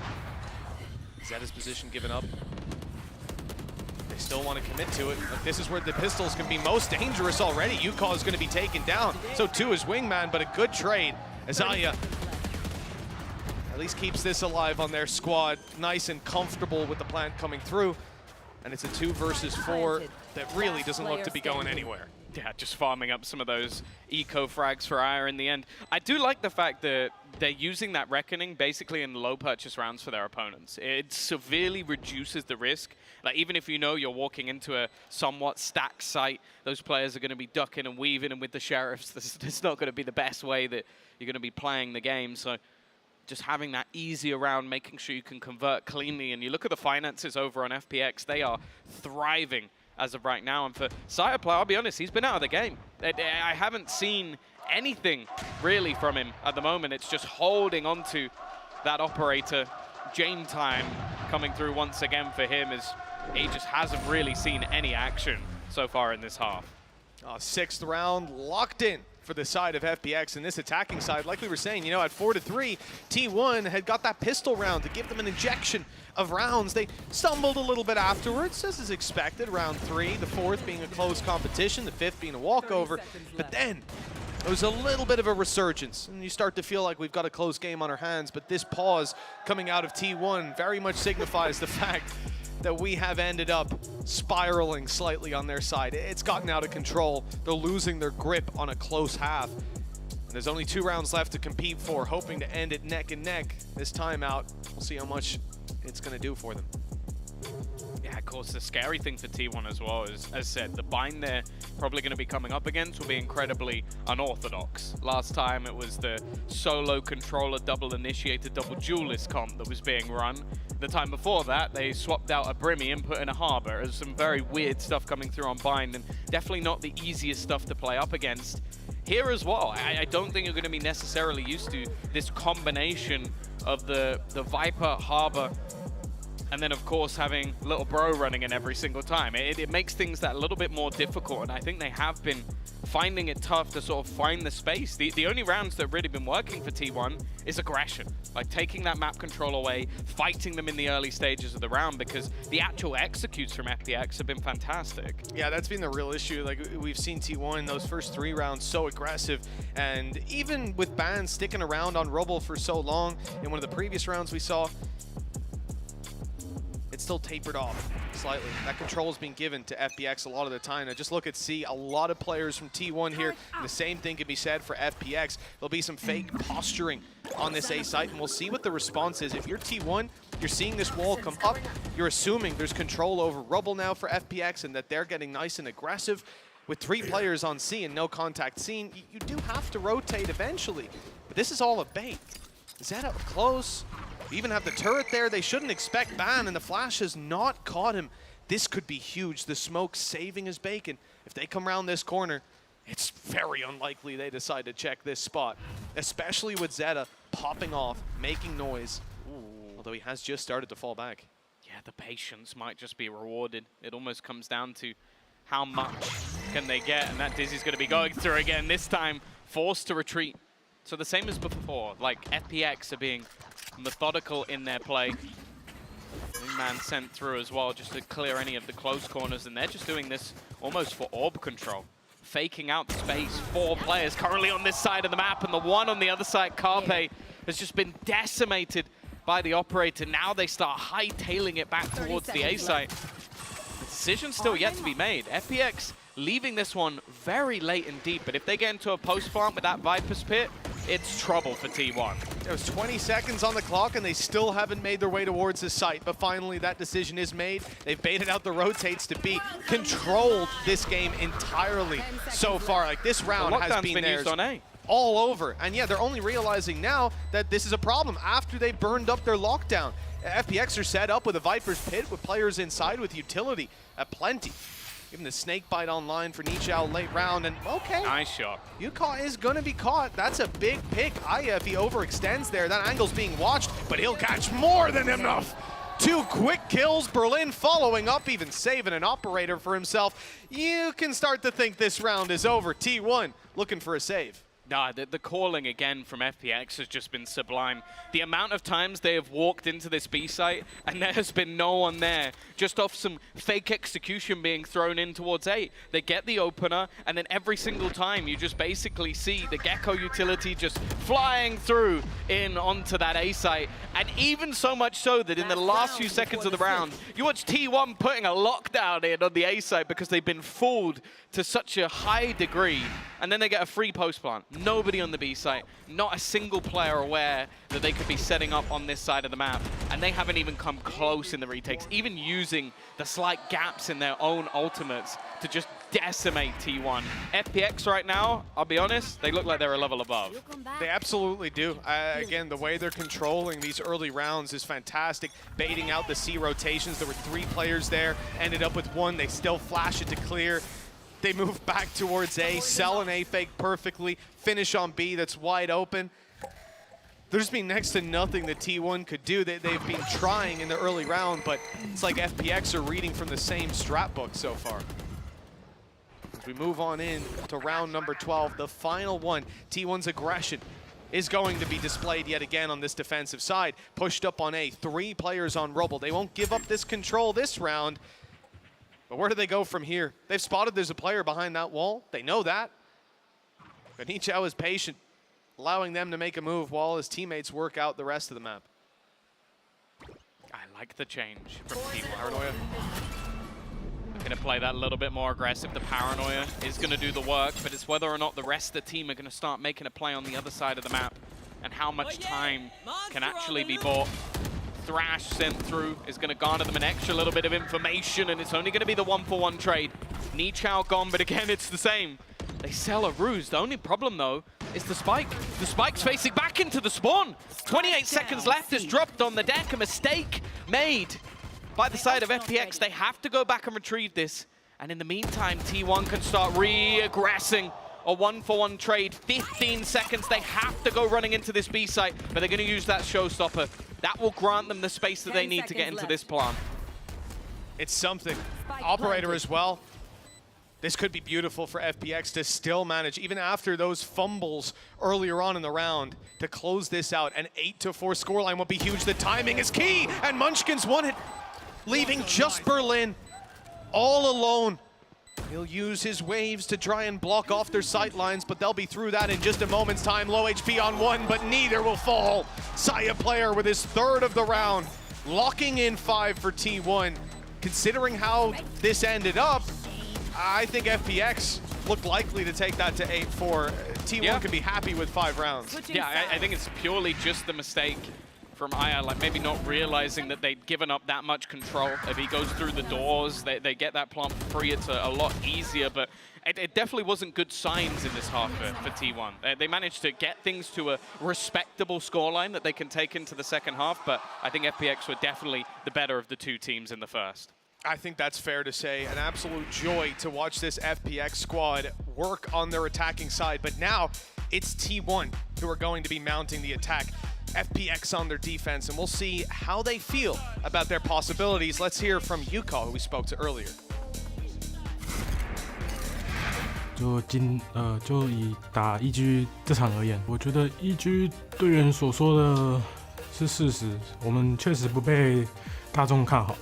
然后他们说那些话，我自己是有听进去，但是我觉得我们有机会可以赢过他们，因为我们上次已经在巴西打过一次像这样的国际赛事，然后因为那次我觉得我自己是比较紧张的，但这次来到这个全球冠军赛的话，我觉得没有那么紧张了，而且我们有2条命，所以我不怕失败。He's brought it down into a 1v1, and Com playing into main. Ayang still, he spotted him surely, just the edge of the gun, edge of the weaponry. Oh, nails the shot. 我认为 T1 的风格可能也是偏激进，或者是又有一点偏稳健吧。然后我觉得面对他们的话，因为训练赛老实说有输有赢，但是我觉得在大赛的上面的话，我觉得大家都是一样的，所以就看当天的发挥，或者是当天谁状态比较好。对，我觉得还是一样学习为主。然后野心的话，我自己是希望，因为我们现在吊着败者组，所以我希望我们可以一直打到出线。我觉得打 T1 这场角，无论输赢的话，我希望大家可以记住我的名字，然后我也可以有非常好的表现。Well, we've heard from FPX how much this elimination match can mean to them.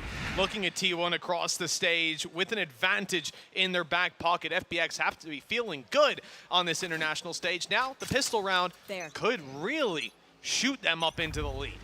Well, that's the thing. They lost the pistol in that last half and still managed to come out with the victory. And they probably should have made it even more dominant as well. So they're definitely in a good position for this one. But we'll see if they can take the second pistol. Great start for Berlin. Look at the damage that's already been done as well. Players tagged behind as they look to enter the site. It is a slaughter! Lysor puts the entirety of that execution down, and now Zeta looking to try and get the ace. Little bro gonna be helping out as Lysor ends with the 4K. Big pistol round out from FPX. The 8th round they probably deserved.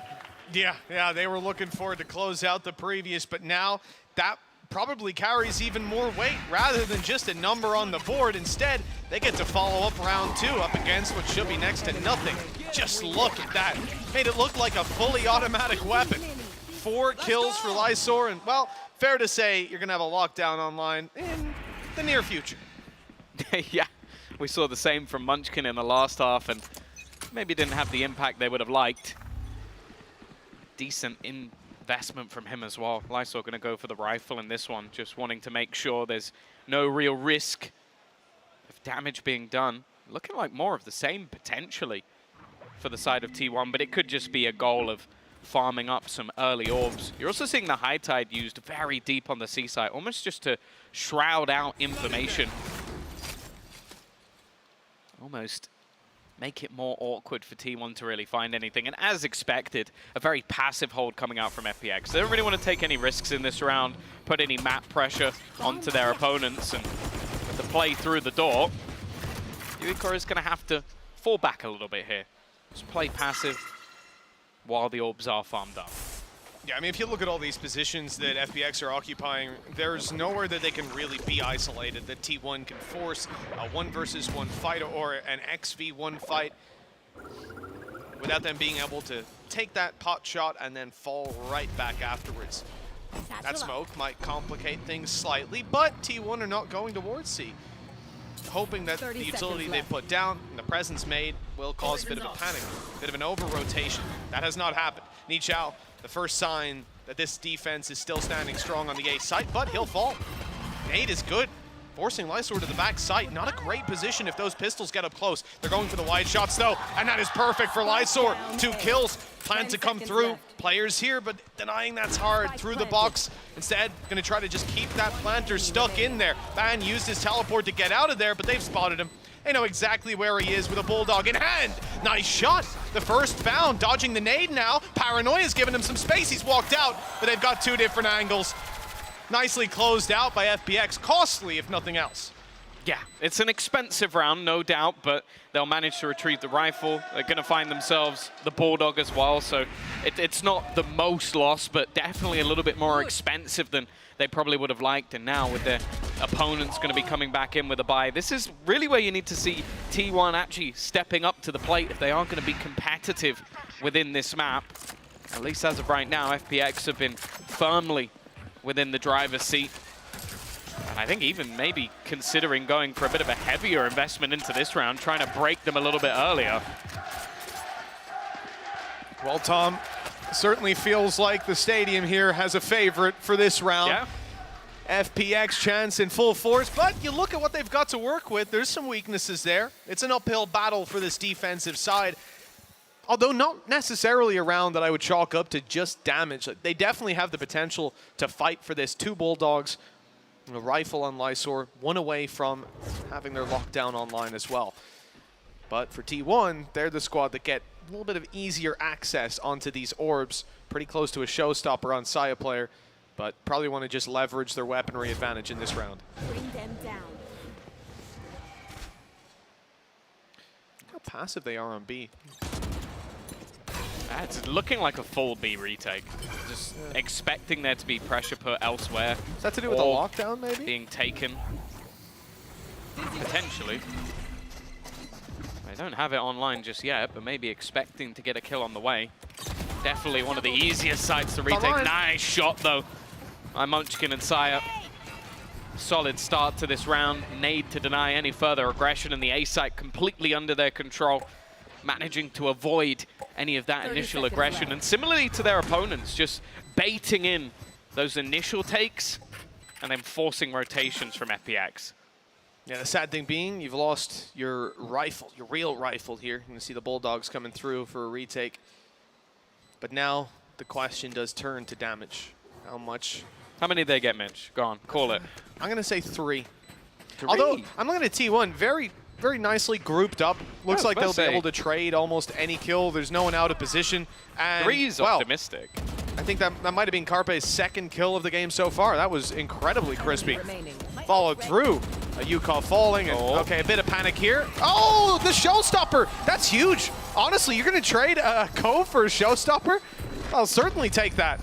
that was very panicky, and well, they do get one. Ban dies to the spike. Like it's a bit of a Carpe tripled his kills, yeah. A bit of a shaky finish to what was a good round from T1, I'd say. But I guess for them, I'm not wanting any spice to come through, anything crazy for FPX, but they're now going to come into this round. Rifles across the board, lockdown in play as well. It's also possible that was a fat finger, but I'm not really sure. I think it's more likely it was just sheer panic. Like, they could be defusing. How far is it diffused already? Is he sticking it inside that cove? And then you're going to swing one by one. Maybe he kills you all. It's just easier to throw that away, especially when you've got other ultis coming online. This is a bit of a pace near change. Future. Yeah, very quick indeed. Saya players already taken down Nichao, and the reinforcements will be late to A. Way too late, in fact, because with Lysor down, that plant is uncontested. Yeah, well, with Saya on the defensive side, you have the ability to avoid him. That was one of the things that happened a lot in that first half. He was sat there saving an operator, but not this time. Double entry. Good to see him starting to step up to the plate, and unfortunately for FPX, it almost looks like it has to just be the save. The instantaneous start to this round. It was mentioned in the video with Yuko that like they expect this sort of mix of explosiveness out from T1. I think this is exactly what he's talking about. Just a complete change of pace to what we've seen so far, and already getting themselves within arm's reach of their opponents. The fact is, though, financially, T1 in a spot where they can afford to lose a couple of weapons if they really wanted to. Maybe try and hunt down some of these players, but they're not risking it. Not taking any damage at all, really, throughout this round. And, well, 8 players are going to be alive at the end of it. I don't mind when we see such a passive call, especially when they have been so split. That A hold, very similar to the round before it, where once those 2 players go down, your chances just dive. The difference being, if you have weaponry actually invested. Oh, you got full-on FPX bandana. I'm jealous. Oh yeah, the crowd is packed out. FPX fans here in force to support their squad, and well, the squad certainly needs it. This is their timeout. Rest assured, they can hear the crowd. They can feel the rumbles at times when they pipe up. Are you having fun yet? I see.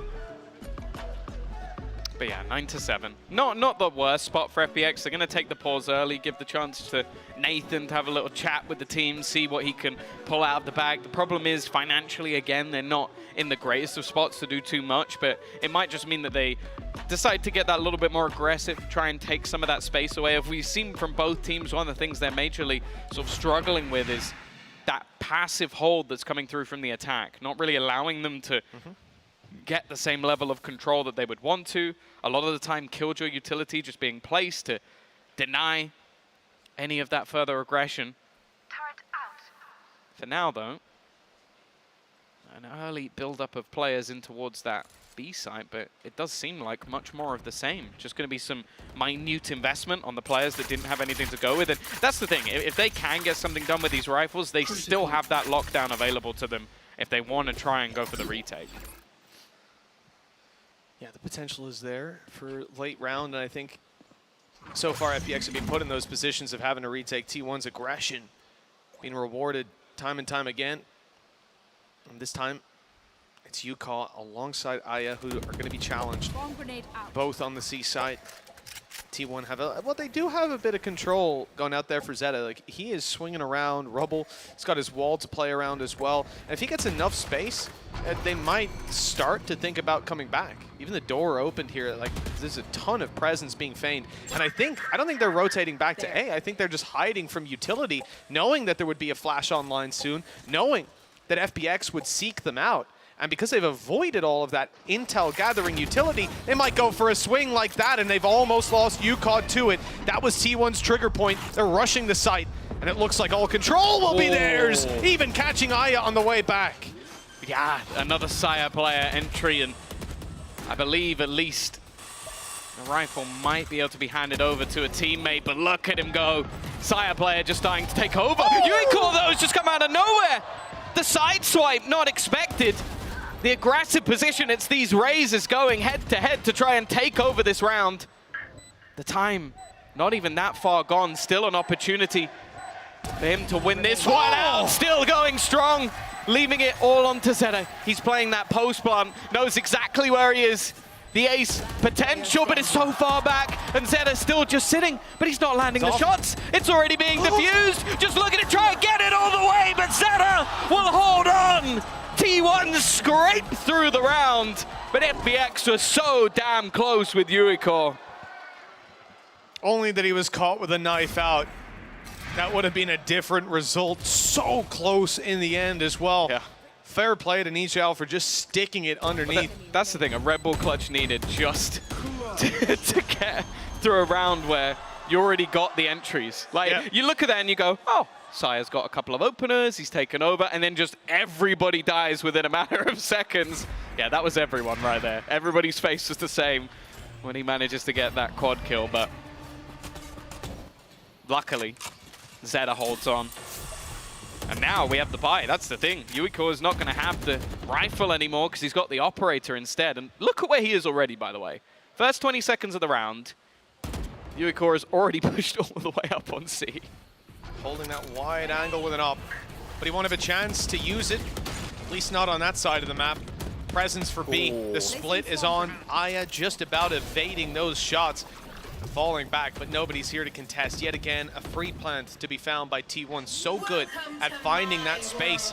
And the Viper's Pit used to lock it down afterwards. Those shots were close, but Aya will not find it. So we're set up in a difficult position. This Killjoy ult is causing problems, but Zeta somehow picked up a double. What an absolute disaster. One player detained. Look at that repositioning as well. Carpe dodged the showstopper. Zeta's back online inside the Viper's Pit. A third kill for T1. Carpe following and Munchkin closing. What a gorgeous round from this attacking squad. FPX got to start to sweat now. It's neck and neck. The heartbreaking thing with that double kill from Zeta is if they wait a few extra seconds for him to get detained, it's the freest kill of their lives. It's because they tried to start pushing in that little bit earlier, and because of that, I think he just basically just banked it onto them. It's so perfectly placed. They have to stay there, right? Because otherwise the lockdown is going to be destroyed. And they actually try to fall back once they hear it coming, but it's too late. Oh, what a disaster. Well, from the pistol round victory to get them through to 9 to a streak of rounds now for T1. Balin's not going to be connecting the shots. In fact, it's a double for Ban. Munchkin with another. This round is already looking squeaky clean. Unless Nichao has something to say about it, and he does not. Last man standing, Aya with a couple of pieces of utility, but no weaponry. No, has the classic. Doesn't even have the light shields with the classic. Nah, Sean's going to be sad. Shocked. Well, this one is going his way. All right, well, you know, maybe he should have had heavy shields. Yeah. It's a lot prettier right now. He's got the 1 kill. That should be where this ends. 1 away from Thrash as well, so ult is going to be online. There's absolutely no way you're chanting ace. Ace, ace, You guys, ace. What? Okay, we're getting there. Maybe we better start believing three more this. to go. 3 more now. Okay. Imagine. What a world that would be to live in. Still great damage, all things considered, and had the ulti online before he even went down. 5 rounds in a row, though, for T1. 4 ultimates online. Okay, the Viper's Pit's gone, but it was put to pretty good use. And on the other side of things, the Reckoning, Viper's Pit, Thrash, all strong ultimates building up to be a competitive round. But the fact is, T1, since the 9-5 scoreline, since the pistol and follow-up loss, they have looked unstoppable. Clutch plays, you name it. They've had it all. And for FPX, bear in mind, a big lead on their own map choice. Bind, I'm not confident in. They need to find something here. Oh, wow. Okay, a lockdown's going to be used to take over control of C site. 4 players here, but just take a look at the position of Zeta, not lurking on A. Viper walls on C. This is going to be a much more direct round, one in which they don't intend to fall back, use secondary options. The plant is in, already found, and they're giving up all this space. Thrash won't be able to reach them. It can be recovered at least. Not in a great position, though, using it mostly for the information. That's not going to be back up and online. Showstopper used. Oh, wow. Now Saya. Well, we don't need to talk about that one. Ban's picked up Yukon. Defuse being tapped. They're not sure. Someone could be on it right now. They need to swing and check. Maybe someone spotted it just around the edge of that wall. Saya, good for 1. Lysor down. Nichao up close. Got his double, but they're trading it right back. And T1 will not let go of this round, keeping a tight grip all the way through. And now with a 2-round lead, they look set to close out Lotus. Yeah, and the worst thing is as well is other than the Viper's Pit, FPX used absolutely everything in this round. The ults thrown through, the Reckoning was to try and force them back. I think even Thrash, they were maybe expecting somebody to still lurk around within the site, but didn't find anything. And I have to say, Zeta in these post-blood scenarios, unstoppable. I don't think he's faltered, gone down once. Yep. He won the 1v2, the double snakebite with a 3rd kill in there as well, and now having that in the late round. Leading by example, it has to be said. I believe it's been a switch up for this matchup for him to go back onto the Viper, and honestly, it's been an incredible choice. Start of round, Viper's Pit, orb for A. Oh, look at those pings coming through. T1 thinking about still committing to the A side, but bypassing this utility, bypassing the pit. But the thing is, there's not really that safe a spot to stand in the pit. Yeah. Like, you're either on the cross with your back, or you're right on the edge. Like, I feel like this is an incredibly dangerous pit to try and sit in, and huge reliance on Lysor to try and hold this one out. A lot of utility being put into delay, but they're not expecting that this is a full committal just yet. They still have that Viper orb. If things do get a little bit scary, it's probably going to go up with the 40-second, 30-second mark once this wall goes down. There you go. It's up, but it's a little bit too late. They're already through. Now the Viper having to fight, and Nichao is down. Viper's Pit out of the round, and FPX still massively behind after all of that has been taken out of their hands. They only get 1 kill for their trouble, very little damage, no control on the way back through. The one thing is, they did just hear that jump.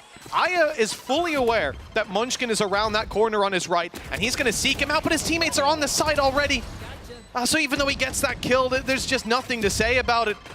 The 125 HP, sure, he's looking healthy, but there's 2 players lined up in a firing squad, and that'll put him to 0 seconds later. 12-9, 3 chances for T1 to close out this map. And Bind, as you said, Tom, their map pick is up next. Yeah, and one that, again, they play quite a regimented composition. I believe that they actually use the Gecko themselves, and it looks pretty damn good on their execution. So I would definitely be worried if you're an FPX fan, but they still have chances. 3 rounds, but 7 in a row now. That's the thing, Tom. They've just lost 7 in a row. So you look at it and go, 3 rounds, this is not too much, but they've got to turn this right around. And even the ones they have won on their defense, pistol and follow-up. That ain't repeatable. You ain't getting another one of those till the next map. Well, do you remember when Sire was having a bad game? Or a quiet game, I should say. Not even that long ago. Yeah, it feels like a lifetime now because he's been in a great spot and aggressive. It's a dry peek out. Okay, they've cleared Munchkin at least. No utility to support it, but maybe that surprise factor, it at least locks down some of that control on one side of the map, something that T1 might have to think about going back for. And in fact, the second they take that fight, the defenders immediately rotate away, just saying, okay, they're not going to challenge for this again. Oh, guess what? They are. Triple stack up on A. 45 seconds, no contact, but no one should be getting contact till they burst into the site. You stick with 3 players on A. And in fact, UCall goes more passive. It's the right call. Yeah. He would just get sectioned off and eliminated in a 1vx fight. Instead, he has to try to harass them on the way through and wait for his teammates to come in. They have a lot of utility for the way back in. That nade is going to go through. Zeta already gone. The nade's a little late, so it's not going to catch a kill, but that might have given them a chance.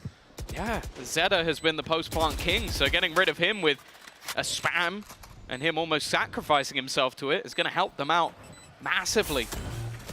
4 players looking to try and go back through on that retake. Lysor doing well. In fact, no trades to be had is left onto Sire. He's been fantastic. But with that level of HP, it is not going to be happening. FPX make the retake work, and they will live to fight another day, finally breaking that chain. That's the first time we've seen them with rifles in hand win around. It's nice to see. Maybe they finally found the solution, the push and pull on the map, working for them. More passive stance. He walks into it spraying. Like, I like the confidence from Zeta, but that's mind-numbing. Like, it almost just gives him the free kill. And as I said, he's been the one you want in post-plant. Yeah. He's been ridiculously good. So, I mean, his utility belt alone does that, but then add him to it for sure. Big scalp to take. Well, now just down to 2. Overtime still very much possible. And again, they're going for the same sort of setup they had in the last round. Now, bear in mind, T1, they're expecting a repeat. They have got a multitude of players waiting for this level of aggression, a tap onto the orb, and this is where they try and execute. Instead, they've actually thrown the nade, almost blocking off their own corner. Again, another blip for FPX, a mistake, and almost too easy an opener on the other side. They're going to try and actually push off the back of this. Sire player gets the kill with his nade instead of the gun. And now Berlin, this started off as a set play for the side of FPX. It's caught off his own angle. This is going horribly wrong. Oh, no! Right onto the nano. He's 7 HP. Oh, yeah, good luck with that. Zeta's just shutting him down, and well, that seems to be the final nail in the coffin for the FPX side. Ni Zhao, you better start that ace chant if you want another round, because FPX need one right now, and it's only the 1 kill to be found. T1, they were looking down and out in that first half. FPX had the control. They were the cleaner team.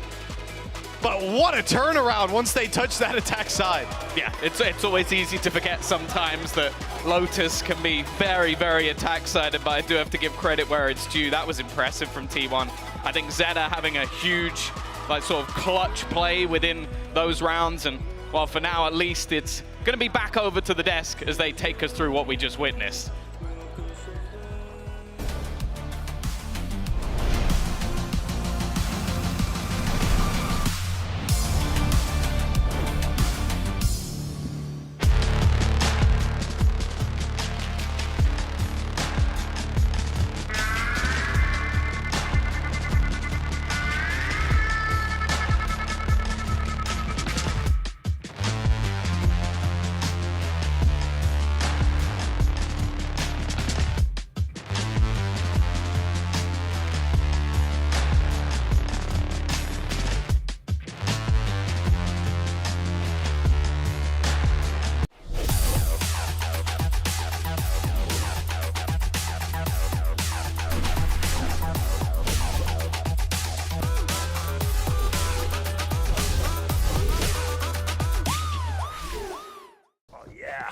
bringing in a new roommate to save money? Is that the plan? Well, we gotta find some way to save, so say hi to Glenn from work. Hey, that's my mom. Yeah, I think I have a much better plan. We switched to my plan from Verizon for just $25 per line. And that price is guaranteed for 3 years. All on the network we can count on. It's a good plan. It is a good plan. Glenn, looks like we're not gonna be needing you, so I'll see you at work. Oh, later, Glenn. Save big with My Plan, starting at just $25 when you bring your own phones. Guaranteed for 3 years. It's your Verizon.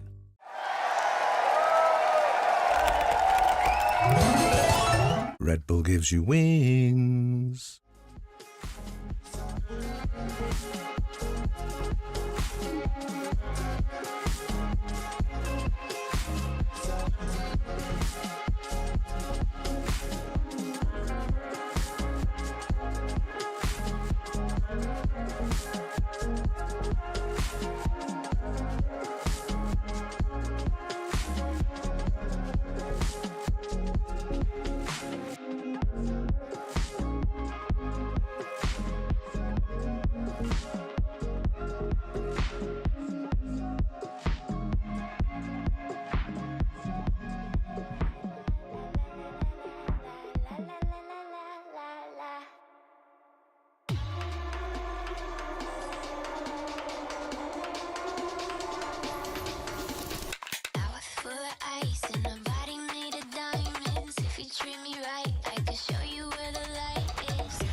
A great comeback from T1 to take map number 1 here of Lotus. I'm joined by Autumn, the coach of T1. And Autumn, I want to ask you, in the high-pressure matches like this, you've played with Zeta as an IGL, going all the way back to Cloud9 in 2021. What does you two's relationship bring in matches that are important like this one? Yeah, I know Jera's real personality and characteristic and his passion or something because we've worked in really long time. So he's IGL right now, and knowing the IGL's real personality and tendency is really important for this important match because I let him think oh, this is our problem for mental wise. So we need that because our mental wasn't good like our former match. So today probably our player felt pressure a lot. So it means as an in-game leader, he should control our emotion in game, right? And through this round, even we are losing momentum in tech time or something. Me and Jera tried to boost our like confidence and mental. So yeah, I think it's worked. Well, it showed in your performance match number 1. Best of luck in the second map, Coach. Thank we'll you. send things back to the desk. Thank you. Thank you very much, Mimi. Fantastic answer there from Coach Auden. I'm back here on the desk with these two gents. Welcome back.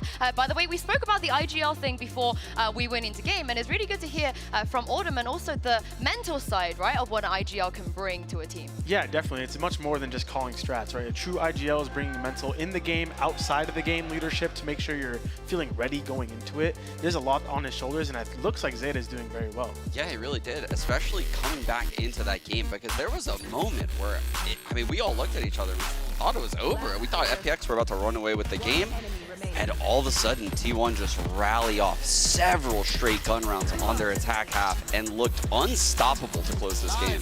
Yeah, talk about being unstoppable to close it. The closing rounds, their post plants were phenomenal. They went 7 for 10, only losing 1 towards the later of the half, and that was what was able to close them out. Look at this Molly here, getting a double kill is so funny. Back-to-back rounds from Zeta. Yeah, so I think he definitely started the momentum for his team as the IGL, kind of got the fire in him, got his boys moving, and they closed it out phenomenally in the post plant. Yeah, leading from the front, as we would like to say. But I feel like FPX, they tried to maybe not let them plant a couple of times, but sure, nothing was just working against T1's attack side. Yeah, they couldn't seem to stall out the hits, and the Gecko just wasn't powerful enough for the Mound retakes, especially because when they did actually go Mound, there was good tools to deal with it. Like the ultimates finally came online for T1. Again, I have to give praise for Zeta. This was a very well-called game all across the board from T1. Yeah, and to add, whenever we saw those reclears coming out of FPX, like the Mound control you're talking about, the counter util was always on point with T1, which is a huge step up in all of their macro that they've shown throughout this tournament and previously. They were ready. They had nade out, people had flash out, Saya popped his ult when the reclear came, so that just shows that they were ready and one step ahead of FPX going into it. And that's on Ban too, and that was a player I think I would be a little bit critical of on his day 1 performance against Foot. I think being ready with the paranoia, being ready as a reaction, having multiple layers to your strat, not just trying to jam it into the C site, but be willing to dump util and react to the other team. This was a very different T1 approach compared to what we saw yesterday. This is the T1 we were expecting to see, right? Yes. We know they could do stuff like this, but do you guys think it's enough what we've seen so far on map 1? Is it enough to save them from elimination today? I think so, because of how interesting this comp is coming out of FPX. They were able to deal with it very well. And going into Bind, which is their pick, a comfort map for T1, in theory, they should be able to deal with anything that comes their way just because they've probably had so much repetition on the map. The counter util is there, the strats are coming out. I wanted to talk about what you were saying about the strats. You got to have layers. It's so easy to just say, all right, guys, let's go C. But to have the layers of, what if they react by reclearing us? What if they do a push? What if they push the other side? Having everything just set into the round makes you quickly reactive and just shows that was their game plan going into it. There was actually a round, I mean, to give praise also to FPX, there was a round in the first half that we were watching where there was an insta-op pick from Yakao over at the Mound, right? He satchels out, gets that pick, and then they mid-game back to A after their Harbor got picked. And you basically were like, they should go through the breakable door, they should go to B. And they did exactly what you were asking them to do in that situation. I just think the mid-round calling from both teams looked quite well, honestly, throughout that entire map. For FPX, they have to win this next map if they want to avoid elimination. So let's hear what their coach Nathan had to say ahead of Bind. A tough map number 1 for FPX. I'm joined by Coach Nathan. And Coach, I wanted to ask you, in the face of elimination for your team, what have you been telling the players to keep them focused for map 2? 那想问到教练的是，其实，在第一局的失利之后，现在队伍已经来到了淘汰的边缘线嘛，所以说你会跟他们说什么，能够让他们在第2局的时候，在第2张图的时候保持集中呢？我觉得就主要跟他们说，不要再想其他场外因素，或者说乱七八糟的，我们就当这只是一个 BO1，我们好好的去认真的准备这个 BO1，好好的去发挥自己，展现自己就 OK 了。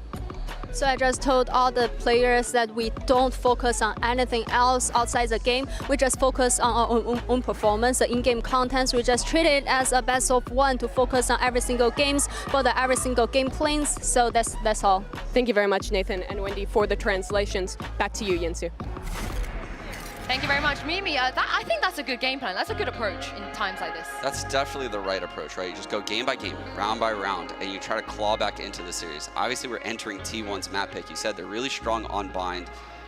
ironically enough, they actually have been running a Gecko on Bind, so now they're probably going to be the ones playing Gecko on this map.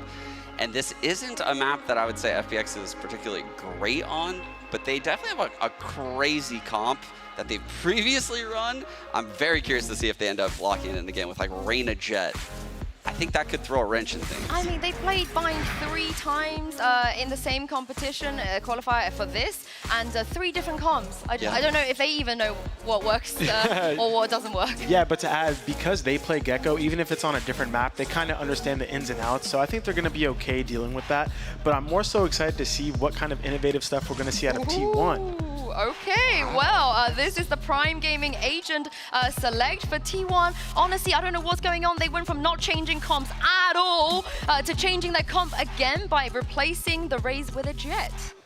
And I think that's definitely just a comfort thing, especially for Saya player. I used to play with Saya player, so I know how he is like as an individual. And on this map, it kind of activates him more. Having that dash, being able to take aggressive fights down B long, aggressive fights into showers, and be able to safely get out, kind of suits his playstyle very well. And on top, you're going to have a lot of entry utility, like the Wingman, the Dizzy, and the Skydog. So he's going to have a lot of utility up front for him to be able to take a favorable engagement and get out if the pressure comes back from FPX. I am worried, though, about the plant stalling on their comp. I mean, typically, you would use the Raze to do that. So I'm curious to see how they approach this on the defensive half. Definitely. Yeah, and of course, Berlin, the IGL, is actually playing the Raze, so I can't wait to see how he is going to do on this map, because if they don't win here, Mitch and Tom, they will be eliminated. Well, the stakes are certainly high for this matchup as we get on to Bind. FPX, no doubt, will have hoped that they were already going to be sitting 1-0 up, but like we heard, you got to treat every map like a best-of-1. This reverse sweep starts on Bind. For FPX, it's going to start on their defense. Yeah, I like this swap up. It's slightly less crazy. The rain has disappeared, which I think there's going to be many who are very happy about that one, but also gives them a lot more opportunities. I always love to see this sort of Sky combined with the Harbor Viper, that sort of burst of utility that you could do with these explosive style pushes. And I think that's going to have to be the main game plan for them on this defensive side. Push, take control, and fight them up front before they can get too much done with the execute-heavy style of this Bind composition. So I think it's going to be a fun map, even without that Reyna in play. And I'm a little bit happier to see Lysor go over to the Viper. Saya players, Jet, certainly going to be something to keep an eye on throughout this. I suppose really the defensive side, seeing how they temper that aggression. As we heard from Valen, you can definitely see comfort prevailing for this man on this map in particular. Nice nade, nice and deep, slowing it down. Can't follow up on the back of the Tiger, and even a wall wasted to start this one out. But the damage done, it's on the Saya player. He's 16 HP. Especially as the man somewhat expected to take that space for the team. Being that low on health is not going to help him out, although Munchkin, I believe, does have the heal, and it almost makes me think they might double back towards the A side. The fact that he hasn't rotated anywhere near. Yeah, there you go, the heal instantly being popped. The thing is, though, this does buy a little bit of extra time for those rotations to come through. I mean, T1 are pretty close and sectioning out a lot of this site. The flash through the wall for Saya player to force a fight. Nijao goes down. The kills going their way for now, as it seems T1 are stabilizing in the post plant. That's when Aya steps up. That quick double, but it's left him on 20 HP. Has to rely on Berlin getting out of the bathroom and finding a leg to stand on with this retake. Currently not spotting any players. They might have heard the jump towards the spawn. There's a tap. Aya now going to be defending him from the crossover halfway already. They need to hurry, and Saya just that. Yeah, a big win for them. An early pissed around take, and bear in mind they managed to do that in the last map. The second one not quite going their way. It's even on that ground, but to start things off on this attack side with a pistol win, we always know that this map leans towards that defensive side, although I do wonder if the compositions might make a little bit of difference when it comes to this game. But yeah, I think already seeing that little bit of extra confidence for Saya taking those fights even with the early damage that was taken from him. And now, again, you've got a shorty for Yuiko. I wonder if we're just almost a bait and switch. Berlin, the IGL, taking up the Raze. You might be thinking, it doesn't fit within a lot of the rest of his agent pool, but historically, it's his most played. T1 losing one already. it's going to make you a bit more cautious about how you approach the rest of these engagements, and rightfully so. You would call up close, shorty in hand, wall protecting him too. Viper might section him out for a moment, but it depends when he makes his way in. He's missed them all! No. T1 getting out of that one scot-free. And a plan to come in now. They have definitely stabilized. And for the rest as well, it becomes so much more difficult. The cheeky plays you can make off aggression or little pockets of space become a lot tougher when that spike is ticking against you. T1 can just sit back, wait patiently. Good snake bite at least, but Carpe's gonna land the shot. A quieter game from him in the last, and now Aya with that Sheriff. Again, they've reduced the numbers a little bit for T1, but it'll be relatively clean, or clean enough. 3 players surviving, you can't really complain. Marshall can still get good use out of a round like this if they don't decide to upgrade it completely. It's just that there. It's heartbreaking seeing that shorty in play. The opportunity is there. The timing. Just 1 second earlier, I think it's easy enough, but the fact that your Viper fades through the wall just as you swing gives Zeta all the room he needs to close that duel out, double up on it. 3rd round up for grabs. It looks like we might have a little bit of a timeout coming through. Yeah, potentially a technical one. I'd be surprised if this early on in the game we're just gonna see them take themselves a timeout. I'd be surprised, but 3rd round tag. Unless something has been spotted by the coaches. But for now, at least, just taking a little moment. And that's the thing. That's a home screen. For T1, just being that little bit more, I guess, confident going into this map. The thing is, they were rocked by Foot. That's the match that's coming up for them later if they manage to take this one over the line. And I think having that start to the tournament, going that far down as well in the last map, and then being able to streak things back, I think maybe realizing a little bit more of that form that we've seen from them. Because this was a team, again, over at Tokyo that had a pretty decent performance. They were rocking with some of the top teams and even taking a win over EDG in their opening match. So it's not like we should be doubting this team. I think it's just that first matchup really made them look weak in comparison. Like having a lot of different mistakes, but finally starting to wake up a little bit. For FPX is more so one of those scenarios where it's like, okay, even go back to the sort of interview this morning. They may not necessarily expect to get a victory within this tournament, but they want to learn from it. They're clearly enjoying playing on the stage in front of the crowd as well. So it'll be whether or not they can at least make this one that little bit more competitive and hopefully for their sake take a map. Because as I said, like with the adaptations they've made to their composition, what they've pulled in, rather than throwing a Reyna into the mix, they've got something that looks like it can still have that sort of explosive aggression, but more so be a little bit tempered at times as well. And for the other side of things, it's more looking at Team 1 and going, okay, can you win this one clean? Because if you're going up against Foot, who have looked in good form, you're going to need to. It's a thing for FPX, you know, going back to China, you're going to be in a pretty decent position if you have managed to draw something out of these opponents, if you're able to learn from the mistakes made here on the international stage. And like they said themselves, you know, they got to see Brazil. They got to learn time and time again. That's all you can do in these early stages of a scene still developing.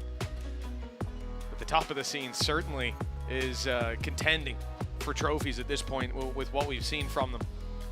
FPX, well, I don't want to say they're not quite there yet. This matchup,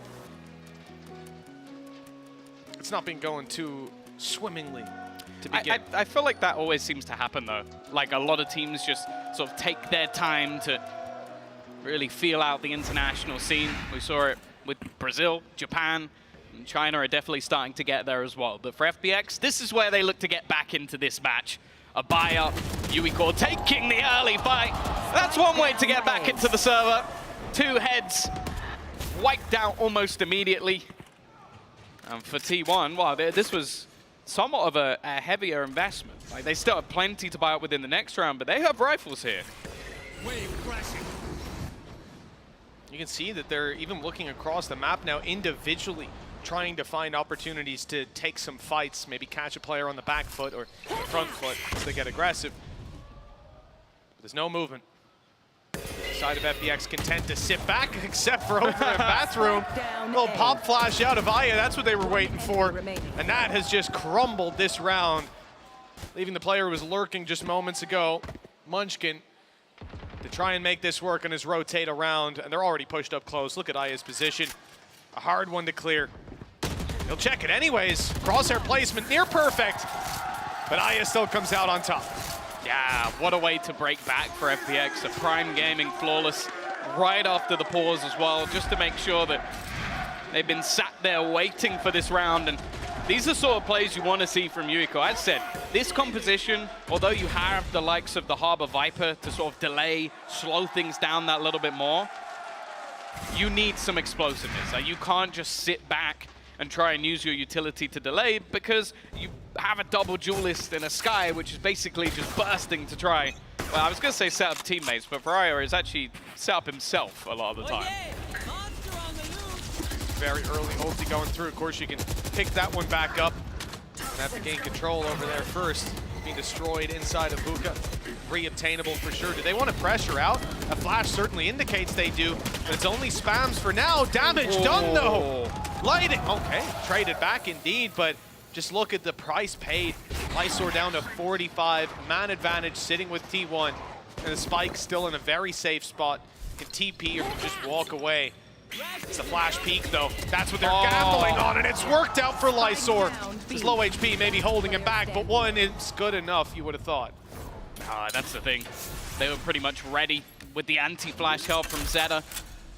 The Thrash set up as well to make sure there was no way that that final player within the site would be able to hold on. And now for Nichao, a 1v3 clutch on the contact angle, and then the swing is there immediately. Good work from T1, a nice little execution. This time as well, I'd note that Zeta, he starts off as that, basically like lurk play. Holds off on the push. I think it was a peek out from Yuiko over on the other side of the map. Oh no, it wasn't a peek out. It was just straight spam through a wall. Never mind. Both were just wild spams. Yo, I'm on something. I'm on something. He most certainly is. It was a T1 watch party. They got their snacks, are ready to go. 3-1. And T1 snacking on their opponents right now. Looking good. Always someone to watch with those flashes. He's on the other side of the map to the engagement. Hello, Yuka's looking for someone. Updrafting around, and well, he's being found instead. Saya player dropping and looking for more around the top of the boxes. Oh, and he's up in heaven as well. There's no stopping this man. Mr. Worldwide on the site, but he's being taken down at long last. It was mentioned comfort. I don't think you can look more comfortable than that. Literally gliding through that A site. Nichao, the thing is, even if he gets this far, there's going to be an instant swing. Trying to find anything more should be impossible. Actually, never mind. It's a little bit disjointed. Looking possible for them as Aya's managed to find a multi-frag of 3. Zeta in the post spawn, though. We know how devastating he's been. The spam through the wall, not quite connecting. The time's fairly far gone, but they'll get it anyway. Wasn't able to deny that defusal. And FPX, what looked like an impossible retake with a man disadvantage. Aya's there again. Yeah, he started it out on B, other side of the map, while all that mayhem was going down on the site. But once he arrived, Saya player's success ceased to be. What an incredible round from this man. A lot of it not even coming down to his utility, just straight up better than them. You love to see it. A second round now found for FPX. Maybe that can light the spark. I wonder, did Munchkin blind himself there? I'm trying to work out who flashed him. Yeah, I think he did. It's the only thing that makes sense, but yeah, that means he flashed himself, went for a peek, and then got killed for it. It's definitely a blunder by T1. Also him individually. Saya player though, well, he started that round off with a bang. He's looking to do the same. Viper's Pit out immediately, reckoning alongside it. They are trying to use those ults as almost spam. Okay, a chance. But Berlin's managed to just walk right past, and then nothing's going the way of T1 right now. Okay, finally, Fan has managed to find a kill. He goes running through. Somehow catches Yuiko off guard, and this looks even again. In fact, even in favor of T1. It Doesn't last very long, does it?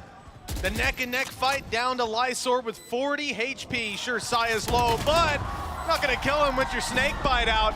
Ban with an incredible round, just swinging into angle after angle and winning every fight along the way. FPX won't be happy to lose that, but the one upside, their ult economy's looking pretty good. Just take a look at Ban. Okay, the first one was good. That spurs him on to run through a wall, take that kill, and that's how he closes it. Same thing, just wide swing and take him down. That's the thing. Ban may play controllers, but he's got the duelist heart. Like he still loves. I always like to see him play Fracture because of that. He gets to go back to his trusty jet, but you can see it in this round. Come on, now their opponents are on the other foot. The thing is, though, similarly to T1, they managed to make it work with a Blade Storm, Reckoning, Viper's Pit thrown through. Well, now they have the ult spam themselves. Seeker's back online for the second time. They even have a Viper's Pit, Blade Storm, and Reckoning of their own. So much that they could play with, a lot of potential in this round. The fact is, though, T1, again, taking their time. And they have Seekers of their own. So if they can get this down to a closer scenario, maybe spot out the gamble, this could still be their round. Oh yeah, I mean, it's not out of the question just yet. Plenty to play for, but the rotation towards A coming in from Berlin. Flash has found contact, that cancels the rotate. Berlin will still be here. That Viper's Pit's causing problems. Now only one avenue of approach if they do want to take this to B. They've lost all the control on A side. They go back and go through that teleporter. They're in trouble. It has to be the B commitment. Seeker's on the way, flash through, and the dash soon to come in. They're trying to deal the damage with weaker weapons, and it's not easy. Berlin makes it look that for the burst, but look at the follow-up. T1 just grouping together, sticking as a team, and trading every single one, if even. Yeah. And the problem is as well, Yuiko, like his flank initially might have worked out, but it's been so much time on the clock that the space just isn't really worth it. Reckoning available, but I'd be surprised if they use it, and now he has to try and do it all. Blade Storm 1v3 is certainly not the easiest. He dodged the flash at least, but look at that. Another firing squad waiting, and another triple kill for Ban. He is on one on this harbor right now. And an agent I wasn't necessarily thrilled to see. I never necessarily am, but wow. It doesn't even matter what agent he's playing. He just hits heads. Yeah, and I think this is a good time for FPX to take a pause. Like 5 rounds already on that attack side for T1. They found themselves in a very good spot now. I'll say the double duelist, a little bit unorthodox on Bind. Maybe you could lean towards the fact that FPX might be able to get more rounds in the attack, but I wouldn't ever be confident in stating that on a map like Bind. It's always very difficult to sort of find that space with such narrow angles, and on the other side of things, like having a bunch of initiator utility combined with that double controller, it sets things up so nicely for not only them to have the stack up in the right place, but more importantly, to have that delay potential. 5-2, P1 going to be very happy with how things have gone so far, but ultimates all but burnt out. Ban 1 away from having that reckoning, and on the other side of things, they have that showstopper on Berlin, who, after some of the initial rounds, has got a little bit quiet. Yeah, had well, like a classic kill in the previous round. So yeah, before that, and a sheriff kill. It's been, yeah. This is your second round sheriff kill, yeah. So he hasn't had a kill with a rifle yet. And that's it. In the impactful rounds, you need your duelists to be showing up. But I think it's difficult. T1 have such an interesting way of taking sites, you know, using that harbor to block off so many of the angles. Gecko's incredibly annoying when, when his flash isn't caught behind the wall like we saw from FPX on the previous map. Keep it up. Blinding them up, forcing them back, and then the space, even if they're only falling behind that wall for a second or two to let the flash fade away, Saya player's already in there. He's already taken the space, and his teammates are flooding in with him. The pressure is incredible that T1 are able to apply. So far, FPX haven't really found a reliable solution. Here's their chance with the B side under threat yet again, but there's a lot of utility on A that's stopping them from rotating fully. Yeah, the thing is now, though, having that reckoning. But that was the main goal of this round, just try and make sure that they get that ultimate online. You can set up wonderfully to take in that space, and then having a reckoning comboed with a dizzy and maybe a sky flash as well. It's almost impossible to dodge everything that they have. 3 players, though, ready and waiting. Saya, immediate dash! And while Lysor's just been decimated, now the Reckoning coming through as well. This will reveal where his opponents are, spamming through the walls. He has support as well in the form of Carpe. This is looking bleak, and well, Aya just trying to almost hide at the back of this site. A counter Reckoning being sent through, but with Thrash denying that space, they can't even do anything off it. Yeah, I don't know where you go from this point. Both flashes still for Aya, can hope to find something, but the showstopper doesn't even land, and Saya players switch places, got inside the cove, fragmented this retake completely, and there's players waiting outside, baiting Carpe, letting him fall. That's fine, because they've got the utility to close this one out. Now they can swing in one at a time, run that clock down. Even if they didn't win the fights, they might have won it on the clock alone. Gorgeous stuff from T1 yet again. Yeah, I really like the dynamic of their post plant. You have the almost insanity of Saya player, just running around, shooting at people, has support from Carpe and his flashes as well, as they play forward in the post plant, and then you just have Zeta basically sat at the back just going, okay, I'm now setting my lineups. If you even get close to that spike, there's a snake bite on it, and I'm going to be swinging you off the headshot. And that's before you even talk about the final layer as well, of the wraparound through long. There's so many layers to what T1 are doing that FPX, at least at the moment, have no response. That's it, like we're saying, this defensive side, the full aggression out of T1, the burst plays have been working. When it falls back to retaking the site, there's always that extra element thrown in from T1. Now Saya player has his dash. First kill, not going to be found. Down to 45. Yeah, he needs to heal immediately. If the wall wasn't in the way, who knows?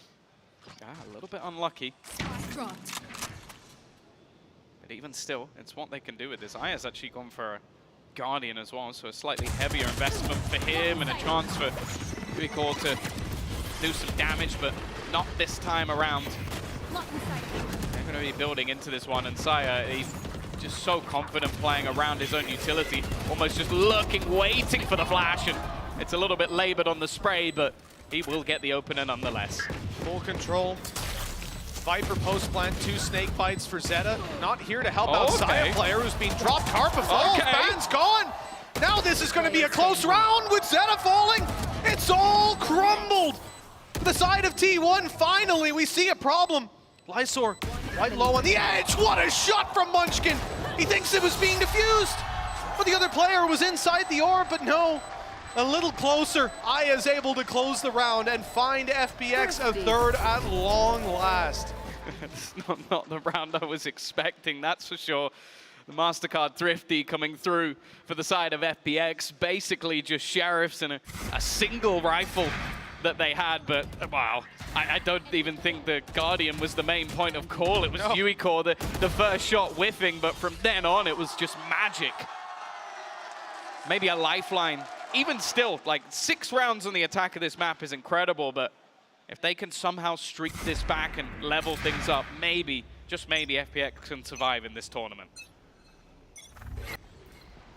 Still time to build that up to 6-6. Let's see what FPX's response is. B players falling back. They sense the aggression. Operator from Yukon not going to find anything. He's bailing. Seekers are hunting down his teammates. Berlin's still able to hold strong, but left on super low HP. He won't get out alive. But is there a follow-up? A follow-through from FPX. Saya players up close yet again. But it's traded. Aya again able to take down Saya player, potentially end his streak on the A side. A shot missed for FPX though. Munchkin's only 10 HP, but it's enough. Now he can buy even more time sitting in that corner. Flash back online. It'll be used fairly soon, you'd imagine. Oh, it better be. That snake fight's close, and it's got him. Great positioning on that utility. But the time is still going to be an issue. They need to find these final players blinded. Aya knows there's a player around the corner, but he's the one himself. Even still lands the shot, but he's got more to do. Another player to take down, and it's Ban. Consistently hitting 3K after 3K, and there's another for the tally. I don't know, if that's not the reflex coming into the desk, I don't know what is. That is absurd. Blinds himself and his opponent, and then just somehow, maybe off sound, actually manages to hit the headshot. There's still not enough. Ban has looked fantastic, and I'll be honest, on the other side of things, Aya has been the main glimmer of hope for FPX. He's 14-7 and they have 3 rounds. Like, it is truly ridiculous. Has enough to potentially go for a hero rifle. I think it's a hero rifle with no shields, which is definitely a bit of an obscure choice. Well, the Blade Storm picked up as well. You saw T1 with a really nice strat. We've seen it before, the Cloud Burst to dodge the flash at the start. Element of surprise is the hope. Okay, 2 knives already expended. A headshot needed soon. Berlin's found it on the Saya player. There's the Blade Storm not finding the kill, but it doesn't matter. Once they keep thinning out these T1 numbers, the lighter weapons, the pistols, seem so dangerous. And with T1 now in a 3v3, a 3v2, a 3v1. I don't know how they've managed to recover, but Lysor is left alone. Yeah, at this point, I think Munchkin might have him dead to rights. Even gonna push forward back into that corner. Trying not to give him any ground, although, there you go. Pistol will give it away. Zeta playing passive up top. Oh, not gonna find anything. Carpe will spot him out, and T1 in a dominant position. These rounds somehow still seem to become competitive at times, but the response from T1 is swift. And they are looking to have, well, one of the most dominant attack side halves on Bind I think I've seen in a while. Saya player even going to invest into an operator this round. He's got the Blade Storm to back it up, so a perfectly reasonable thing to do. And actually, I was looking at the finances. Yuiko is now also going to have no shields on his rifle. This is something we saw in the last round as well, but definitely a peculiar decision. Yeah, he invested a bit more in full shields last round, knowing he'd have that Blade Storm online. Comes at a cost, obviously. You see that cost right here and now. Operator held. But he's not going to be given an opportunity to find an open fight. Side player instead just neutered in the early round. Haven't been able to grab that orb just yet. But I'm not sure either of these players is too keen to pick it up. If it was a showstopper, maybe. But they're 3 away. Yeah. Well, that's the thing. There's 2 players that are 1 away from an ult, and neither of them are in the spot to actually challenge for the orb. So it's evidently not something they plan to fight for. Saya player. There's a flash. Always scary, the flash. It goes deep, though. They don't expect anybody to be this close. It's the 1-2 punch, but only the one. Saya's all that's needed. But this is a ruse. He's just selling the idea that this is a B hit. The fact is, though, they haven't really fallen for it just yet. The rotation eventually coming. Yuiko spots them down mid. He hasn't been able to connect on it, and he's wrapped on by Zeta. Leaving just to make that one! Saya player has just taken over this round. While Berlin, he's one off a showstopper, but he's going to need a lot from this one. Oh yeah, this needs to be one hell of a round. Quick kill, showstopper up, follow through. One of the biggest clutches of Berlin's life. He's running straight into the off to start it. Saya player holding the angle, but Zeta peeks it first. 9-3. Phenomenal gameplay from T1. A great first half, set up for success. And funny thing about Ban in that, when he got 1 kill, he was statistically more likely to get a 3K than to end there. Like 3 they're not back-to-back, 2 back-to-back 3Ks and 1 very important one later on. I think you can certainly look at a number of facets that have been strong for T1, and we're going to toss to the analyst desk to talk all about them. Thank you very much, Mitch and Tom. T1's attack side, just like the first map, it just feels like it's too strong. Sean, I know you got a telestrator here. You want to break a round down for us? Yeah, this is actually the first true gun round T1 played in this game, and I want to show you how impactful this Gecko actually was. So zooming into the mini-map right here, you can see off the bat, they are thrashing through Hookah right now.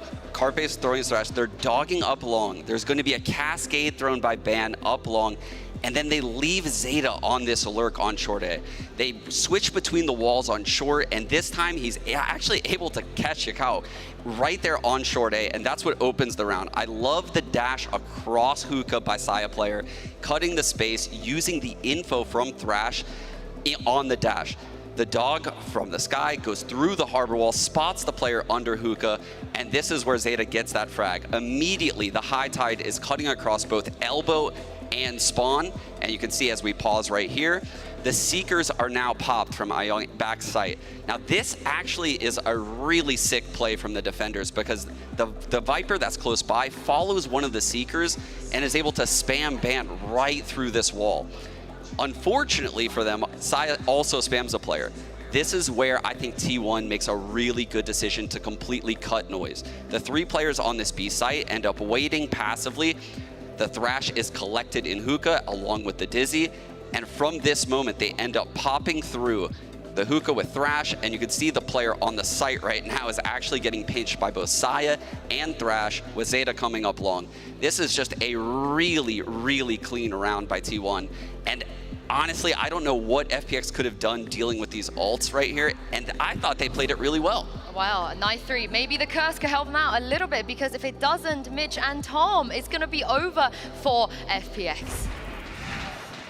It could be a long flight back after this game. 3 rounds on the board as they start out their attacking side. And I have to agree with Sean, Tom. You know, T1 did so many beautiful things on their executes. And not even on the first map, but here on Bind, I genuinely felt like FPX, they didn't make massive mistakes. They weren't misplaying it. They were just getting wrecked. And it might just be the same again here in the pistol. T1 have snuck behind them. In fact, using their own wall. FPX are in trouble. They have no idea how many players are coming up behind them. And that's the spike. Disaster strikes despite Berlin claiming control over this part of the map. They've got to go right back to B-Long to pick up the spike. And there's 3 defenders there. Yeah, they had nobody watching for that B short push, and well, they've got the A site under their control. We're going to teleport. Yeah, if only they had a From the Shadows in round 1 on Omen that they don't have.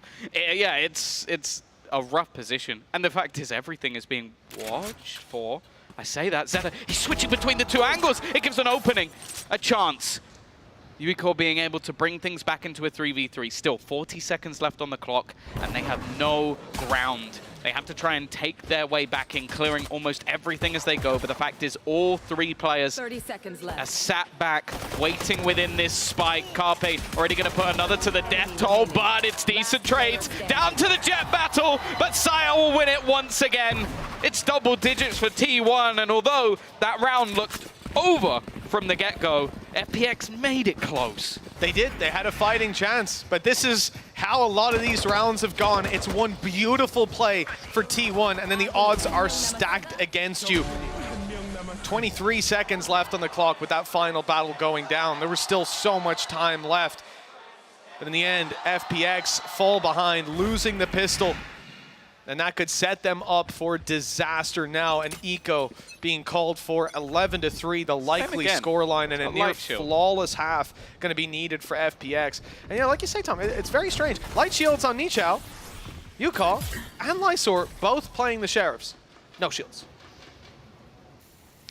Maybe gives him a slightly better chance of a plant. I don't know. I'm trying to find a reason. He has managed to do some damage with this classic in the past. 2K last time. Yeah, so maybe he just knows he'll make the money back.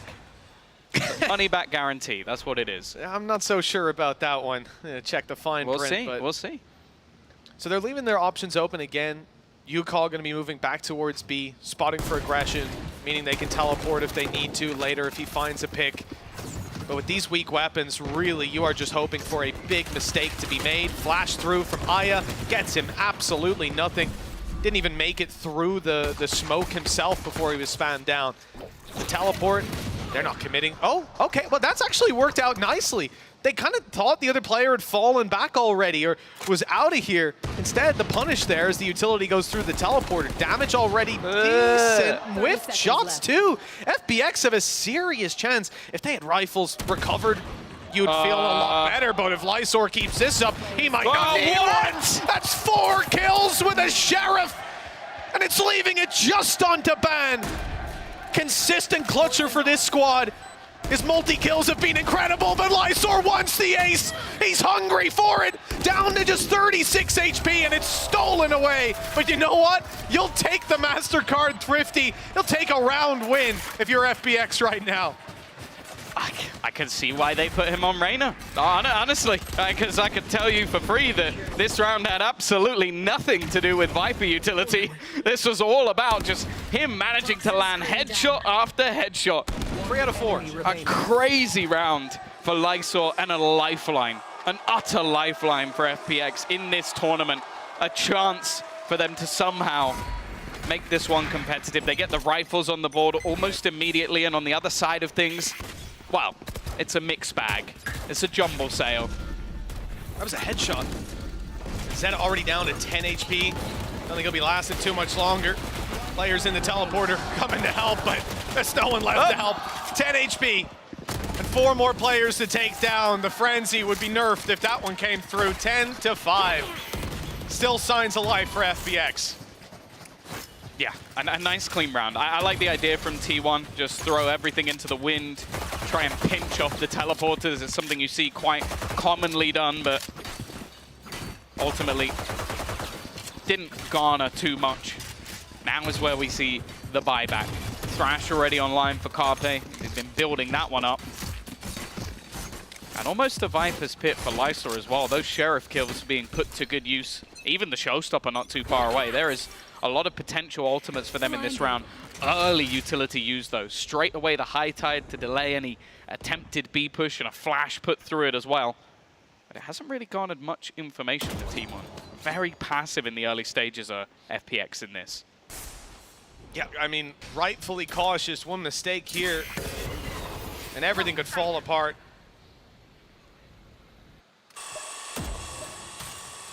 Even their flash is up for Aya, so you're expecting a much, much slower round out of this attacking side. The fights do come through, though.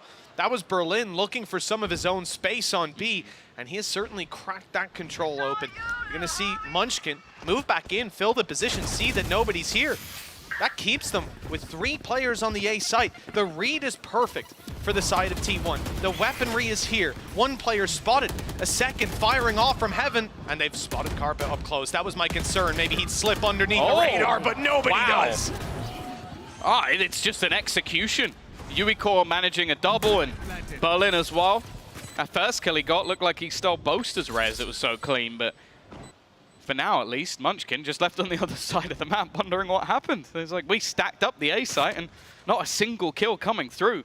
I like it from FPX. Again, very explosive in its stance. And as you said, like in terms of the setup, sending Thrash through early and having basically all that Viper utility to try and delay, it didn't work out.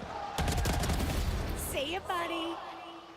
Nishao's not going to catch him, unfortunately. Munchkin. Yeah, Lysor might though. Carrying forward that rifle. Yeah, it's not guaranteed. Lysor's got a really good position moving through the spawn. Yuka's just gone for the teleport. They've got him pinched, but they don't know it.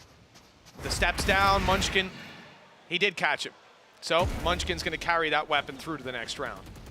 Yeah, at least something. T1 actually going to be taking a fairly early pause, but it's understandable. Probably shaken a little bit from round number 2, losing 4 players to a Sheriff and the round slipping away from them.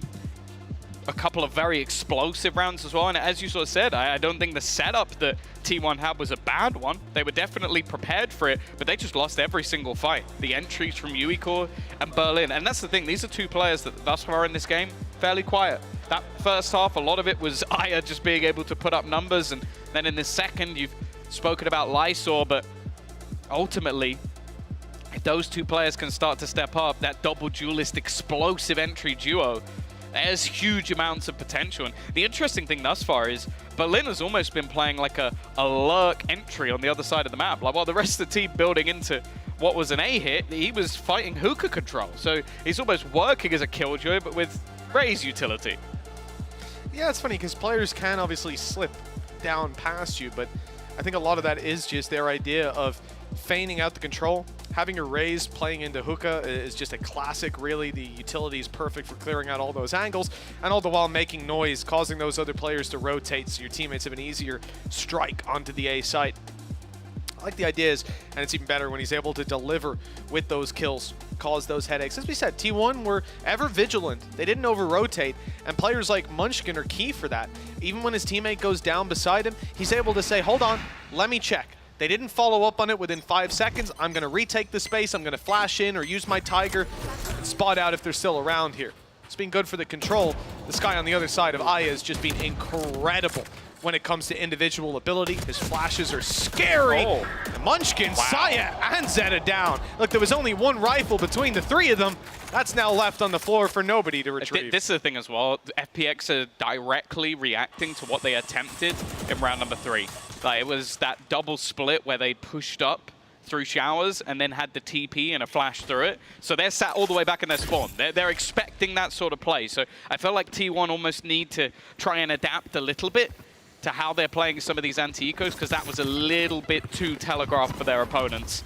And now, well, after their patience being rewarded, they can now just go into this A site relatively for free. Not really anything here. They know that Ban rotating has managed to find a rifle, and he's always good for a few, but not this time. And as said, Yuiko, he really is starting to come online.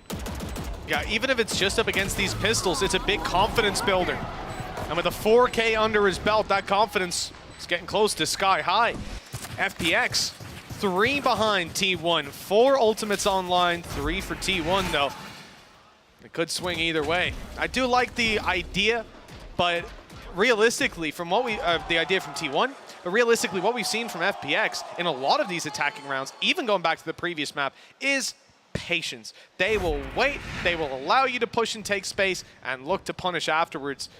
Even on their attack side on Lotus, we saw constant battles where they would be baiting you into those rotations with the very objective of finding a push like they just did in the previous round. It's going to be another pacey hit. I think it is. This time the double duel is together. A lot of damage being taken. Showstopper utilized off the back of it. They are trying to throw these ults in, but Carpe's done very well. He's actually managed to claim control of the spike, and this will have a rotation coming back from his teammate through the teleporter. Zeta already finding another, but Lysor's still there, still fighting. Yeah, going down's not the biggest deal, though, realistically, especially when Munchkin is going to reoccupy this spot just moments later. A great angle to fight for, but oh, that's a spanner thrown into the works.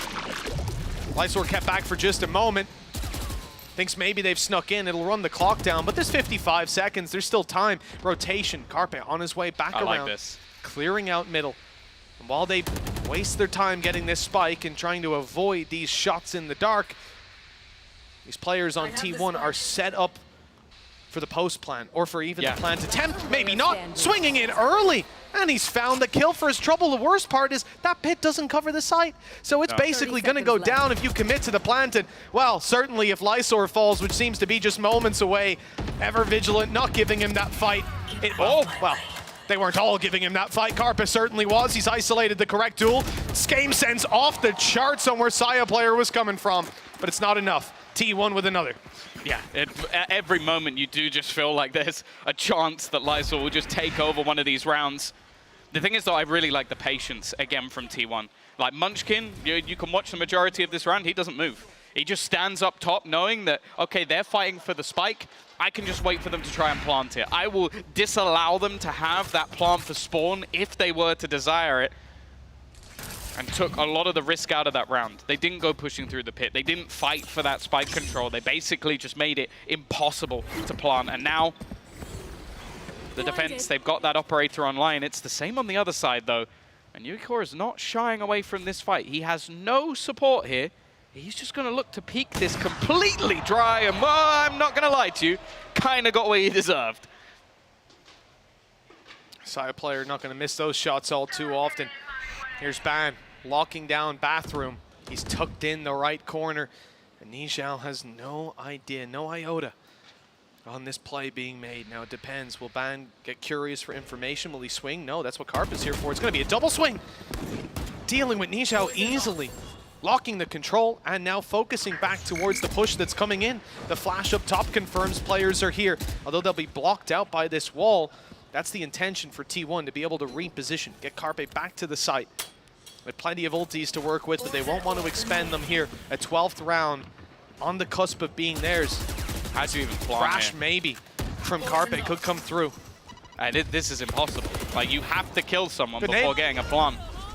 Even Munchkin still surviving. Thrash going through, maybe a little bit early. And somehow they managed to fight 2 back. A wall bang. Throw a thrash. It's ridiculous from Carpe. I don't know how he's getting away with the frags he's finding, but now Aya is all that's left. Maybe hoping for a late dash through, but there's nothing he can really do here. Look how passive Carpe is after huge individual play. He waits patiently. He's going to send Little Bro through. Finally, he'll go down, but he's already won the round. His sacrifice will give T1 their 12th.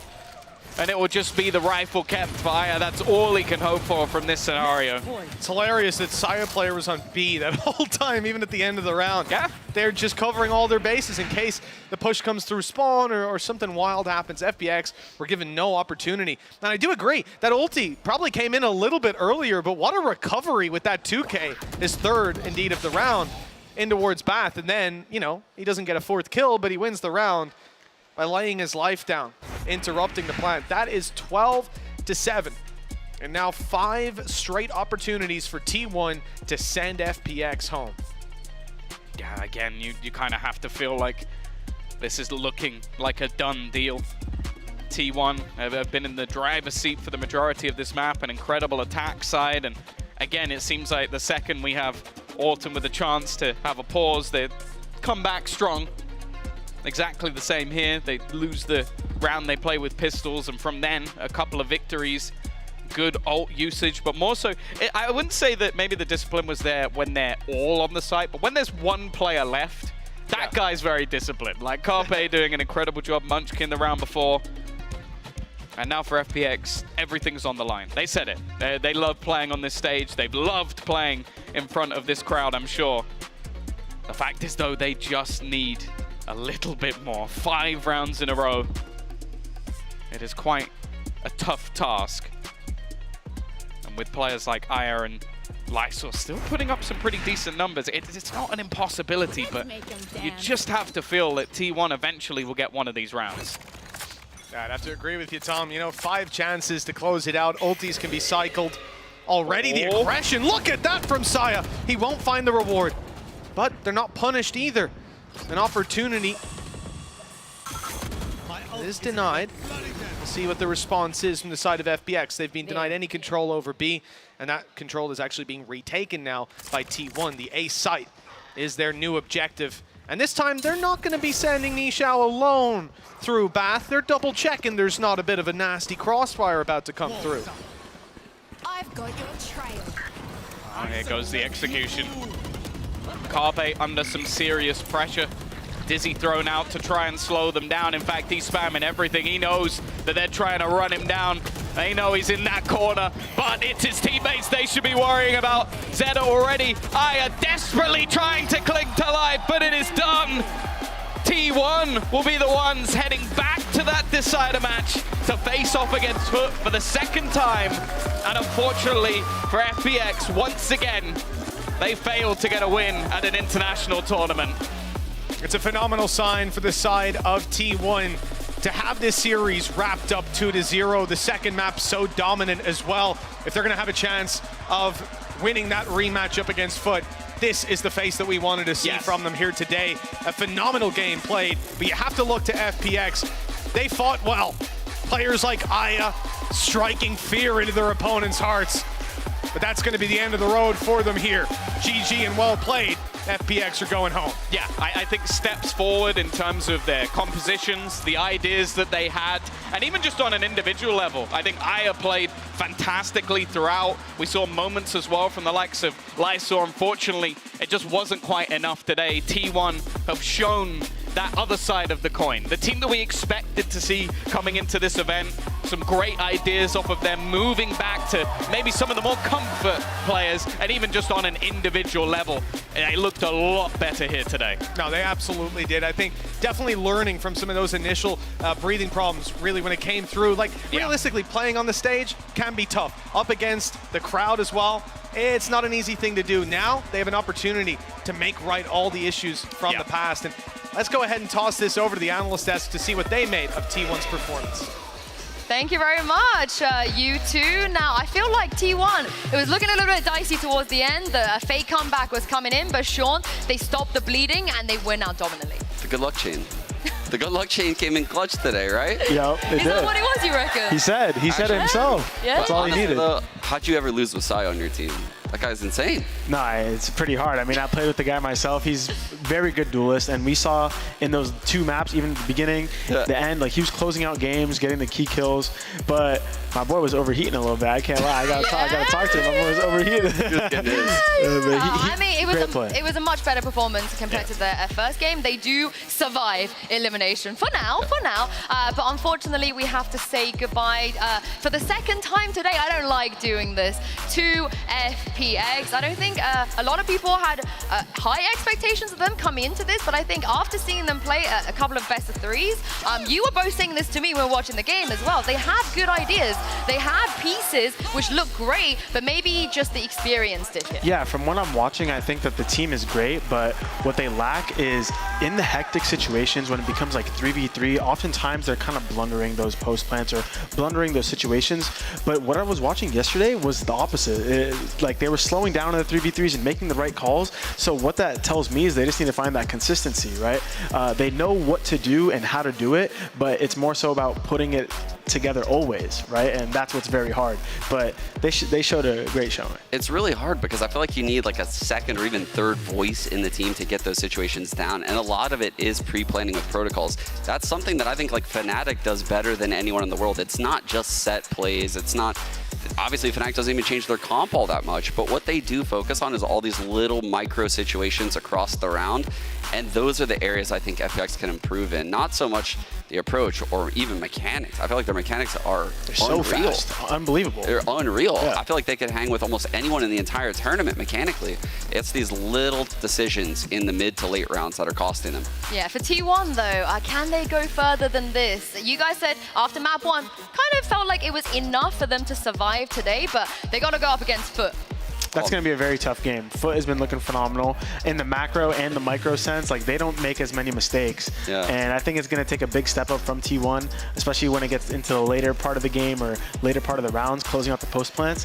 They were closing out post plants today, but I did see a couple errors that I think Foot are going to be able to take advantage of. I don't know. I feel like if Saya plays like he did today, the Saya Kiwi matchup is just going to be a banger. That's going to be so good. Oh, I can't wait to see it. But for now, let's send it down to Mimi for the Verizon post-match interview, and she is standing by with Ban.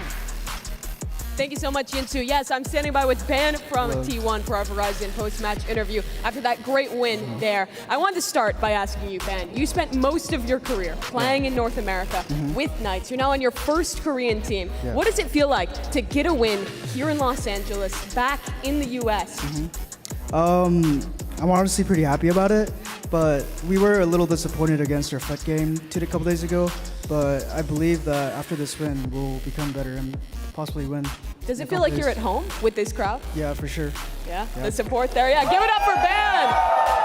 I see we already got your #1 fan behind you, so clearly lots of support for your team here. I want to ask you next about your journey as a player, Ban, because from that time in North America, playing on the Knights, you were mostly a duelist player, now switching to T1, it's a new role, it's coming in a different language, it's all this change. How have your teammates on T1 helped you to grow as a player? I think the most important thing that they did for me was like engrave the fact that I need to be confident, because I did kind of lose my confidence in the middle of the season, but them helping me like that actually helped me gain my confidence back, and still building up on it, but I think we're getting there. Yeah, it's definitely shown the server. And I have the last question for you. Again, being back here in North America, you tweeted that you were going to be terrorizing the ranked queues again. How's that been going? I think I hit Raiden within like a week or two, so it's pretty fun though. That's I like any good. rank better than Apex. So. All right, well, congratulations on your win, and best of luck in the rest of your run, Ban. That concludes things for match #2, but you guys, you'll want to stick around because we have a banger coming up. It's the rematch between PRX and EDG.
little moments of joy are not so little.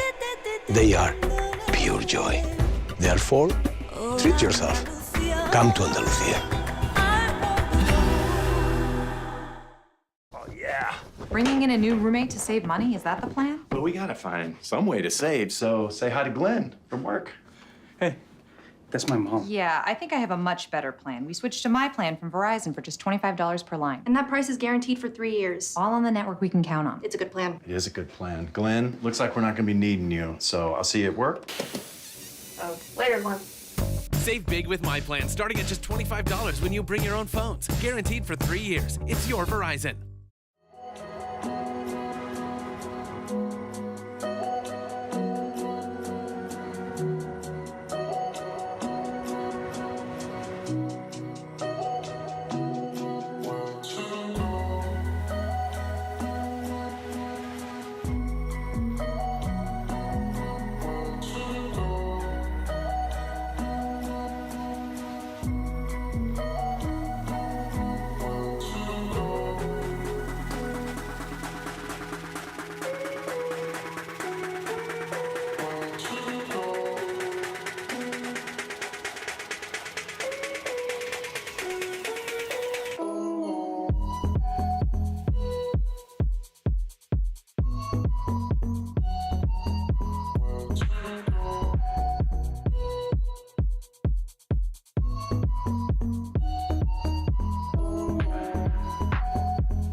Both teams had a slow start in the very first round, but this is where they will have no choice but to step it up because elimination is on the line here. Playing for the retake, it's definitely the smart call. They'd love to grab a pick along the way, but that one cost them so much more. Nice. All alone. He'll use his waves to try and block off their sight lines, but they'll be through that in just a moment's time. Low HP on one, but neither will fall. Saya player with his third of the round. Saya, good for one, Lysor down. Nishao up close, got his double, but they're trading it right back. And T1 will not let go of this round. So easy, guys, so fucking easy. T1, they were looking down and out in that first half, but what a turnaround once they touched that attack side. Updrafting around, and well, he's being found instead. Saya player dropping and looking for more around the top of the box. Oh, and he's up in heaven as well! Trying to find anything more should be impossible. Actually, never mind. It's a little bit disjointed. looking possible for them as Aya's managed to find a multi-frag of 3. Berlin's still able to hold strong, but left on super low HP. Blinded. Aya knows there's a player around the corner, but he's the blind himself. Even still lands the shot, but he's got more to do. Another player to take down, and it's Ban consistently hitting 3K after 3K, and there's another for the tally.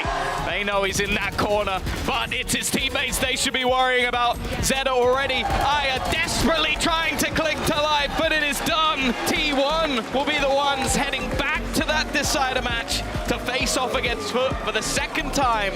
And unfortunately for FPX, once again, they failed to get a win at an international tournament.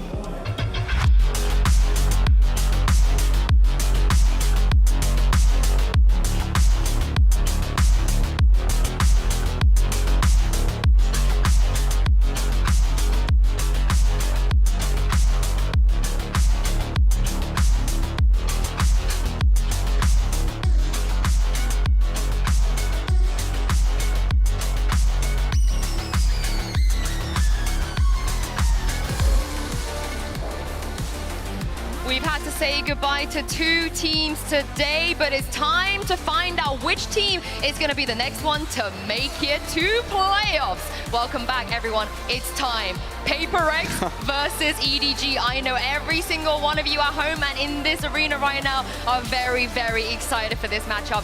So are we. And I feel really lucky that I get to do this game with both of you. Welcome. NBA gang. Thank you, sir. Good to be back. I don't know when the last time the 3 of us got to do a desk together was. It's been a while. It's definitely been a while. And also, for a game like this as well, Tom, I can't ask for anything better. No, like this is kind of the match that I think everybody wanted to see, like the rematch, but if anything with something now, so it kind of should go maybe a little bit more in favor of PRX, but you can never doubt EDG. Oh, but before we dive into that, I want to show you guys a little back and forth that occurred in the post-match interviews yesterday between Forsaken, Kangkang, and me, actually, funny enough. So check this out. I would say maybe, I think we are good at any playstyle, but just, I think if you guys want to counter me, you guys have to like diff our aim, I guess, that's it. That's it? Yeah, if you guys win our aim, I think definitely we will lose. 我不赞成，哎，其实也还好吧，比他们刚，我觉得是我们有的。为什么？就是因为我的5个队友都是超人啊，我的4个队友都是超人，我们都是超人，凭什么不能赢 PRX 啊？中国有句老话，事不过3，这一次 I will show it. In terms of aiming, I definitely would stand a chance to win against PRX. And there's a saying in Chinese that never repeat the mistakes for over twice. So this time I'll show it. I'll show to PRX that we can do it.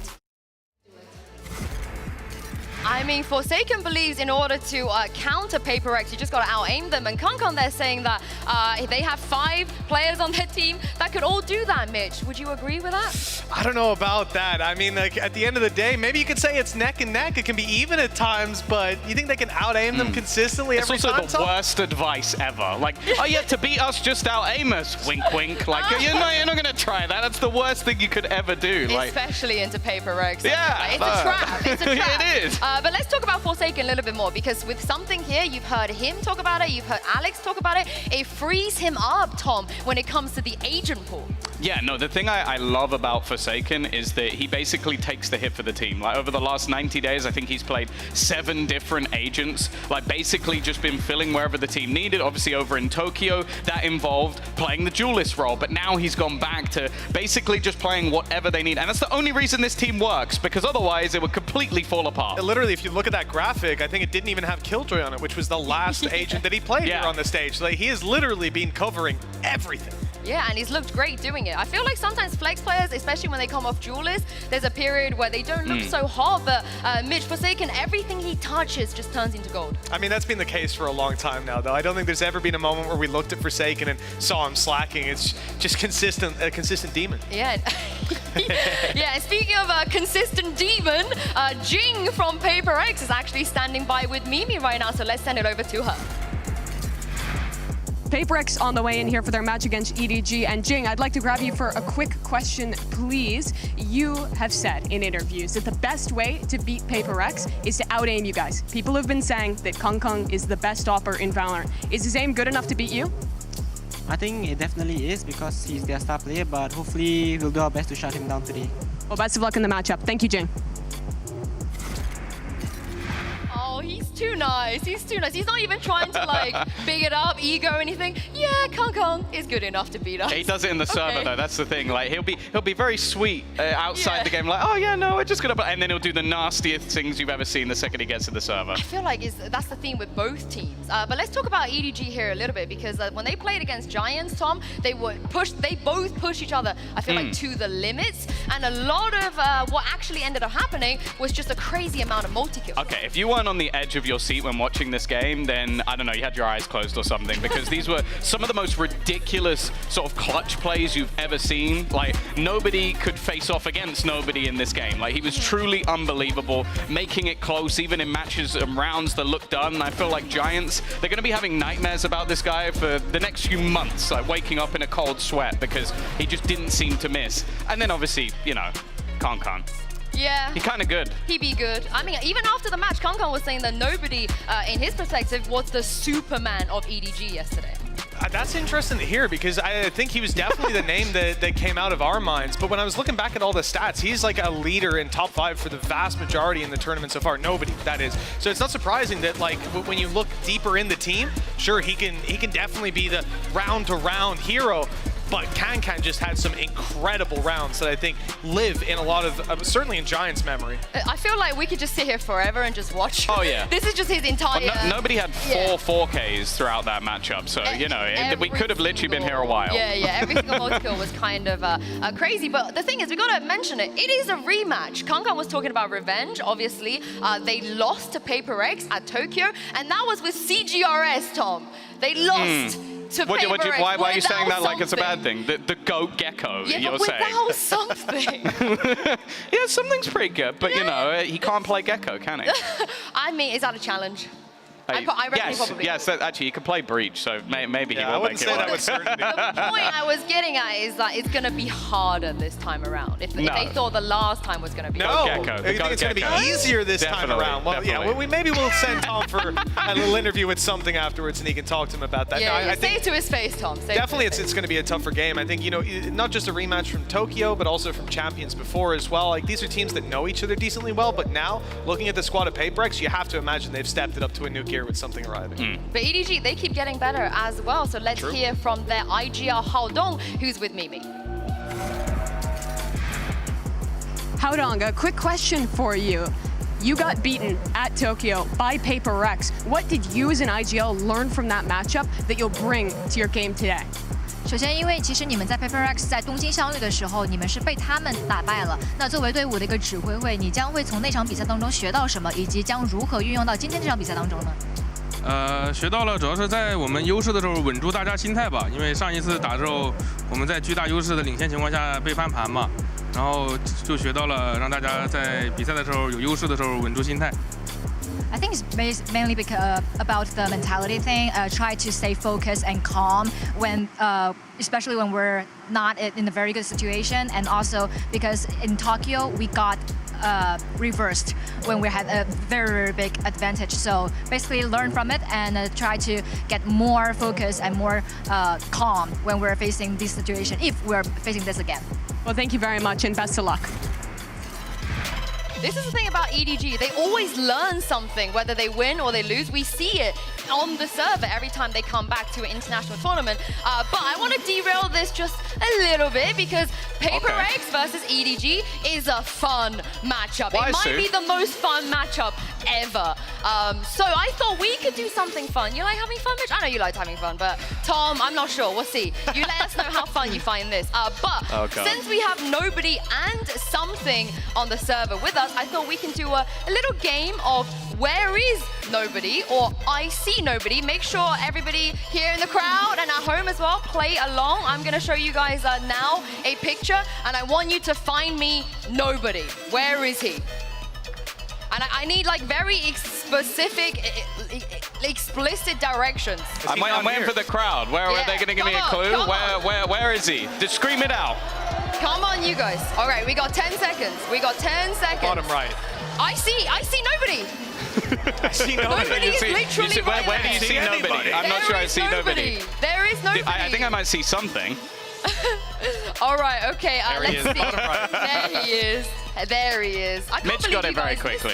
missed it. Mitch, he said it like 4 times. Bottom right. You just ignored me. I thought I was wrong. Literally just ignored Mitch. got quiet. Well, let's see if you guys can find something. Show me something. I don't know. Are we doing another round? Was that fun enough for you, Tom? Yeah, we'll do another round. Where We'll is do it? I'm another ready. round. I'm ready. Crowd, you might want to help him out, Tom, here. Mitch is Tom's running been up in struggling. this. There he Show me is. something. I found him. Oh, no. Bang in the middle of the screen. Got it. Done. Tied up now. Is that Easy. Is that actually? Easy. Smashed it. Oh my god, that would be so funny. All right, where is he? I found him. That was easy. Oh, yeah. That was Bottom so left, middle. easy. Kind of middle left. Yeah, you got him. Cloud looks very happy in that one. Cloud is ecstatic. Oh my god. Cloud is literally how I feel right now about this series. You're over the moon. He's literally encapsulated it. And why not find out where we're going to be going today with the map picks? Send it over to our coaches. Let's go ahead and get started. PRX, you are higher seed. Team A or Team B? We go Team B. Team B. So EDG, you will be Team A, and we will start with your first band. Band Lotus. Band Lotus. Your band? Haven. Haven. And map number 1. Fracture. Fracture. Side on Fracture. Attack. Attack. And map number 2. Pearl. Pearl. Side on Pearl.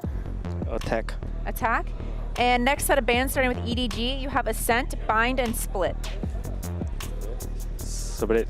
Split. And your band, you have Ascent and Bind. Your band Ascent. And Ascent. So map number 3 will be Bind. EDG, side on Bind. Attack. Attack. Okay, gonna run through this really quick. First set of bands, we have EDG with Lotus, PRX with Haven. Map number 1 is Fracture with PRX on Attack. Map number 2 is Pearl with EDG on Attack. Next set of bands are Split and Ascent. Decider map 3 is Bind with EDG on Attack. Good? All right, good luck to you both. Good luck. Good luck.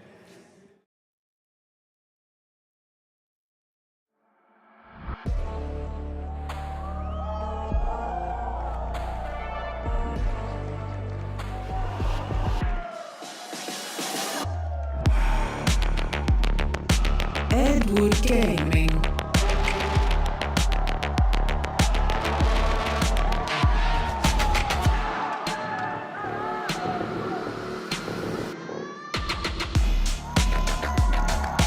PRX.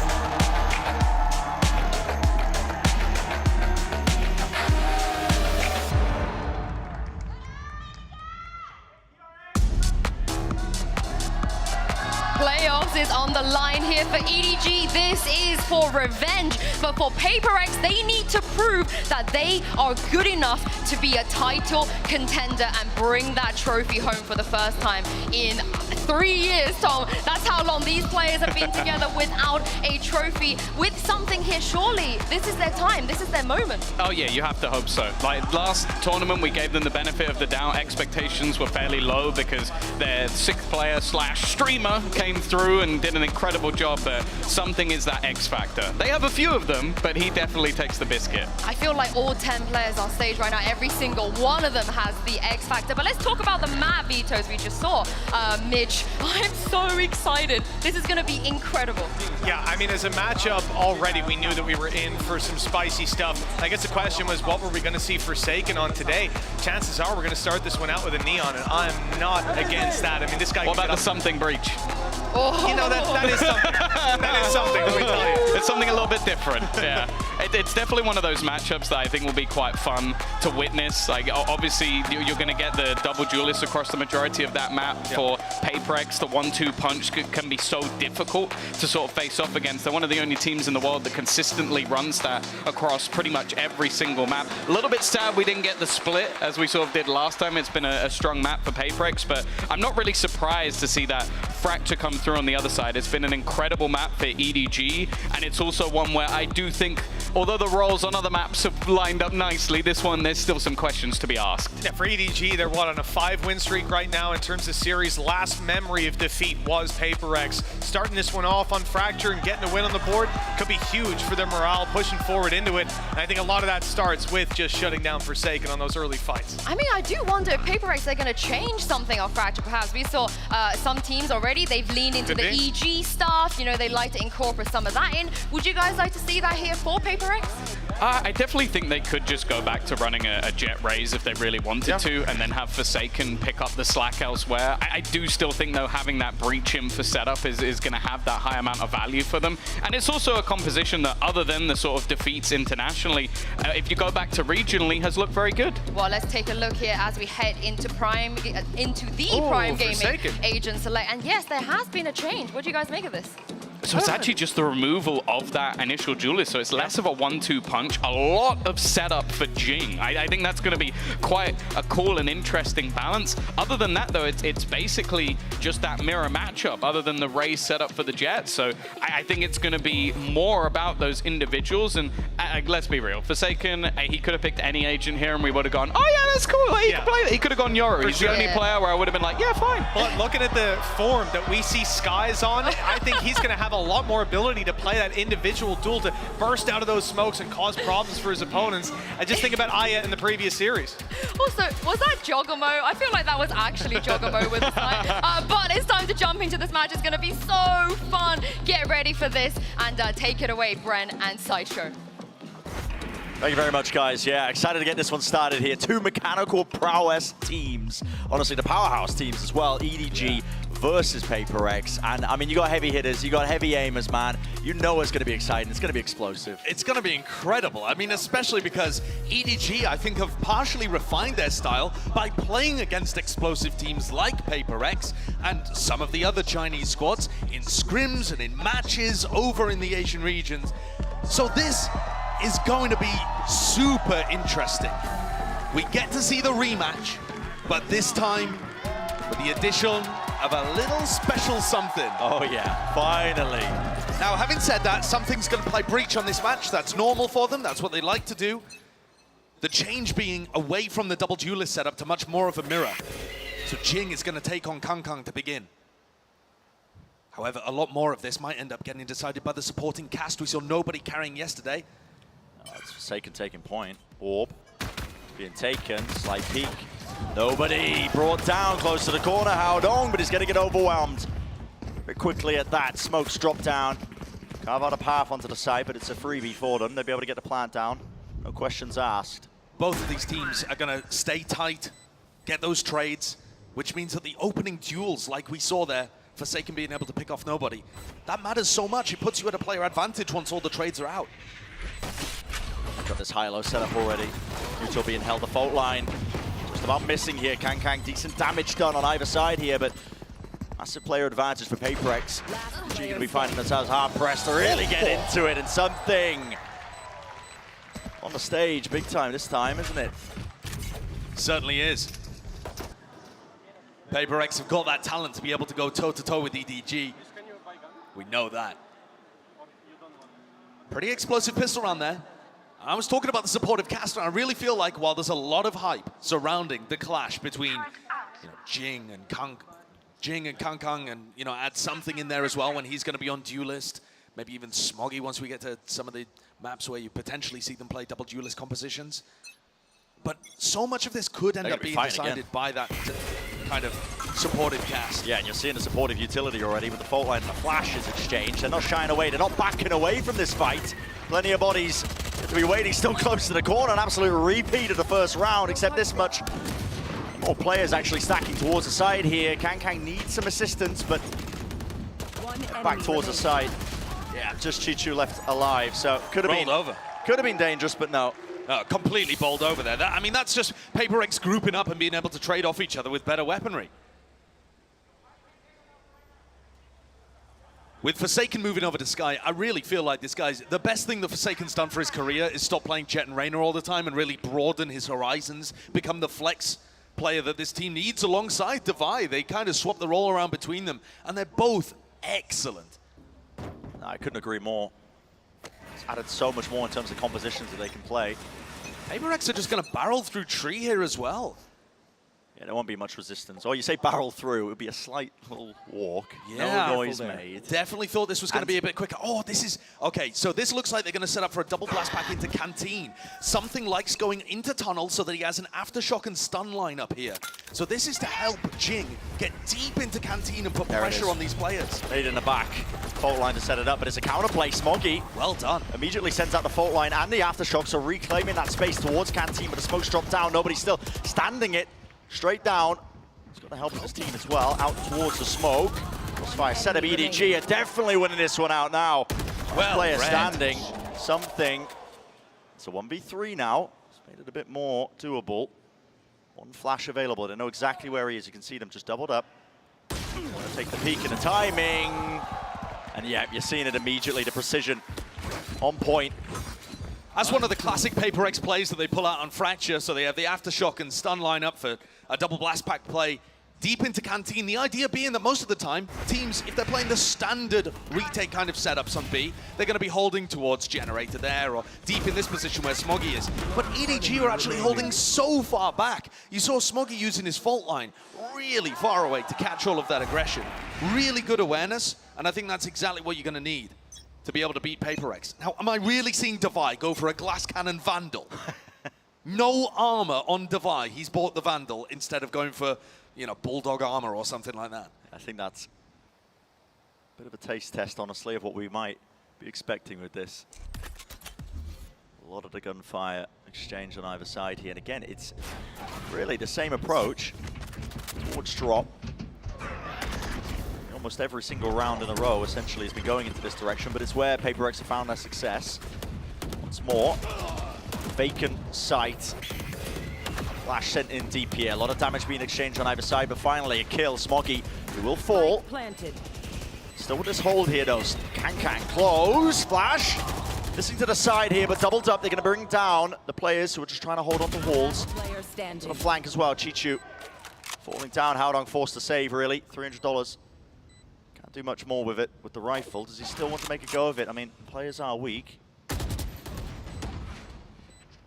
He's going to prod, but he's going to get pushed. I mean, Forsaken's round the corner with a flash from something. Yeah. Both of them being used. No way! What? What is that from Howdong? Three straight down. How have they all lined up? Major error in terms of spacing, but is there enough time now? It's brutally ticking down. He's got to get onto it. I think he's missed it. He's missed the timing. But he has taken all 4 players down as well. There's a silver lining into that round itself. What on earth was that? Don't count these players out. That is very reminiscent of one of the moments that we saw when EDG were playing against Giants. Just how exactly did they? I mean... One enemy remaining. I mean, every player just catching a bullet lined up there. Nobody going for the wide swing. Nobody really pausing to try and tuck in and trade. Right here. It hasn't done that much damage even to the economy though, especially because EDG themselves are going to get knocked down. So there's another chance for PRX to build their bank back up. At some point here, EDG need to be able to counter what's happening. PRX are grouping 4 players up. They're playing a lot of 4-1, which is a little unusual on Fracture, although you do see teams go for it. And they're just looking for a tiny bit of information to give the cue on when they want to pop. No util being used. Again, I mean, it's just a repeat of the prior rounds. It's very contact. Walking all the way through. I've got your trail. The Seeker's going to be used to let them deeper into the site once more. It does clear. No, they've lost control of A-halls. Seekers have to be broken. The post-plant positioning isn't ideal yet. Going to have to see PRX really make an active effort to clear. That's what the Trailblazer is now, following up through onto it. It's a backstab, though. Occurring. Devi is going to be right behind them when this attempt comes through, but it's happening fast. EDG wasting time with it. Dash forwards by Kang. Lovely shot. It's that one almost instantly. Time being weighted by Devi. He's leaving it wide open. He's moving himself onto the site here, and he's taking a fight to them with the orbital strike to buy a bit of extra time. Halls a bit of map ever so slightly, but smoked off onto the angles. They don't know. They are really quite weak. Getting ran down by the weapons, and it's still Mind Freaking Devi. Half on it. Not quite. Nobody trying to make the most of that. Amidst the border chaos, still 4-1. PRX getting a resounding lead. There is some danger in a couple of these rounds, but nevertheless, PRX persevere, and they prevail. One enemy remaining. That's a moment there where Chishu just reckons that Halls is open. He's diving for a weapon. Just leaves himself completely open to Mindfree. EDG are going to take a tactical timeout here, and this one must result in some kind of answer. It's not like we're super deep into Fracture yet. There's a lot of time for them to be able to turn the ship around, but it is firmly heading in the wrong direction for Edward Gaming currently. They can't figure out how to stop this, and it's a really interesting style from PRX. They're grouping up, usually with that 4 that I was talking about, contacting into areas and waiting to pop. Usually you'll see teams exchange utility at the beginning of rounds, trying to push people away from angles, make sure that they can get into position and earn that exec space that they need to then burst into the site. And PRX are just wandering up. If they run into any kind of issues, they're so happy just being able to trade out effectively or win the duel. Take a page out of Giants' book, honestly, with the amount of preparation they were doing in that prior game. Think about the Giants when they were getting it going, keeping an eye on the economy, right? Knowing when the ops could be purchased by Can, because you know Edward Gaming are going to be playing. I think they buy it like 40% of the time, if not more. Well, it's a good point, because Can has it right now, and this is one of the first rounds where he even could have got it on board. Yeah. So does this introduce a difference in pace from PRX? Are they going to send this one thick and fast, using tons of utility to take the space? They're over by Halls. We'll have a look. There it is, Satchel. The stun, showstopper on top of it. Nobody's just got to scurry out of it, close to the corner. Rockets let loose. Reinforcements have arrived. Plenty of players here ready to receive, but with the Rolling Thunder, they're not set up for anything. They can't hold their grounds, can't fire. The shots off the stuns are very good. Can let's loose the Blade Storm. He's taking a boatload of damage. Have to respect it, back away. It's the same game plan, Brent. It really is. It's rinse and repeat, just taking what Giants did against EDG and using it again. As soon as Can can have an operator, they used an ult to take Halls instead of contacting.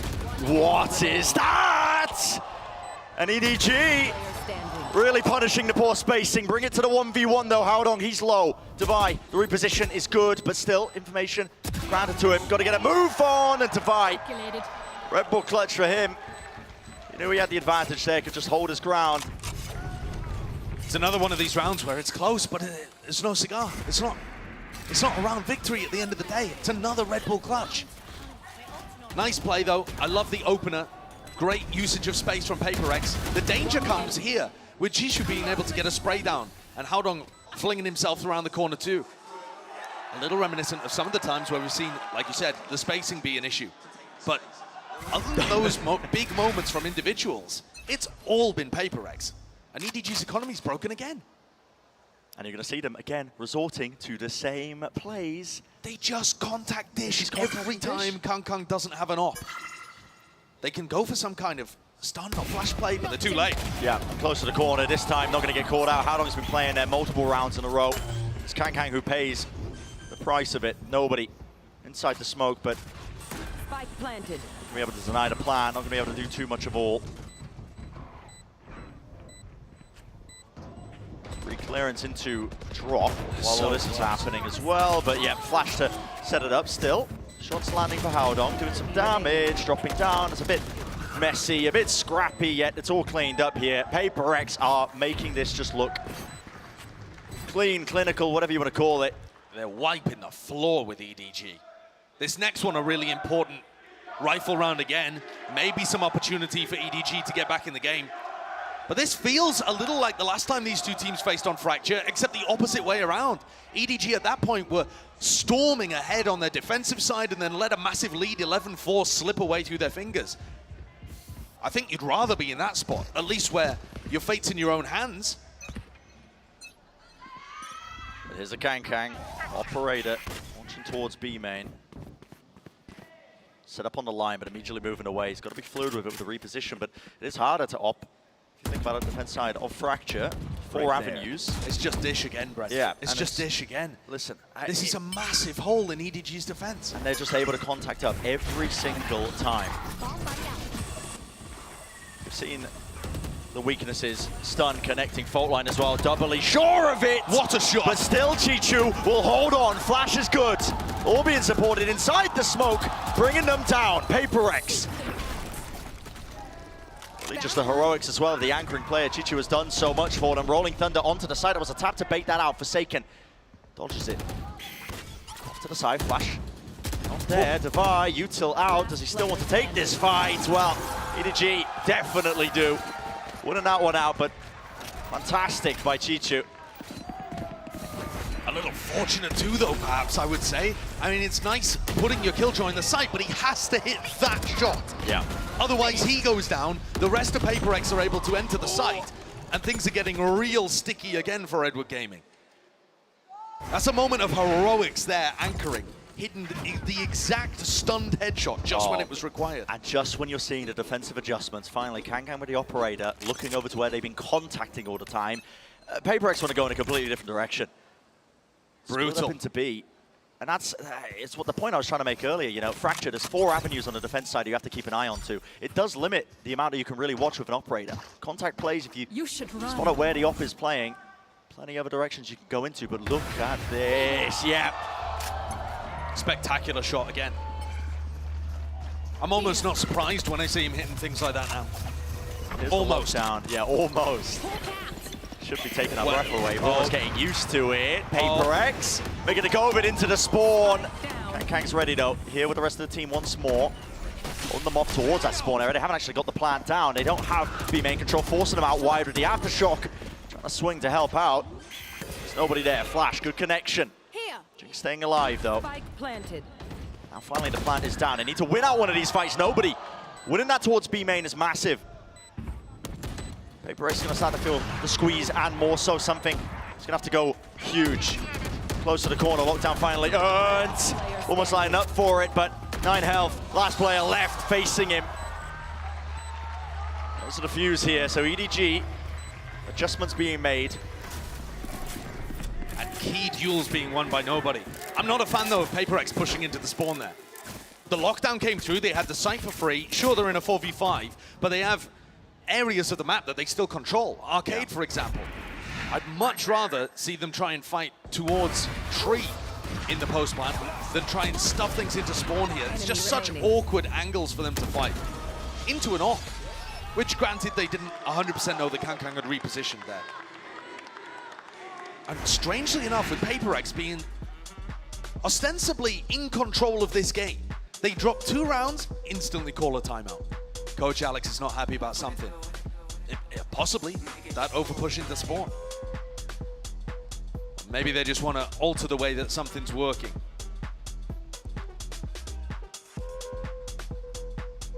I'm taking a look at the economy here as well, and it doesn't look like Kangkang's got an operator up.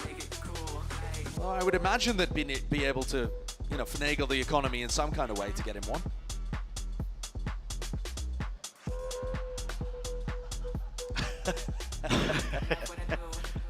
Might have to lower the sign.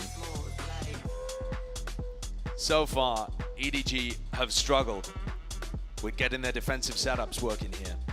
PRX not giving them many cues to go off. That previous round, one of the only in which they used a big ultimate that indicated exactly where they wanted to head. And it looks like we're about to head back into round 10. We can see on our mini-map that there's a potential for a large clash over towards halls here.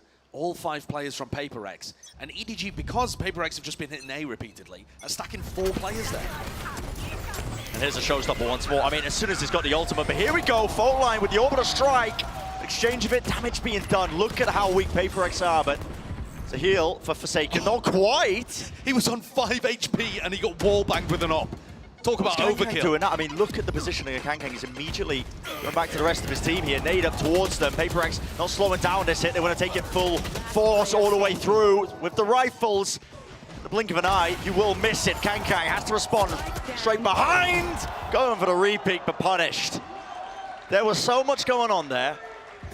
It was I mean, I'm pretty sure Kangkang hit that shot. Was it an updraft on top of the box? Is there a replay for that? I think it was. I mean, there's so much that you could potentially catch in a replay. Here it is, yeah. It was the updraft on the box.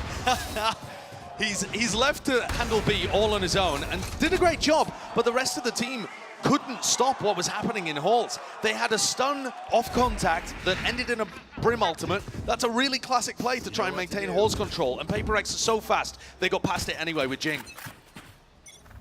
He just opens up space for PRX like you wouldn't believe.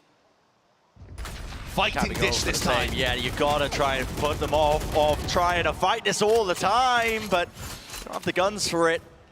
On the side here, that jiggle, does Mindfreak see it with the shoulder, double face. Devi does need to be bailed out. How is Kang aware enough to be thinking about where Devi could peek from too? On a swarm, rebounding on something. Devi still here. Really testing the patience of Kang. He hits that shot, still an angle open, nobody cannot land it. He needed one there. One to the head would have done it. He had it on a platter. PRX still haven't cleared out all side, but the plant is theirs. Kang popped his Blade Storm, he wants this. There's 2 rounds left, you've got to do something about it. Lovely flick, the adjustment to land that. Knows that one of the areas isn't clear, but he's brought it to the 2 versus 2. Now just needs to play him and Chichu, updraft, right click! Great clearance, down to low web of Mindfreak. Once more, safe pair of hands. Last line of defense of that. Last round before the switch. I mean, the story of Fracture so far to me, Bran, is that EDG tried to rescue themselves from sticky situations. And PRX are always just there at the end. The heroic moments that we've seen frequently end in Mindfreak or Devi just closing the round out anyway. And all of the heroics from EDG go to naught. PRX have had great openings and great closings to almost all of these attacking rounds. And they are just essentially avoiding B in its entirety. They throw it in the mix every now and then, but it's perfect conditioning. There was a flash at the start of this round. I think they know that there's a lot of players over towards Dish. They certainly will now that they hear flashes and boombots coming from that direction. So once more, Kang just holds down B on their own, and they're trying to stack A. Into the spawn, that's a connection onto 2 of the players. The movement from Jing. They are really just putting the hurt on them right now, EDG. They have the crossfire setups once more. Flashes dodged, Forsaken. It's alive. Lovely movement though. Spike down A. Smoggy cleans it up. Left to Devi as well. He was the late lurker. Just trying to take up Halls, and now a little bit too much to do here for the final round of this first half. Finally, the 4-player stack from EDG looks like it's going to work. But an 8-4 half is a disaster. Devi's going to try and make this one even worse. Twist the dagger. If he could pull off a 1v3 in this kind of situation, be unbelievably brutal. 30 seconds left. Surely Kang is good for it here, holding the angle, misses the shot. Does miss it. Devi. 5 found, 9 bullets left though. So much more to do, Kang. An absurd shot again. Yeah, I mean, he hits it with such consistency. And yet, that's only resulted in 4 rounds. He's 12-9. It feels like he's playing incredibly with the op, but PRX's beginnings to these rounds, their game plan has just twisted Edward Gaming into loops. It certainly has, yeah. Yeah, well, that's it for the first half. Let's send it down. We listened in to Devi a little bit earlier. Obviously, we are very happy with our performance, I would say, because I think coming to these tournaments, we are quite pressured because a lot of maybe like fans or like public eyes is like expecting us to do well with our original roster because we played with a sub before, right? So yeah, I mean like definitely a great feeling starting the opening matches against Crew. I mean, we are kind of like careful with them because like we saw their past matches that they've been playing really well in the LCQ matchup, and yeah, I mean, we didn't expect to 2-0 them. I think for me personally, I think I was expecting to 1 them instead of 2-0. So yeah, I mean, definitely not expecting easy games. Devi in a 1v3, and once again, the possibility that they don't know. Davies from trying to find space down low. He's dropped out onto Melser. Davies is going to have to get half. He's going to stick it. He's going to try to stick. No, he pulls off, and Devi! Probably we kind of have to stop the duelists, I would say. I mean, like Kang and probably Smoggy. I think that these two are like their main players. to their success, I would say. It depends a lot on Kang getting picks, because I think he's alone is very aggressive compared to the other players. So I think it's gonna be a fun game, because like we used to scrim them a lot in Asia. And I think both of us know each other's playstyle. But yeah, anything's possible, right, in life. So yeah, we're just gonna work even harder from now on and try our best to achieve or grab the trophy.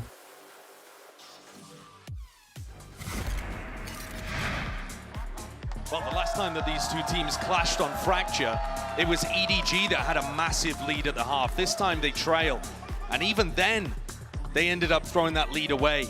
And it was PRX that came back with a 14-12 victory with CGRS in the roster, not something. But this is a much more difficult situation. It's a much highly anticipated rematch, and yet at the moment, PRX are dominating it. EDG are going to have to come out with some great ideas and some sick individual form to be able to bully their way through, and there's going to be a huge clash at tree. Yep, the barriers fall. EDG waited out just for a moment, but Util's still good for it. Haodong tucked to the corner there. Flash try and take back that space once more. It's a squeeze from the bottom of it. Damage being done right through the box. They don't stand a chance. The spike is theirs. Well-earned prize. Chichu. Yeah, he was a solo player there. Pistol round for PRX. It's 9-4. And you're really seeing evidence, I think, you know, what Devi was talking about in that piece at the half, of where, you know, these guys are scrim partners, they understand each other's play styles inside and out, but, you know, this is a PRX that is now back up to that full strength. They're coming with new ideas. They're not playing that Neon comp that they did before. No, true. Very and true. They have a very clear idea of how to essentially dismantle the way that EDG are playing so far on this map.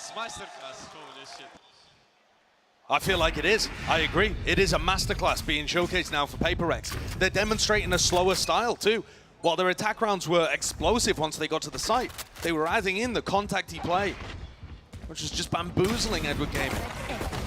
And this just looks like they're going to feed themselves into the more at this point. Yeah, it's going to be a bunch of kills. Tasty kills at that. Who wants the ult? Building up the ults, Jing. Not far away from it. Showstopper's going to be a big tool here, and that is, yeah, very healthy bonus round to come into here now. EDG in their press conference after they played against Giants said that they were playing at about a 5 out of 10, which is absurd if you watch that match and you see how well they were popping off individually. I mean, 4Ks all over the place. But I feel like they struggled in that game to deal with the change of pace of their opponent. We're dealing with something that was specifically countering them. How do they want to adapt? What do they want to do that was different? And today, at least on map 1, it is more of the same. And this time, they don't have that form advantage. PRX are shooting back, arguably even harder than EDG are. Is this a flash of alarm bot contact? I thought he was going to jump up as well. Would have been a ludicrous play. Maybe just a condition. I mean, that one flash is used and you've seen the immediate rotation of something. Retreating back over towards B. Players grouped up towards tower. EDG are finding it hard to just poke and get an idea and feel of where these players could be. In the meantime, PRX cleared out A halls completely. And now Devi's going looking towards Dish too. It's going to be meeting nobody. Devi has got to fall here, and he doesn't. Devi wins that fight with a Spectre? Yeah, that's just so rough for EDG. If they wanted any chance of being able to get back into this game, it had to be starting with the Killjoy pick that opened up the A site. Oh, they're losing all the fights. I mean, should be favored with the rifles. They are just running them down. Kang, no more time wasted. It's the updraft and a dash to try and clear out towards the site here. Needs his team to follow suit, though. Util is really bogging them down. 5 versus 3 plan. Go off here, but the aftershock is pushing them wide out into the position immediately, taking back Hall's control, clearing it together. Jump spot is punished. The Liang of a Smoggy, flash dodged. Still watching for it though, and he's got no backup. Not winning these fights. And it is dire straits right now, dire circumstances. Kang, what can you do? No safety, nowhere to stand. PRX are just playing an incredible game currently. They take 2 duels there, just swinging with Spectres. Devi and Forsaken delete the other players on EDG. And then when they need to close the round out, they're so grouped together. They allow no openings for EDG to split them off into 1v1s and somehow pull a clutch out. They just swarm through A-holes back through on the retake. EDG have been absolutely outclassed here by a PRX that's come in with great game plan, incredible form, and the confidence to be able to dismiss what this Chinese team is offering. We haven't seen too many the heroics that we saw prior, you know, when EDG was playing versus Giants, the amount of just 4Ks, clutches. I also feel like that's because PRX aren't offering them those opportunities. No, they're not. We've seen a couple of moments that could have developed into something like that, but mostly they were spray downs where somebody got pushed by, you know, 3 or 4 people at a time and got a multi-kill. Mostly PRX have been tight together, always looking to try and trade out. And then you've got the safe hands of usually Divine and Mindfreak to close out the rounds. Both of those players, Mindfreak and Divine, they're on under 9 deaths. I mean, 6 deaths for Mindfreak, 8 deaths for Divine. They're not even in double digits of being punished. Yeah. You think back to some of the things as well that people credit Fnatic for. You know, you've got the the brute force of Durka at the front lines as well, but right at the back, the last line of defense is going to be players like Alfier or Boaster. Even recently, you know, he's been turning up with some of these clutches, but from top to bottom, that mechanical form is able to just keep it going. And I feel like that is the case with PRX. I mean, we're looking at this team, it's even across the board. Yeah. Yeah, you know, if one part of the system fails, it's always going to get picked up again by the other players. Certainly looks like that at the moment. I mean, nobody is getting crunched currently and has just got to evacuate. PRX control the entirety of the north side and they're already back to try and contest. Yeah, through B main is cleared out. It's not going to be any util to really slow them down once the nanoswarms fade away. Up towards tower though, Mindfreak. Here alone. It was 1 for 1. Plant is theirs. Good positioning as well. Clearing and taking control towards B main once more. Splitting up a little bit, maybe because Jing does have the showstopper. Trailblazer. Towards Arcade. I know nobody's there. Still Kang towards tower. He's going to be taking first contact. Crosshair placement wasn't good for it initially, yet still he survives and gets the one. Finally, the team. How about watching from main. A lot of health left to him. Forsaken. A little bit too much to do, honestly, in this instance. Realizes it himself. Impossible to win that one, so backing away, just making sure that he keeps the gun, but might not even get to do that. The flash is good. Okay. How's he gotten away with that? And he survives. Wait, nobody going down. Nobody goes down as well? That's quite important. Yes, EDG, they get around on the board, but you needed to keep the guns intact because the money's not looking too good. It's not that sharp. It's not going to punish them too badly in this round, and they kind of just need to win everything anyway, so nobody's going to get away with that mistake, as is Smoggy. But that's a big round carried mostly by Kankan, being able to get the entry that his team needed. It is such a long way back, though, if he wants to take his team to a victory here on Fracture. We've seen enormous comebacks between these two squads before, but it was the other way around. Here we go, making usage of the showstopper at the turret. Peppering. Same thing again, though. They crunch the south side. Yeah. Player disappears. All the way across the ropes here, and an instant reaction from EDG. It is the same, but flipped, essentially. Plan should be able to go down here. Better retake positions, however, from PRX. And an aftershock as well. So then plan for but a moment, gives them a bit of time here. Seekers push forwards, not all of them broken. It's going to give some decent information here to PRX. On where the players are and standing. Kang wants to really make a go of it. And there's more than that at this point. 2 kills. Blaze Storm refreshed. Teammates feeling just empowered entirely. They have shut this one down. Beautiful. That's a highlight round for the ages. That looks like pre-nerf Jet. PRX is going to take a timeout here. Kankan's had 2 back-to-back rounds, where his individual prowess has carried EDG to the finish line. What are these shots? Right-click on Mindfreak as well at the end.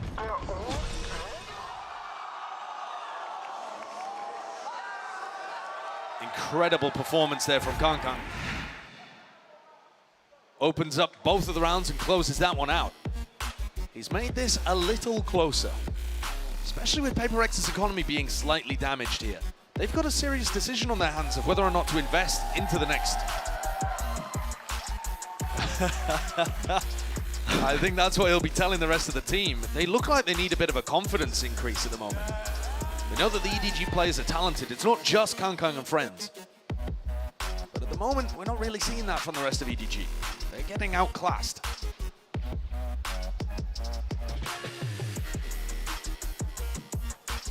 Respect being shown with the timeout being called, though. But yeah, it is outclassing. But you gotta just, I mean, look at it one round at a time. To be honest, I'm not sure how much input Coach Alex can even have about how the previous round went down. The way that Kangkang was taking those fights, there's not too much opportunity to trade. He's diving around all over the place.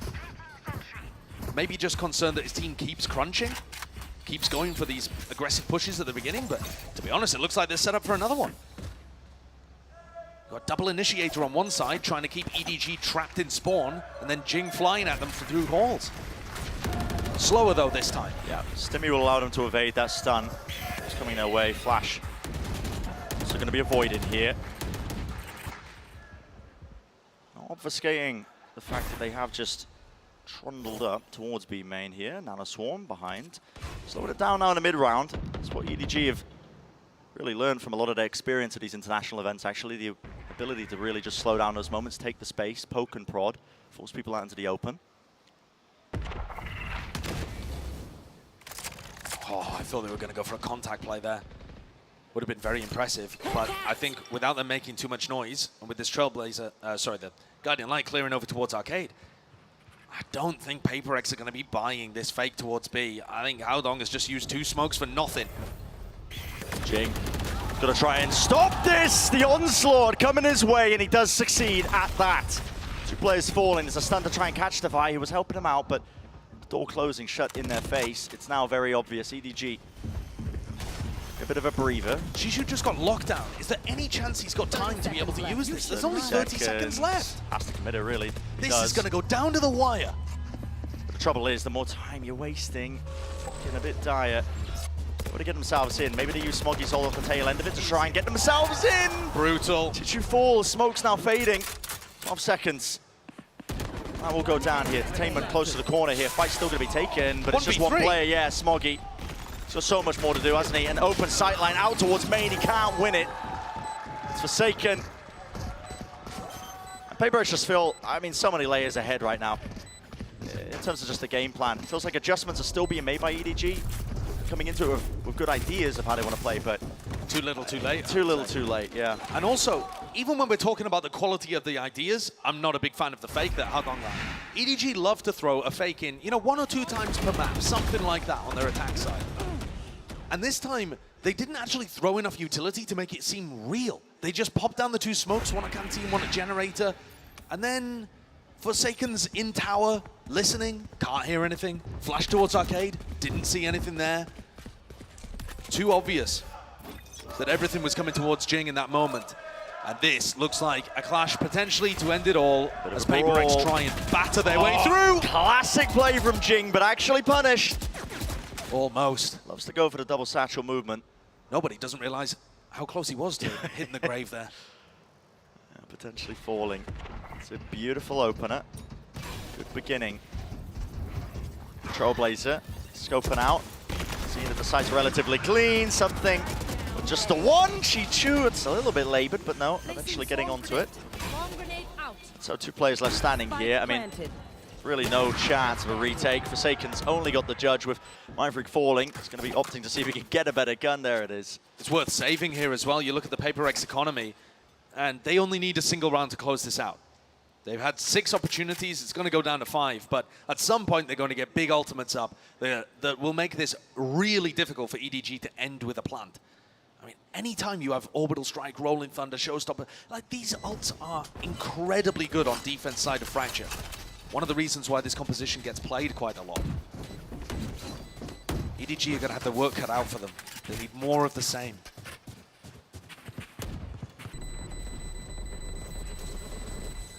Of the same. They've got themselves to 7. There has to be 5 more rounds in a row. A chance to get it to OT.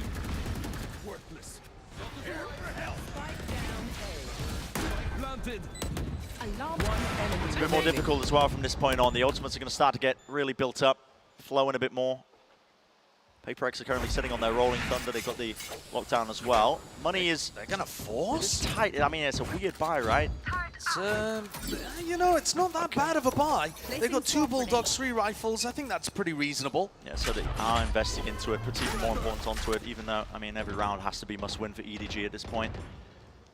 Slow siege down onto Chishu, but not the fast crunch. Doesn't give him any timings to zip away on the rope.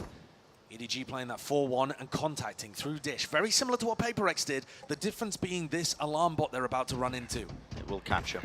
So they choose to use the utility a little further Hello. back. Rolling thunder out Chishu. towards it. Yeah, the Trailblazer actually connecting. It's only one player. I mean, it's just Jing close to the side. Nade flushing Chichu out, not able to take a clean fight. Orbital strike blinded up. Something lucky to survive here. Smoke's going to be fading in just a moment. Will he hit the shot? Enough damage done. Certainly bringing down these targets, and this is it. The final blow to finisher, 13-7. Just a fundamental outclass from PRX. They came more than ready. Extremely good ideas right from the beginning of this map. And also winning a ton of duels. We're seeing some shakiness from the Edward Gaming players that I haven't seen since before they won their first match on the international stage at Tokyo. Since then, there's been a wave of confidence firing them up. Now you're going to have to see if they can bring that one back. I bring the energy.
PRX take map number 1 over EDG in their rematch. I'm joined by Alex, the coach of the team, and I want to ask you, you've already played EDG and beaten them at Tokyo. How does this version of EDG at Champions compare, and how have you guys had to adapt to this team?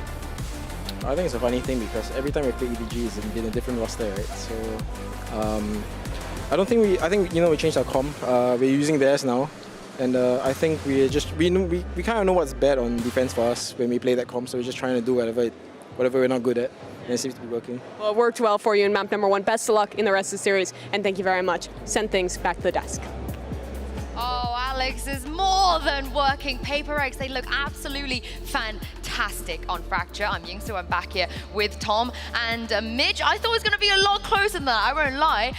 But Tom, it was just almost flawless on the side of PRX. Yeah, it was a really scary attack side where a lot of the time it felt like they would just do the same thing again and again and again and just almost play into their opponent's adaptations. Like there were a lot of ideas being attempted by EDG, and every time they just basically contacted directly into them, and it was just really difficult to play against. Yeah, it's one of those games that comes along once in a lifetime, really, where absolutely everything you're doing, especially in that first half, was just lining up for them. I don't really feel like kind of going 5 or 6 rounds into the game, it felt like we knew the outcome. Yeah, I mean, let's talk about this, Tom. This is what you were talking about, doing the same thing over and over again. Yeah, they just kept contacting Dish. Like either that or they would do the same thing through a main, and it just seemed like very, very easy openers for them. And the fact is, even when there were adaptations, like throwing the operator in, it just seemed like they had the right read almost every single time. They would put players in the right position, and PRX would just rip them a new one with like Jing finding entries and everything of the sort. It was just seemingly very, very easy for them to get into these sites. And okay, I do feel like in some of the post plants it got a little bit shakier, and it came down to the likes of Mindfreak and Divide to actually pull the round over the line. But when you're getting openers in almost every single round in a post plant, you're gonna get most of them over the line.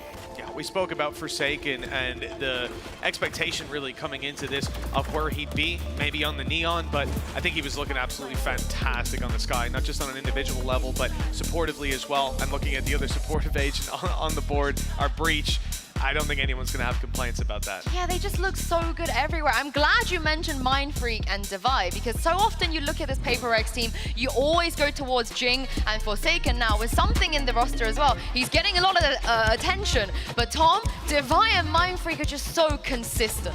Yeah, I still feel like they're underrated as players. Like, the fact is, when you have this level of chaos that are coming through, when you have something in Jing, maybe a little bit less on this map, and then Forsaken is someone who plays a lot of agents but still plays them slightly insane at times. You then have these two players as like the rocks of the team who go, okay, you've kind of like maybe thrown this one a little bit. We'll just be the chill guys in the back line who will just clean up the mess you've made.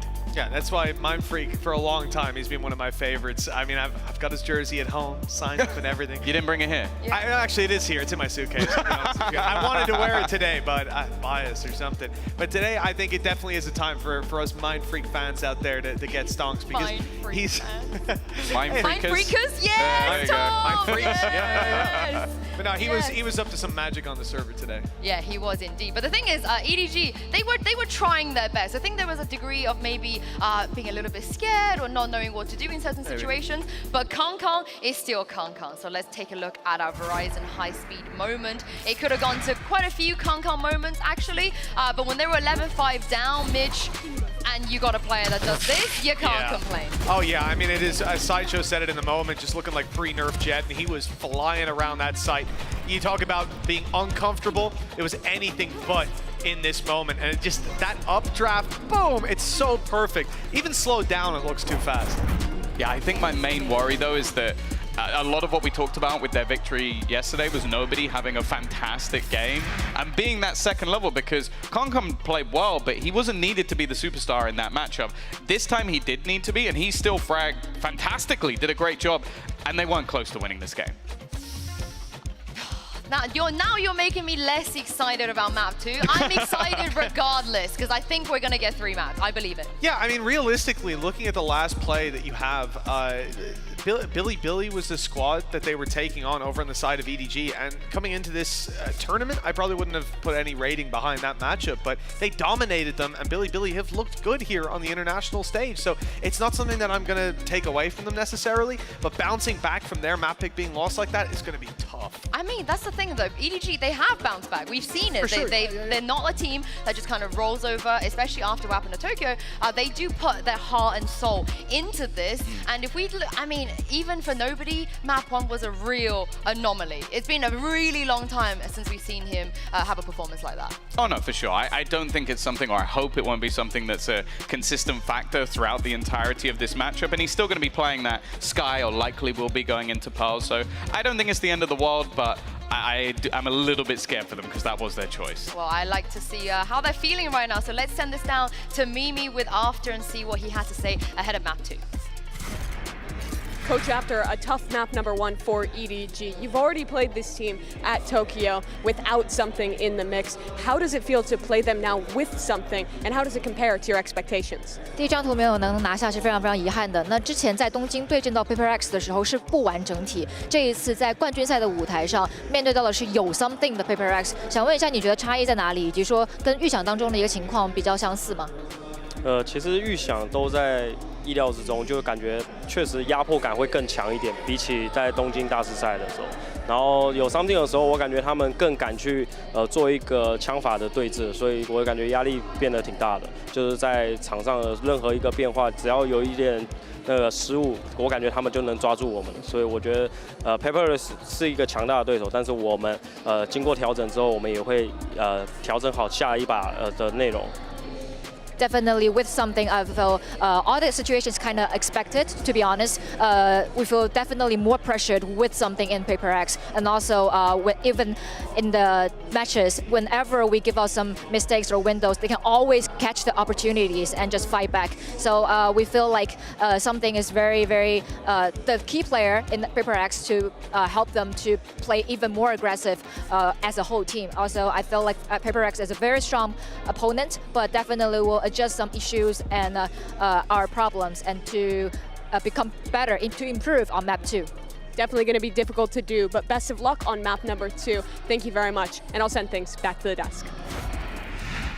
Thank you very much, guys. Like After said, they gotta fight. They gotta fight back. And if there's anything EDG is good at, Tom, it is fighting. Yeah, but there's a part of me that goes like, oh yeah, it was really difficult to deal with something in the last map. Well, now he actually plays the agent he's good at. Like now he goes on to Jet. So I'm a little bit scared for them. I mentioned that nobody would be playing the Sky. It's actually not the case. They've switched things up here, moved away from the Harbor Viper for starters, bringing in the Omen, which I don't necessarily mind, especially with the changes to Pearl, but also nobody onto that Fade. Yeah, it's a very interesting Prime Gaming agent to select here. Mitch, what do you make of that? Yeah, I think it's a good change. I think I like Omen a lot more. I was saying in our cast earlier, I don't really even find a map where I'm a massive fan of Harbor. I think the important thing to note is, like, we're talking about Edward Gaming fighting back into this series. That's how Giants fell, right? It was the EDG came up against them. They lost the first map, but it was so close. It was an incredibly close OT. This time they're bouncing back from a much, much worse position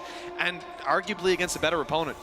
I think the other thing as well to mention is this could be a direct adjustment to PRX. Like, you don't want to run screens into a Phoenix and a Sky. You're basically just giving them burst potential through these thin walls. Yeah. So I think it actually will help them a little bit to have slightly more standard smokes that they can utilize against this specific comp. Yeah, of course. It's not something that PRX could have prepared for as well. So I can't wait to see what's going to happen. Everyone, come on, EDG, they need your energy. Send it to them. I want to see a map 3. Brandon Sideshow, over to you. Love to see it happen, really would here. But yeah, PRX on this map, they are so damn active. Double flash comp, playing it with the Phoenix. They love to fight over it, and I'm seeing these compositional changes. I mean, EDG as well, opting into, you know, the Fade, the double smokes of the Omen and the Viper. It is a lot slower. I don't think of it as a very, you know, as a composition that can really rapidly take a lot of that map control. Yeah. I think I would agree with that. I also think it's a very unusual composition. Yeah. I don't think I've seen anybody running this comp.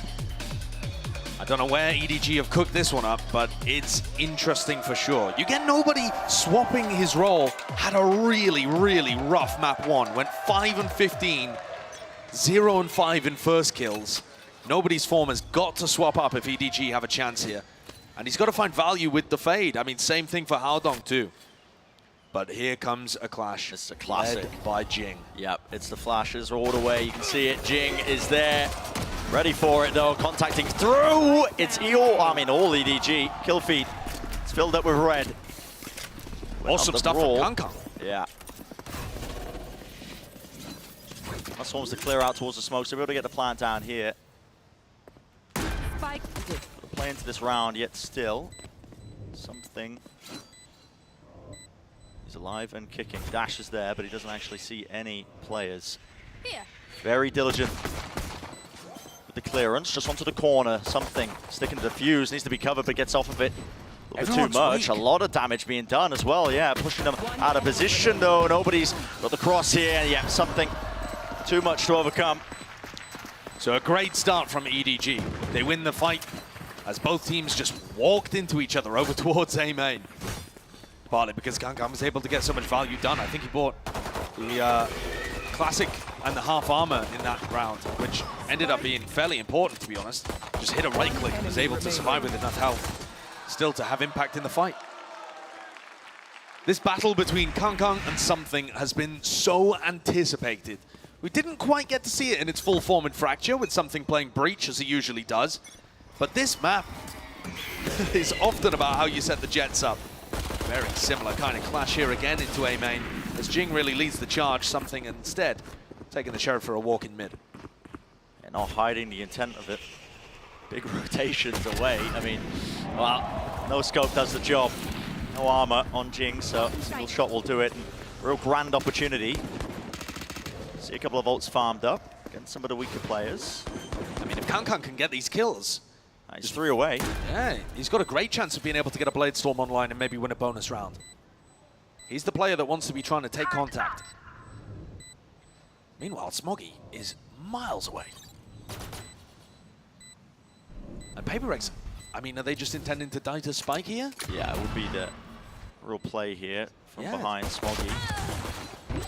That's a cheeky angle. Don't really expect that too much. Kankan is desperate for these kills now. Once he realizes what's going on, one shot found. Will he tag it? Will he get it? Team stealing all of them. It's prime game and flawless. Have a word with Jichu. Have a word. We're building up the Blade Storm. Control yourself. Who's denied the chance of getting that one? Still only 2 away. And a prime game of flawless. You're never going to be too mad about that. And there's 2 attack-sided ult orbs on this map. Wow. Missed that one. What a play happening behind the scenes. So there's certainly some danger here. Kankan's going to start with a Spectre, so maybe not just planning to ult orb farm. Looks like another clash in A main again. PRX want to fight over B, but that's not where EDG are pushing things. Something on the swing. Yeah. Kind of deletes the wrong player, to be honest. I mean, he's going for the player picking up the orb. Kankan. Let's collect it. Not fast enough to return with the fire, but Something trying to pick up Art again. There was that quick reaction of EDG. That's a Vandal that cannot be defended. Yeah, it's ground gained. The PRX are very quick once more. Smoggy's utility does not watch the flank. It watches mid and then the connector through, missing this. Realistically as well, Mindfreak just needs to survive. They don't even know it. No expectations and no awareness! Again, that flank was just creeping up behind them. 2 players removed, deleted instantaneously. Smoggy. Not planned really for him as well, not when he's just being approached from that direction. So PRX, pretty clean win of their own. 4 players surviving in this one, but yeah, pretty big misstep, I would say, as well, in terms of the EDG protocols. The way they set that one up, they had no idea. Yeah, I would agree with that one. I mean, that's the responsibility of these 2 guys right here, Kankan and Jichu. Once they back off into main, they need to be watching and aware that there could be some kind of push through flank. I think had they even had the awareness, though, that Phoenix Flash would have done its job. Yeah. And the timing there was very quick from PRX because they went for an explosive push down B long, and nobody could hear. EDG weren't really playing a spread default that was getting info on that side of the map. And now we get another clash. So many of these have gone the way of PRX. Most of the time, in fact. Here we go. Oh, God. And again, it's the flashes. They're so damn good at setting you up. Out on the OTP to the side. Let's get the one. Nobody. Instantly there. Shuts that one down. Divide. Nowhere to run and nowhere to hide. I got the spike. So finally, EDG end up winning these duels as both teams clash into each other. It didn't look great to open up. Howdong just teleporting straight into a nanoswarm. But they're able to brawl it out. Maybe this is a sign of better things to come for EDG. on a map where PRX are excellent usually. This Jet Phoenix composition has been so good for PRX. Little pause in the game here just to make sure that nothing funny's going on. You must close out a 4v2. Yeah. They clear out Mind Freak, sat towards the back of walls. Util being used. The Horn actually did not clear him. Wall up as well. Granted a chance, an opportunity. It's Mind Freak. He'll jump on it soundly. Very glad for it, but doubled up. Kang. Make sure to clear out that area. Something. This last player left here. Threw into the box. Whoa. I love that. Great face. All together there. Making sure there's no chance really at all for something to get going. Taking a look at the replay, you see Hounon getting away with murder there, to be honest with you. And nobody escapes from the pull to be able to punish Jing. I appreciate also that when they were in the 4v2, you know, they realized that there was a player towards the back there, Mind Freak. And as he swung out, they were expecting the second player from PRX. There's a lot of respect being shown. They anticipate that these things are normally going to be synced up. Here's another brawl. It's like another team fight happening over on the other side of the map. I mean, almost like we're deciding the rounds on coin flips right at the bloody beginning. All that utility is far too good. Old purchased and built up. Jing, he wants even more. Flash is great. It's fantastic. Everyone alive and kicking. It's over. On the PRX side. It's not even 20 seconds into the round. Yeah, and that was honestly what I was expecting maybe from Fracture. We didn't see too much of it. A lot of gambles in terms of contact plays kicking off, but really this has just been brute force at the extremities to decide so many of these rounds. To bring it back to one of your previous points though, Brent, there's 4 lanes on Fracture. I mean, there's like a 25% chance, I guess, that they like run into each other. Here it feels like there's so much more likelihood that they're going to clash. And PRX, you know, when they play this composition, they do love to fight over that A main orb all the time for a variety of reasons. They can build up Jing's ult, build up multiple ults as well, pretty key as well as part of their game plan, but also just helps you take control of the map. You get that on camera. So yeah, another prime game in Flawless had that one. I think they're going to get their money's worth today. These rounds are just being decided so decisively, one way or another. You don't really, I mean, with the composition as well, I just want to circle back to it. It is a lot slower from EDG when they're playing it, and I feel like they can't fight as effectively over this area. I mean, you don't really have an Astra for any sort of like stuns, pulls. You don't have any hard flashes by not running the Sky. Yep. You kind of have to take it a bit slower, I think, and try and bait out the response initially before you jump in. Counterpoint, you could stack it with 5 players. Which is what they're doing once more. And look, there's a star at their feet, there's a molly behind them. They're not worried, though. Being shoved off or conditioned. But they just lose so much info around the rest of the map when they do this. If this is their answer. You have to go into an A exec very quickly, because otherwise, you have no idea what's happening elsewhere. And this time they do have the lockdown, but they've got to be cautious of the flank. There is still that turret and now an alarm bot from Smoggy doing work that really wasn't present in the prior when they got flanked. Large amounts of util tend to just really choke them out. Both the Nanoswalls committed to the back of the site, but no one is there. Look at this flank once more. There is an alarm bot. 3 players towards Art, 2 on the flank. I mean, they are definitely expecting the retake to come through Secret and they Flowers. Surely. They are not expecting flank and Art. And they've already used the paranoia towards the back of it as well, looking to try and refight over for that space. And Smoke's just kind of cutting up and partitioning out the side. And now it's not planted for them. It's not planted for them. It's flipped on its head. Trailblaze into the back, that stun. There is the connection. Something sticking onto the fuse, but broken through the wall. EDG, they're winning the fight out. There's Carnage. No one looking towards the side here. Devi is there, top of the wall. 1v2, players are weak. He's done enough damage. 7 bullets, spotted it. Down to the classics, down to the wire. Oh. Where's the time? It's not there. It's good cleanup. But a round win for EDG. An incredible round there. Great try from Devi. But it's EDG that ended up taking it. There's a couple of crucial moments that I wanted to point out, one of which being Kankan actually got the spray through the wall onto something and denied the defuse from coming through at the beginning. And then Jing's wall ended up helping EDG more than it did anyone else.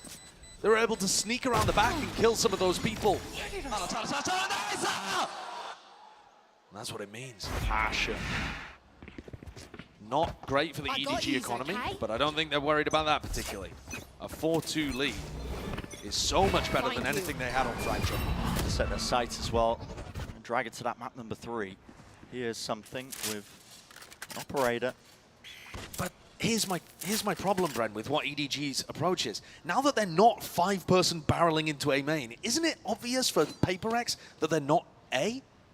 I mean, if you have to take A with 5 players when they don't hear anything, look at how confident Something and Mindfreak are of just reclearing this area. They know that there's nobody around. I mean, the only person that's around is nobody. He's going to haunt up in a few seconds. I'm hearing a few giggles at that. You can't. It's low-hanging fruit. Here. Can't help it. Yeah. All right, so it's a reclear. Clearance behind the box. Mindfreak still alive, actually. The flash did not connect to him, but there's an Nano Swarm to try and clear him out. Attention brought towards it. Something. Is he going to help him out once more? Devi is there, but it's traded. 2 versus 2. Spike in the hands of Smoggy. 6 players died trying to fight over A main control. I mean, it's... And Chichu just wanders through an alarm bot. Picks it up as his new pet. 30 seconds left. I know mid's contained. And at some point here, Forsaken's going to start wondering why the plant isn't going down on A. And that's going to keep Jing fairly rooted to B. I mean, he's got a molly as well to try and deny if he can get it onto everything. the default spot. If this gets planted close to the corner, really. 10 seconds. It's Chichu that has to defend it. 10 seconds left. Here it is. 8 seconds left inside the smoke. Great play. Beautiful by Chichu. He had to defend that space. Leave it to Forsaken though. Rifle. But in the 1v2, already that crossfire setup as well. Chichu with a jump spot. Smoggy's there, he's got a turret for one side of it. Great snake bite. And yeah, the fight back from Smoggy. In the moment setups as well. It's what EDG do really well, I think, in just terms of how they play off of each other. When they get into those chaotic scenarios, you can't plan for it. But the communication is rock solid. That's a major moment from Haldong. Devi responded almost immediately and left things down into a 2v2. Chichu did a great job on the lurk. Frankly, the lurk has not been a particularly impactful role with how quickly these rounds have been decided. So it's nice to see the lurker being able to find some value in this. It's now PRX that are on the back foot. It feels like the ideas are solid from them. Their composition's good at being able to fight over these areas of the map.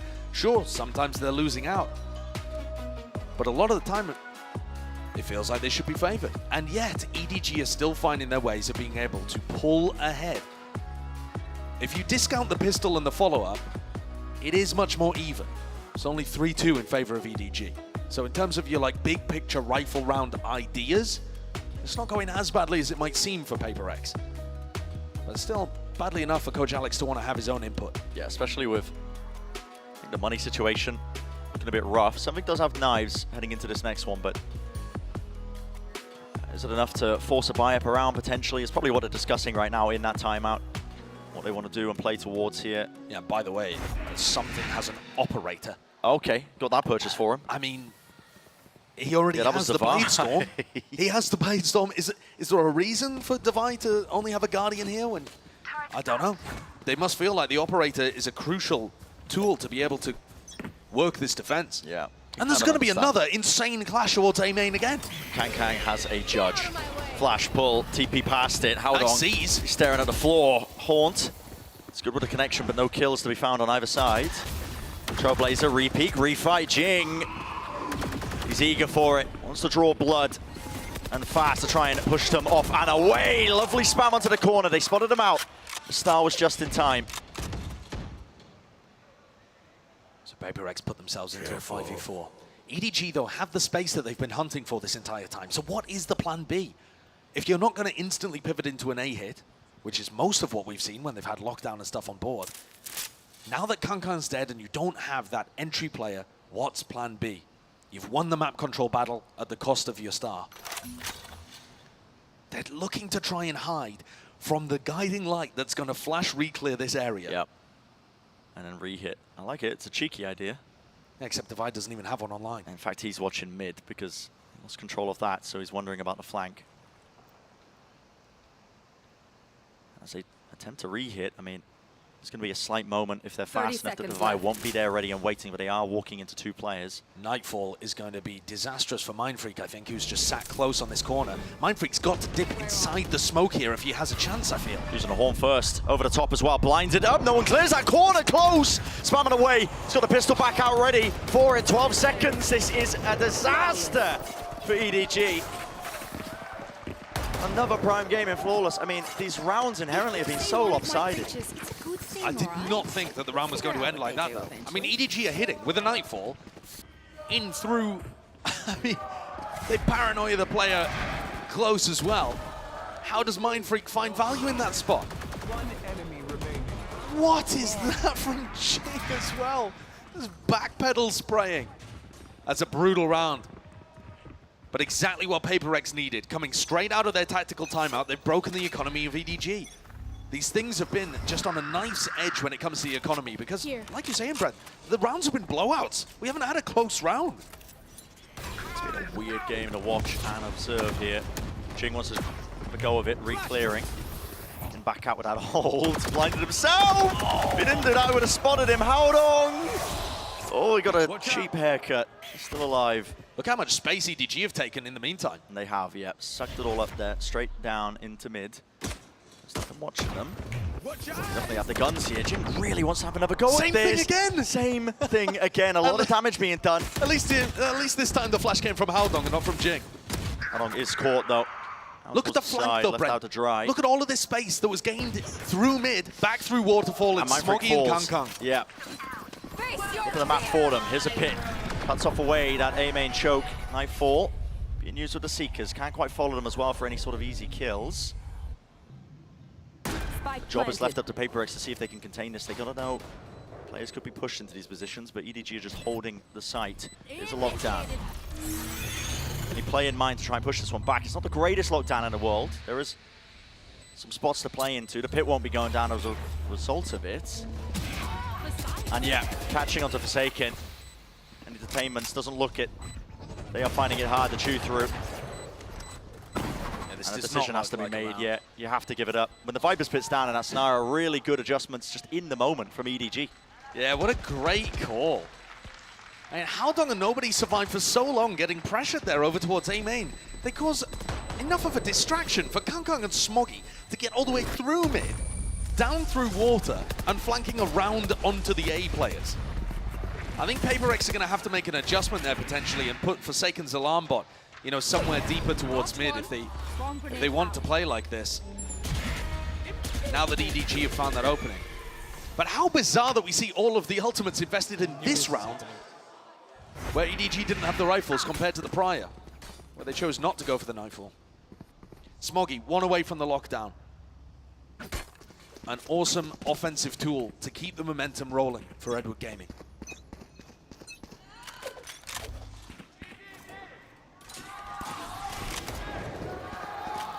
All propped up. Chance being led for EDG to keep this lead all the way through. This is such a naughty angle. Look at that! Oh my, I believe it was the turret. Oh, that was the turret finding the other headshot. Baiting us, but... Forsaken and Timmy both with the headshots. Exactly, and it's disgusting that. I mean, really just know what to really do, but Kang is instantly there with a response once more. Doesn't want to back away. A great answer. Now Mindfreak's going to get pushed here. He's sat on top of his own alarm bot, so it doesn't even do work for him. Watching from the side here, cleaned up. It's fallen to pieces a bit for PRX. Jing was on the other side of the map here with the operator now aiming to retake. Does have the Blade Storm, Jing. Placing swap grenade. Trailblazer's broken. Flash into the back, playing anti. Kang wins his. Still there though, out into the open. Divide. That sightline, excellent flash. Pushes them back and away, and it's not planted for these players. EDG have to white face this one. Unconventional, really unorthodox. It's a miss from something. Divide. He's left alone here, and no time really to do so. Great snake bite. Even if Divide wanted to, he could not stand his ground there. Beautiful work. Edward Gaming really starting to flex their muscles here. Both teams looking strong on the opponent's map pick after making a compositional change. I'm not convinced it's necessarily the comp, though, that's getting EDG across the line here, but I mean, they are hitting some nice shots. This one, of course, from the opposite side, but Kankan goes down and just instantly entries and opens up B for them. All of the good work that Forsaken does at the start with the cheeky spots, kind of peeking through the turret's legs, undone in a moment. More A-main fights. It's like they're doing a drill. Yeah, but this time it's PRX who just waited out, bait the util, and now they want to strike back almost immediately. A flash forwards, it's catching, but there was a smoke in the way. Nobody didn't get blinded from that one. He's able to return the fire, bring down Jing. Something's been healed back up. And in the meantime, Forsaken's watching mid, so that's a big difference compared to where he had his utility last time PRX decided to fight for A main. And you saw the lurk plays coming all the way through. He can pull back his alarm bot as PRX take a look over towards Art. And that allows Forsaken a little bit of the freedom just to jump spot B long as well. So PRX have some pretty good information right now, but they must still be wondering where EDG are. Rest of EDG just kind of regrouping to eventually hit down towards what is the weaker site. It's looking like a retake. Free does have the Cosmic Divide for this one, so not going to be hard pressed about it, but the lockdown's just a great tool here, I think. Yeah. You know, it does allow PRX the chance, though, to get close and try to play potentially to deny this plan from going down. Or at least to play a very fast retake. Oh, back into the corner here, they're spamming down. All of it, Forsaken, though, is cleaned out towards backcourt. It's still a flank attempt by something. He's right behind them now. Should be able to get a sight line onto one of the players. Yep, Smoggy caught to the corner, but he wants the players live. No! Out to the side there, Chichu. If he could receive it. 200 APM from something. Really making sure that they are clearing every perceivable angle. Left up to Smoggy, and yeah, not a chance there. So yes, the lockdown, it did clear out a large portion of the site there, but it made it glaringly obvious with something already flanking that they could just not ready yet. Again, get a flank going as well, as soon as the plan starts happening. It's also a bit of a time factor there too. PRX realized that it had to be a B hit because there's only 20 seconds left. They're able to rotate everyone over, even if the lockdown was one enemy remaining. Hidden story here that we haven't been talking too much about. Something kind of struggling to have impact in terms of his fragging potential. There's been a few moments at this point where I've seen him with an op and, you know, miss a shot or have a rifle, have Bladestorm, have some opportunity to have impact, and we really just haven't seen him stepping up in the same way that Kankan has. Has been missing ever so slightly. He did say yesterday that he was a little nervous when he first stepped onto the stage. He said he was shaking for the first 6 or so rounds, then relied on Alex and his teammates to kind of pick those nerves back up. You got to remember he's a rookie.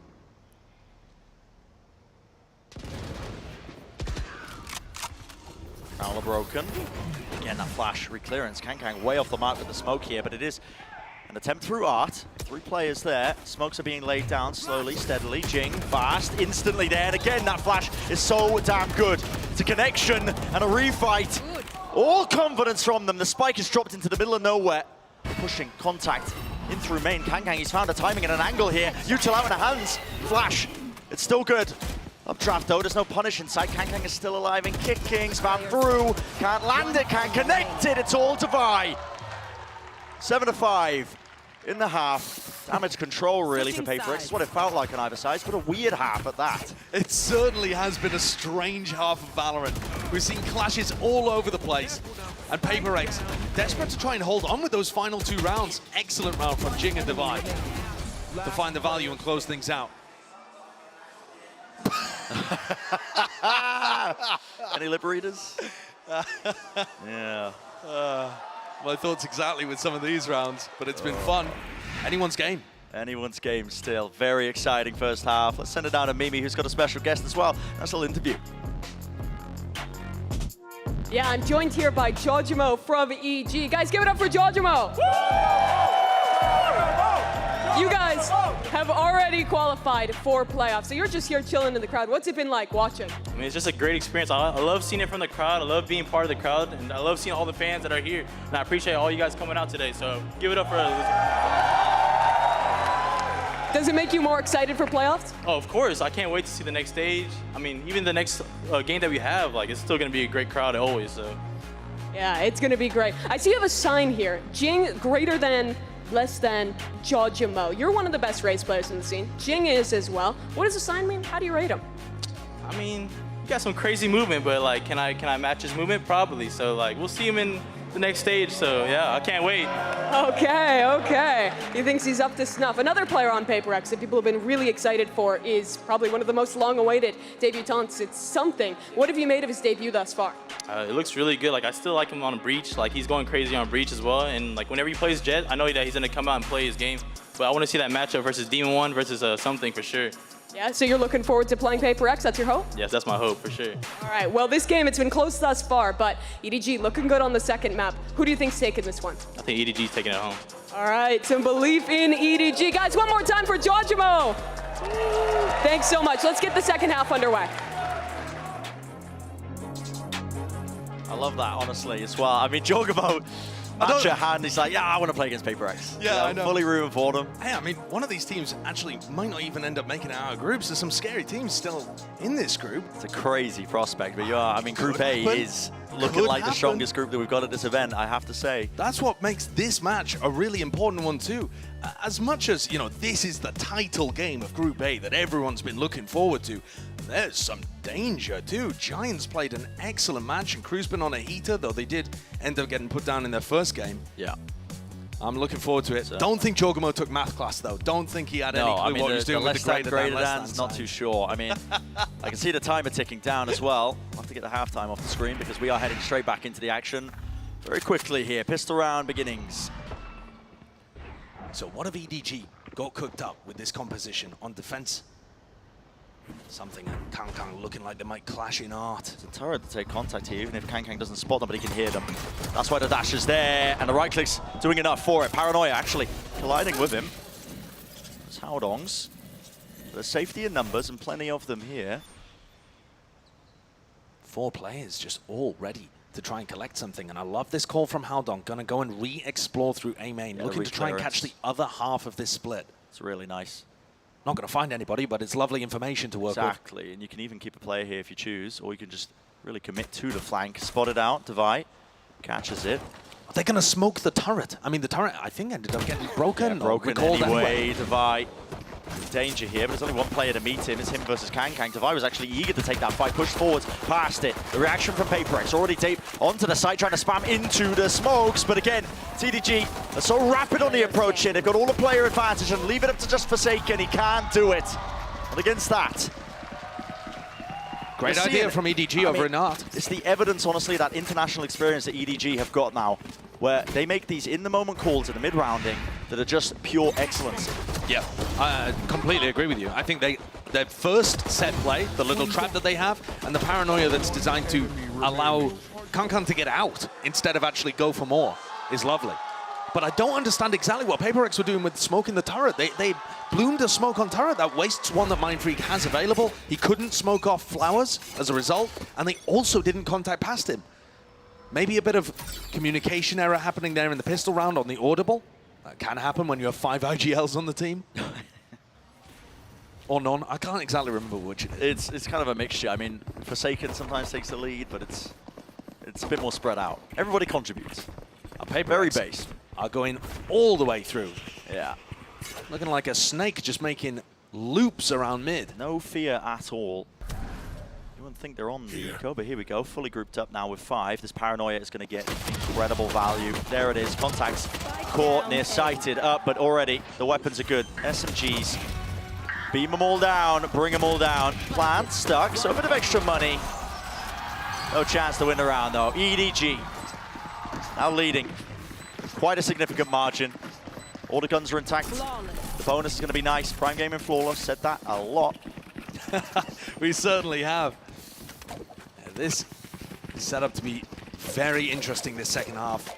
You've got Kang picking up the bonus round operator as well. So the buy is going to be really interesting. I love it when people do this, honestly. Jet players or whatever. Operate on the bonus round. I mean, you almost come to expect it, I think, if you're going up against Kang. You have to always be checking the money to see if you can buy it. But for sure. It can often catch people off guard. It's fairly likely that you're going to be able to, you know, save it if things go disastrously wrong at the beginning, or get a Blade Storm online if you do end up popping off. So I think there's potential here. No one meets him now. Yeah, and they've actually left him the entirety of the A site. This is something that EDG have been doing a ton of recently, is stacking 4 players defensively on one side of the map and leaving the other just to Kangkang.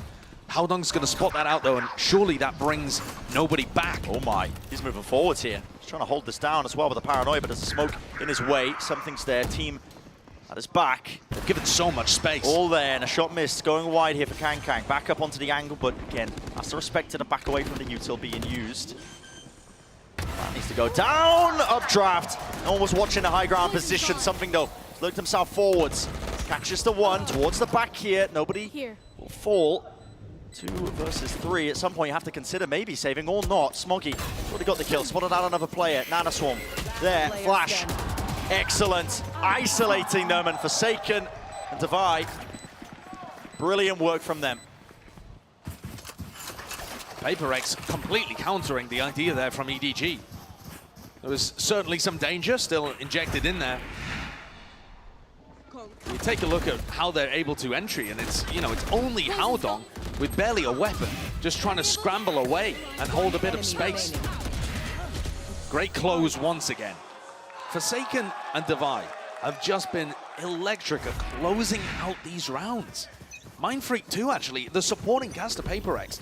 One of the things they're doing incredibly well.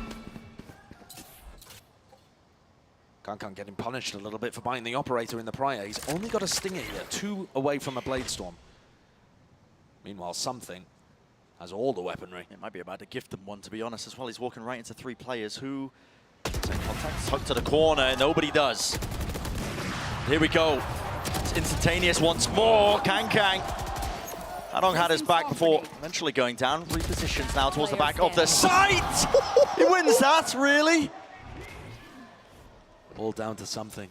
If he gets a pick, you might see him pop the blade storm and go for this. Jump spot. Oh. He's looking for it. Information. Something. Granted it, is he? Surely. Spotted. Dash forwards. Updraft. Overzealous. And he's, well, just gifted the operator right back, as I was saying at the beginning. But EDG, around in a microcosm, it's what I love about this team, honestly, is actually they do a lot of this, the bait and switch. Someone takes contact, yeah. More players just holding close, tight corners. As the trade starts to come in, they can punish it. And we're watching from Kangkang's PMV a lot of the time there, but Haodong actually sprayed down 2 as well, with the Phantom, which is excellent value. At the moment, this operator's getting passed around like the Christmas present nobody wants. You know, where you just re-gift it the year later. I've never done that personally. Of course you haven't. You wouldn't want to out yourself publicly as doing that. I mean, I've never done that. So this is damaging for PRX. It is. And it really feels like this is much more of a competitive map where EDG have got a great read on things. They're out of their depth a little bit on Fracture. But here, looking strong. And certainly, I think we're witnessing a bit of a jet differential, which is a weird thing to say. I thought we'd see a huge amount of value coming from Something. But the moments, you know, where he's given an opportunity to do the impossible, it looks, you know, it gives it a good shot. But he's also just not finding the same level of consistent value that Kangkang is. Maybe feeling a bit rattled on the big stage. Could be. Could be. And that was always a concern as well, people talking about his debut, playing on the international stage. It's why, you know, it was so disappointing, I think, as well at Tokyo that we didn't get to see full-strength PRX, but elimination game, still a lot to play for, but and he's got got to see the step up. He's got another opportunity right here as well, Bran. He's got a shorty and a blade storm. If there was anybody to be able to make this round winnable for PRX and stop the EDG momentum, it would be him. Blinded. Very delayed. Sees paranoia over the top. Something! He tried to react fast. As soon as the util was used towards A main, but it's a great idea. Out. Yep, taken out of the sky. It's a fantastic timing. He's just not hitting. Oh. That is very fortunate. Oh, I mean, Chishu's just got the read that somebody's going to be tucking into that corner. He just spams through the smoke. Disgusting. Yeah, now left to their own devices here. Kangkang doesn't realize Jing's in the corner. Yeah, hits it anyway. Yeah, he'll hit it. I mean, yeah. Shouldn't be favored for it, but he hits it. He just is, though, isn't he? He is him. This is looking like EDG are going to be able to get up to 11 here. Pretty resounding lead on Pearl. PRX are struggling to make things happen. Nobody on EDG really playing around the middle of the map. You know, if PRX want to try and create picks using their Jet and Phoenix, sometimes that's going to be with plays like this through B-Link or Art. That's not really where EDG are fighting. Chichu still was 2 snake bites as well. It's just delaying them. They know exactly where these players are. They made a ton of noise. The flashes connect out wide though. Got to hit these, and they do. Okay, pistols. Through with it. Maybe earn yourself an upgrade, but the plan has to be stuck. What's wrong with that? That's a TP right behind them. How long? Trying to put the squeeze. Yep, buying it. A bit of time and distraction plays. Mind Freak, no health to really do anything at all. Kang with the knives. Single blade did it. What a bold play by Haldong. There was always a chance there that somebody's just waiting around the corner for him to stick the ultimate and just swings instantly. Yeah, for the punish. But I think a really nice crossfire setup because the rest of his team is holding from that underneath area, almost exactly holding the corner. So, oh, that is really nice shots though, landing by nobody. A player that had a very rough map 1. Like I said earlier, 5 and 15 on Fracture. 0 and 5 in first kill to first deaths. A far, far cry from what nobody was doing the last time we saw him on the big stage. But he's just having a very solid map 2 with a couple of big moments. It's the round that matters though. Look at it. State of affairs with the ultimates. PRX, plenty of them to use and dish out now. They have to win it. Why is EDG going to be put back up to map point? The flash did not catch onto Kang. Kang. Flicks down. Actually, okay, dashing straight into the box. Catching him out into the open. Nanoswarm's here, vulnerable up by Jing. Stun into the corner. Can't claim the kill, even with the ult. Get back. Pause gained. Playing on side is a risky business here. Nobody still has the Nightfall. And they have massive ultimates to be able to close this out still. Yeah, I would love to see a lockdown being used by Forsaken still, but I think it'd be a great idea. Nightfall used. He's not going for it. Oh, blaze it. A bit prior as well. I'm going to be able to hear these sound cues. Still working into the back of halls, weaving in and out of these smokes. Something is standing it. No, spam down in the midst of all of this. And I think this lockdown might be a little bit too late. They've already gained access to it still. It's going to come down to an absolute spam battle. Top of the box. Predicted. There's no attempt to try and fight over this one. Deleted. Stand corrected. Lockdown precisely when they needed it. Now there's definitely no time to win this one out. So, overwhelming force of the ultimates. That's really what grants PRX that win. And honestly, also a perfect timing with the lockdown. As much as we were looking for it to come a little earlier, you know, Forsaken knows best. He pops down that lockdown, and Jing, instead of using his Phoenix Molly to, you know, have some kind of post-plant utility, he throws it down to stop them contesting the lockdown. It goes inside the Omen smoke. And look at that. How are you going to get through? Good luck. Not happening. So PRX pick one up and draw this within 4. They had to use a lot to get there.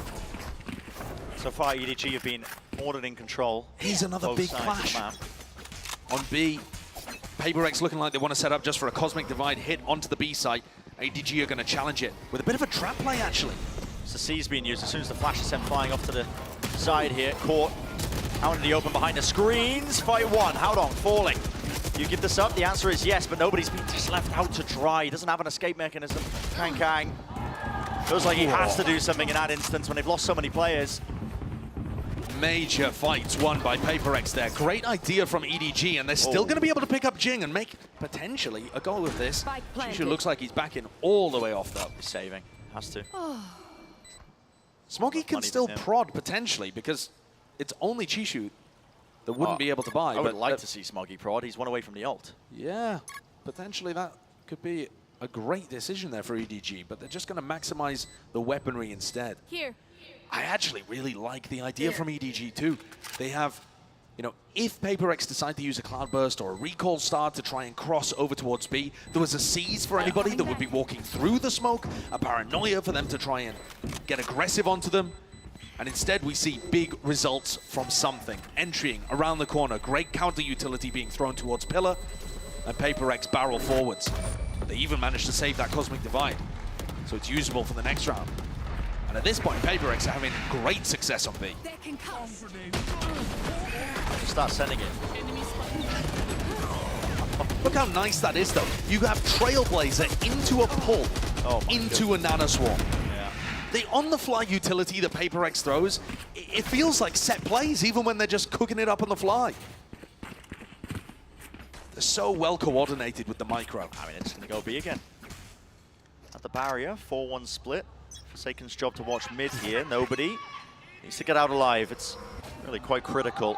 He's playing close to the pillar, though. How does he escape this flash in his face? This is such a weird position to play. I mean, he's really got no way to get out, and yeah, he's brought down.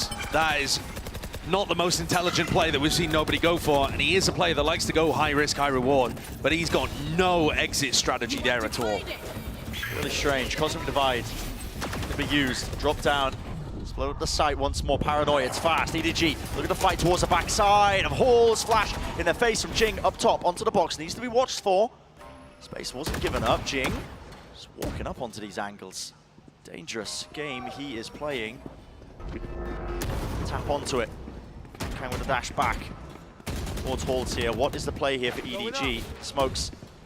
It's more. Going to be used to split this one up. A tap onto the plan as well. Seeing if they can make EDG overstep themselves, but they're all reloading! And it's prime for the taking!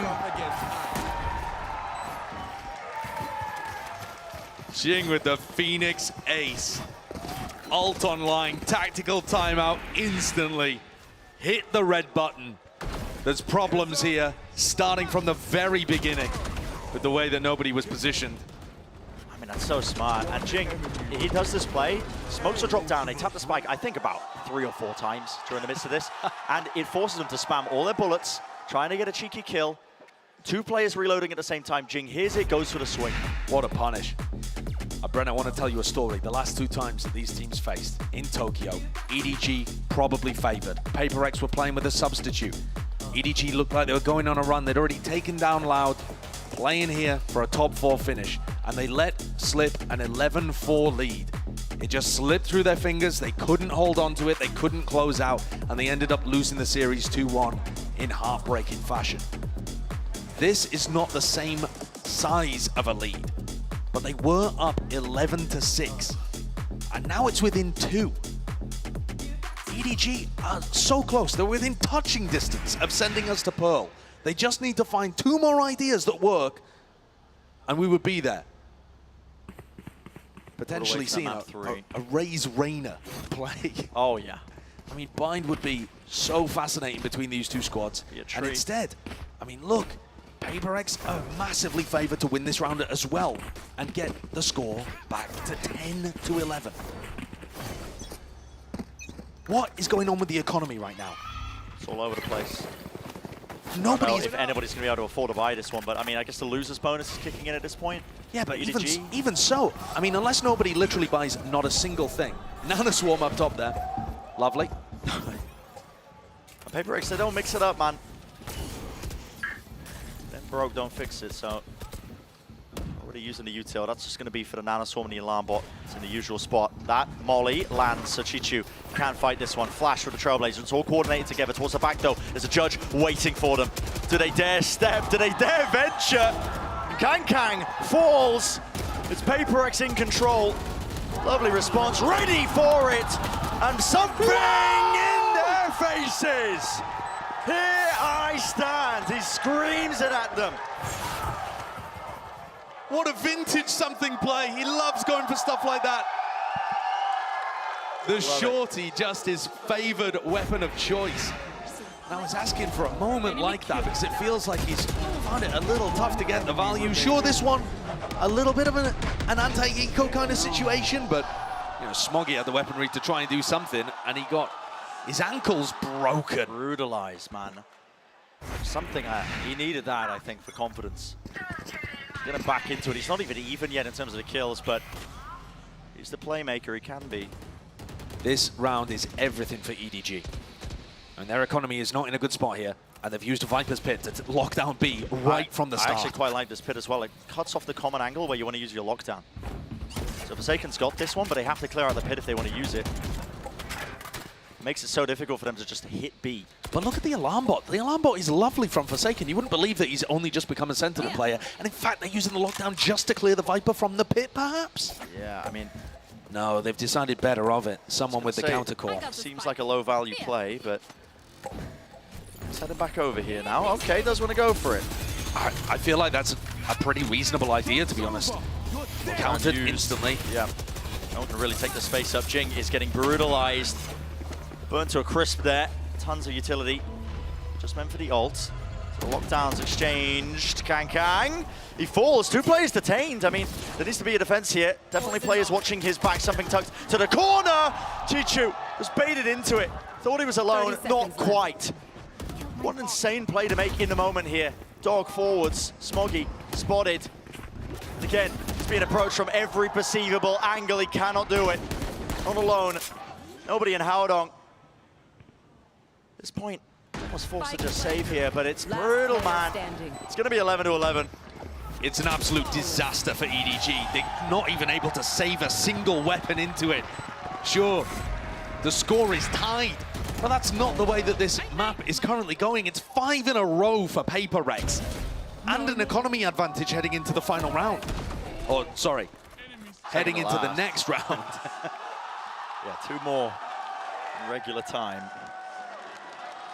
Yeah, the money situation is weird. EDG losing their grip, really. Flashbacks to the fashion of which they lost the last time these 2 teams played. Josh, you were talking about it, the story of it.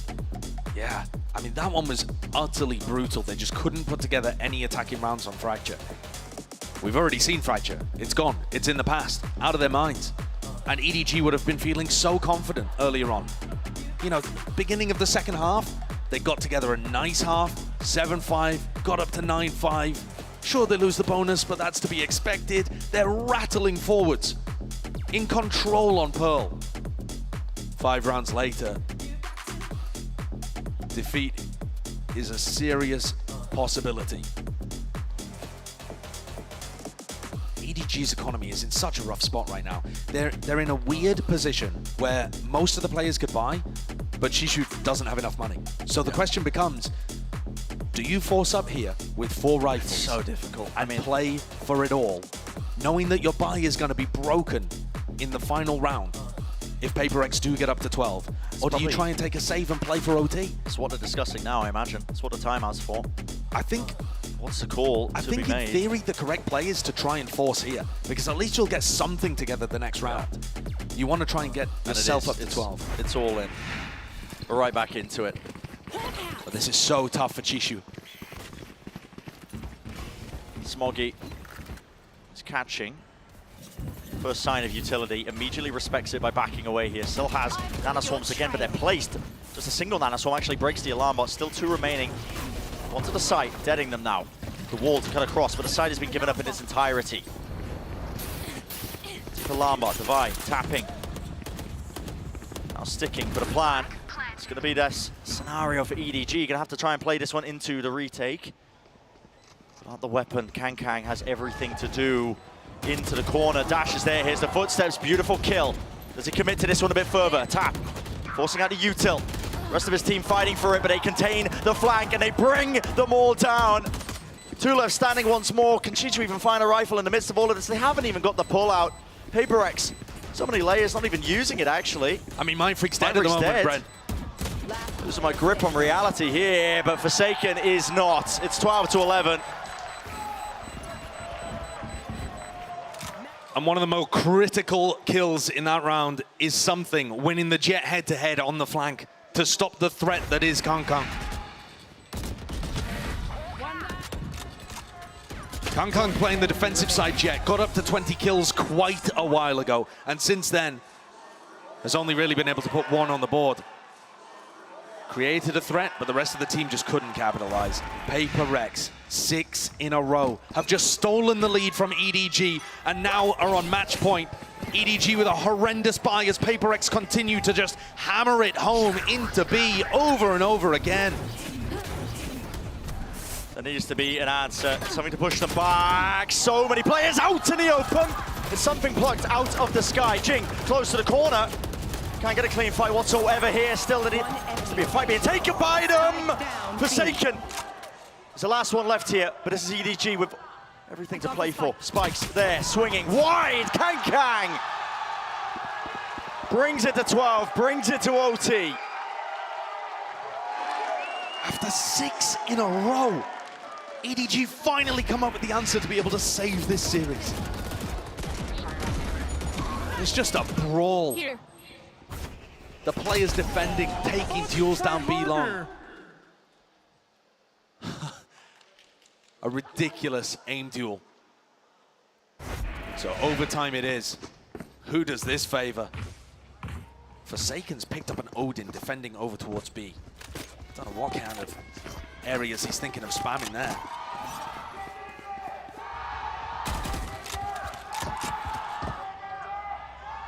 Do you remember these clashes in A main, Brent? We've seen them so many times on EDG's attack half. Here it comes. Resulting in a coin flip almost TP past the box. PRX, they've been favored when they wait out this util and then they re-hit it afterwards. They're doing the exact same again. EDG, they need to be a bit better for this one. Jing, he was not blinded up, but Haodong hits the transfer, at least the spray down.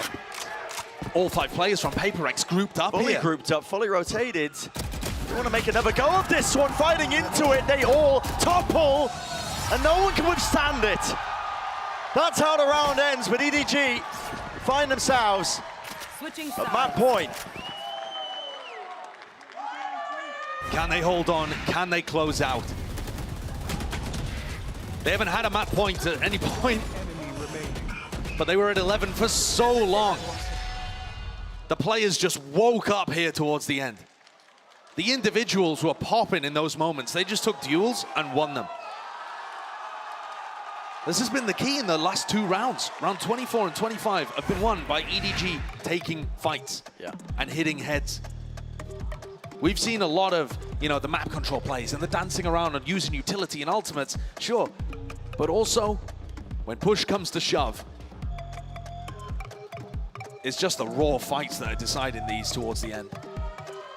Also, minor adaptations in terms of how they want to play it. You see PRX waiting a little bit of an instance, seeing what util's being used. They come back in with their own wave of it to try and fight back. And that power right there, I mean, Haodong saved his paranoia. He waited for them to use the dog, waited for them to flash to come through again, and just sent it flying, refighting again. It's these just little changes, the adjustments over these rounds and how these fights are being taken. It feels like brute force, and in most instances is, but there is the adjustments occurring. When the defenders have 5 players stacked in A main, ignoring all the rest of the map, and the attackers continue to barrel through even when the Killjoy's dead, it feels like Blinker Vision a little. Kankan picks up an operator though, heading into this to try and close things out for EDG and send us to bind. Yep, he's watching B. That's where the spike is. It's going to be a smoke in his face most likely, or at least a wall, something to block off this angle flash. The record smoke. Kang now. He's left wondering if they have crossed. We know differently, of course.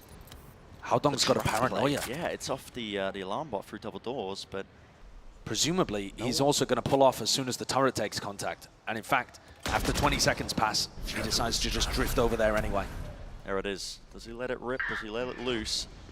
Turret's already broken, grouped up. PRX almost in their entirety here, split up. They've taken A main control. Paranoia, reclearance, fight. Something was out of position for it, but he still loses that one. And for main, it's struck. PRX, they pick their timings, they pick it well. They collapse the trap back on top of EDG. And this is almost certainly going to another round of OT unless Kankan can pull out the impossible. Last cannon. No armor, just the operator. One smoke. Too many angles to watch, and look at that. I mean, they are not letting them get away with anything. Not a chance. What a round from PRX. It's a great work there to avoid that trap from coming through. I mean, something's the first death, but he's also playing anti-flash, ready to swing, and the rest capitalize. You know, Mindfreak is there, ready to stop the second wave of the push coming through, and the reaction from the A main players is instant and excellent. No streaks of rounds happening here. Back and forth.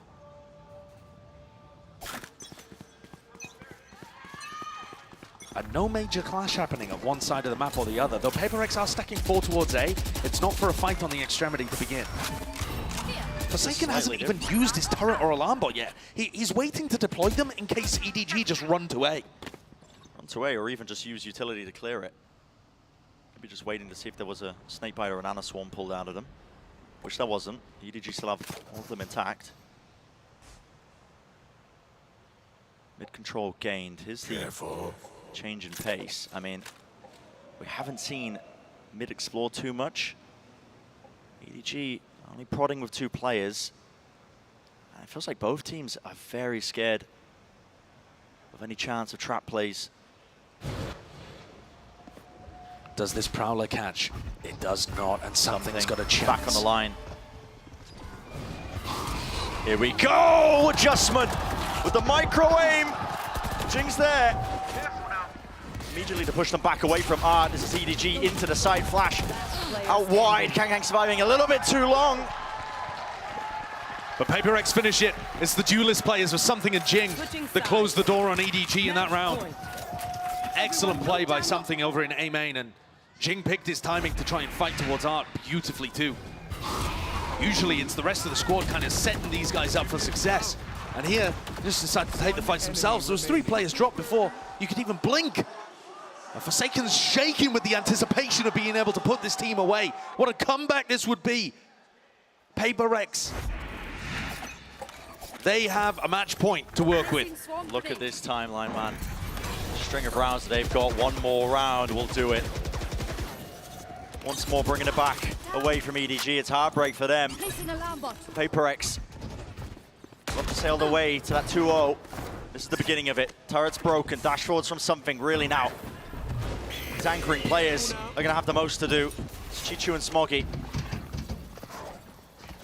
Here the util being used. They know they've lost control of mid at the same time. It's forced rotations away, but it's just slowed down a tad, and now you're going to see it sped up once more. Smoke drop down to try and get them in. Smoggy into the back of Horse. Him and Chichu have finally done it. Time has been purchased and bought. And Forsaken, it's a 1v3. Does have the spike and lots of time, yet chooses to take the fight anyway through them. It's watched for 14-14. Said it was those anchoring players, Josh. They had the most to do and they did it. What a step up. Feels like both of these teams are just trying to get into position for large execs onto sites at this point. Going for a bit of a contact play and then deciding to burst through. Awesome fights from Smoggy there. And now, situation reset. You can see what it means on both sides. EDG fighting for survival here. Not an elimination match, but survival in the match itself to head over to Bind. We have an operator on both sides, and both jets are heading towards each other. Similar scenes, Prowler catching. Something there is just waiting for somebody to peek off the back of the Prowler. That's why he takes it full to the face. Just waiting though, retreated towards the back of the side. PRX are looking into mid. It's a recleanse with a flash. That is risky from Jing. Lots of positions where you can play anti-flash. And EDG, look at this mid-round response. Contacting up and re-clearing. They hit the head straight through the wall. Jing is weakened. Molly at his feet. Another flash as well as the second one used here. And he is in a bit of danger. There's a pull. Used to support him. At the feet, nobody can really scale particularly fast. Kang now still with a dash, hits the lamppost. On there, clearing the way over the top. Not missing well. Shots, the bullet's not hitting. PRX in a commanding control of every single area. And the rotates are just coming through so quickly. As soon as EDG show their hand and realize that they want to commit through Art, everybody from PRX is there. There is no thought that there could be a lurker causing pressure on the other side or some kind of feint happening. Both teams realizing that the other is going to be one-dimensional in these moments when the pressure is the highest, and everyone from PRX collapses. It is whiffy too from Kang, who decided at the final moment not to go for an operator and pick up the rifle. Now once again heading into the next, both jets are going to have rifles again. And PRX with another chance of being able to close things out. They have been hammering B hits home time and again. This one looks slightly different, with Something in Mindfreak coming from B-Link. But again, it puts all the pressure on the shoulders of Haodong. This time, Kang joins him outside Smoggy. Haodong's holding another paranoia, and he uses it early. He doesn't cross, they know his position's there. He has to TP to get out of here. They're going to use Util to clear him. Inside the lane, comes up in the dash, it does not work out. Smoggy, he shuts that down. One avenue, not watched for, but still the wall allows them to cross. Stun is there, out in the open. PRX, it's all Forsaken. He's earned himself the lockdown. This is disastrous. Could have been brilliant, man. The Anchoring players were struggling so much to be able to capitalize on what had happened in B-Link. They just got stuck inside the site. Forsaken's about to drop 30 and close this out for PaperX. Jing wants to fight! Flash connects! Chichu's blinded. Still hits it, still brings him down. 2 versus 2. Position's got to be known. Sees no connection. Spam through, but the crossfire's too damn good. And it's PaperX completing the run back. They're making playoffs in a 2-0 fashion. What a performance from PaperX here today. Absolutely outclassed EDG on map 1 and then pulled off an unthinkable comeback. 11-6 the score at 1 point here on Pearl, and EDG couldn't close it out. They had their moments during the regulation and when things went through to overtime. Losses in OT were the story of EDG before they had that breakthrough in Tokyo, and I thought they'd solved it. The recent runs, how confident they've been, I thought they'd been able to solve that issue, and yet it rears its ugly head once again, and PaperX capitalize. A beautiful game from them, though, with something in the roster certainly looking like a candidate for being able to go deep and maybe contest for the trophy. Definitely found his confidence and his footing in the second half, at least, of that second map. But yeah, full congratulations to PaperX. I think map 1, they had an amazing game plan, honestly. Yeah. Taking it right out of, you know, what Giants were doing exactly against them. A lot of the contact plays, making sure that they kept an eye on the economy, seeing when the operators were purchased, but... At the same time, Brent, what scares me when I watch PaperX is you can't give them an inch. No. Because the whole roster is so talented. You give them a small moment. I mean, in the final round here, I thought they'd done enough. Yeah, it looked like Smoggy had contained it. Smoggy's play takes down Something and Mindfreak in B-Link, and yet still a player steps up, Forsaken in that moment with the 3K to be able to close things and put them in an amazing position. There are threats everywhere on this PaperX roster. That's why people are talking about them as, you know, one of the competitors, one of the only teams that can really maybe hold a candle to Fnatic. Tonight them a chance to really go on a bit of a run this tournament. Certainly. Like one of the best teams here. They definitely are. And they demonstrated a bit of a variety of pace. Sure, some of these rounds were super all-in. Very PaperX style. The enormous clashes towards one side of another or another on Pearl. But we also saw, like you said, that slightly more contacty play, the more cerebral element of being able to just take map control for free without making a huge amount of noise and barreling down like a herd of elephants. Certainly refining their game at all times. I think major respect. That 2-0 finish does look clean as they earn their spot in the playoffs. EDG as well, of course, the journey's not over yet for them. Have another chance to fight back, earn their spot in the playoffs as well. Their journey's not over, but this group is still tough. Oh, it's dangerous. Whoever wins a game between Crew and Giants is going to be coming out swinging. You think about how close it was, initially when EDG were playing Giants. Yeah. Giants had so many chances, right? Having said that, I feel like those kind of rematches, they favor the team that learned the most. Often we say they favor the loser, because that normally is the team that learned the most. But in this kind of moment, it might end up being EDG that have kind of learned how Giants... Right. You review the tape, you see, you know, how were Giants dismantling our approach. Right.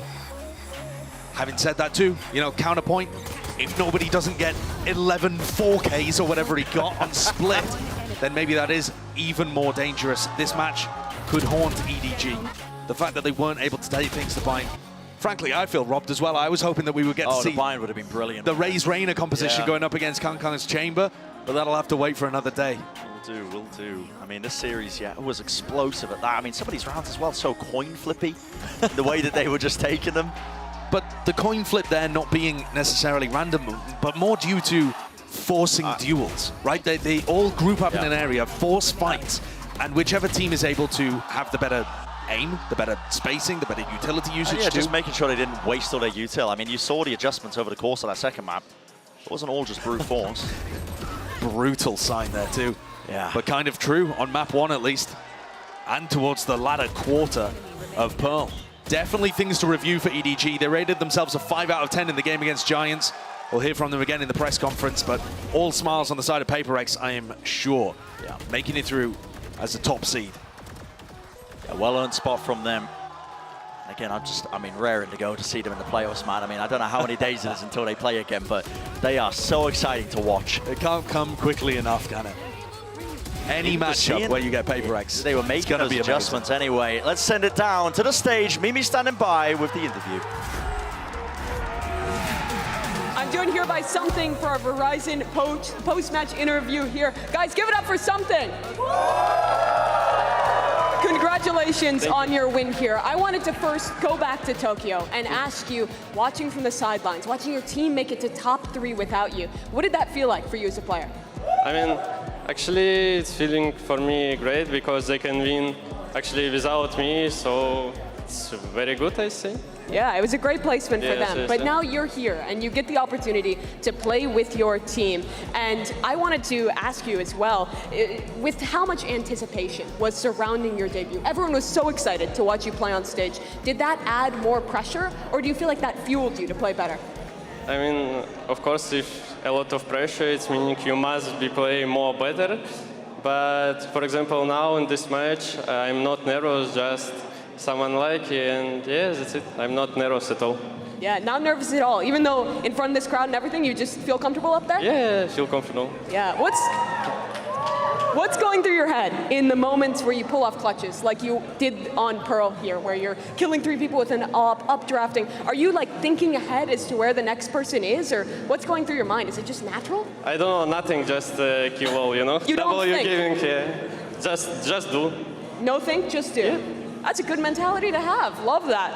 All right, you were not only, people were excited to see you play, but also to see you versus Kung Kung, another one of the most exciting duelists we have in VCT. What was it like matching up against it? I mean, actually, he playing very well in this match, so it's meaning maybe Jet Diff.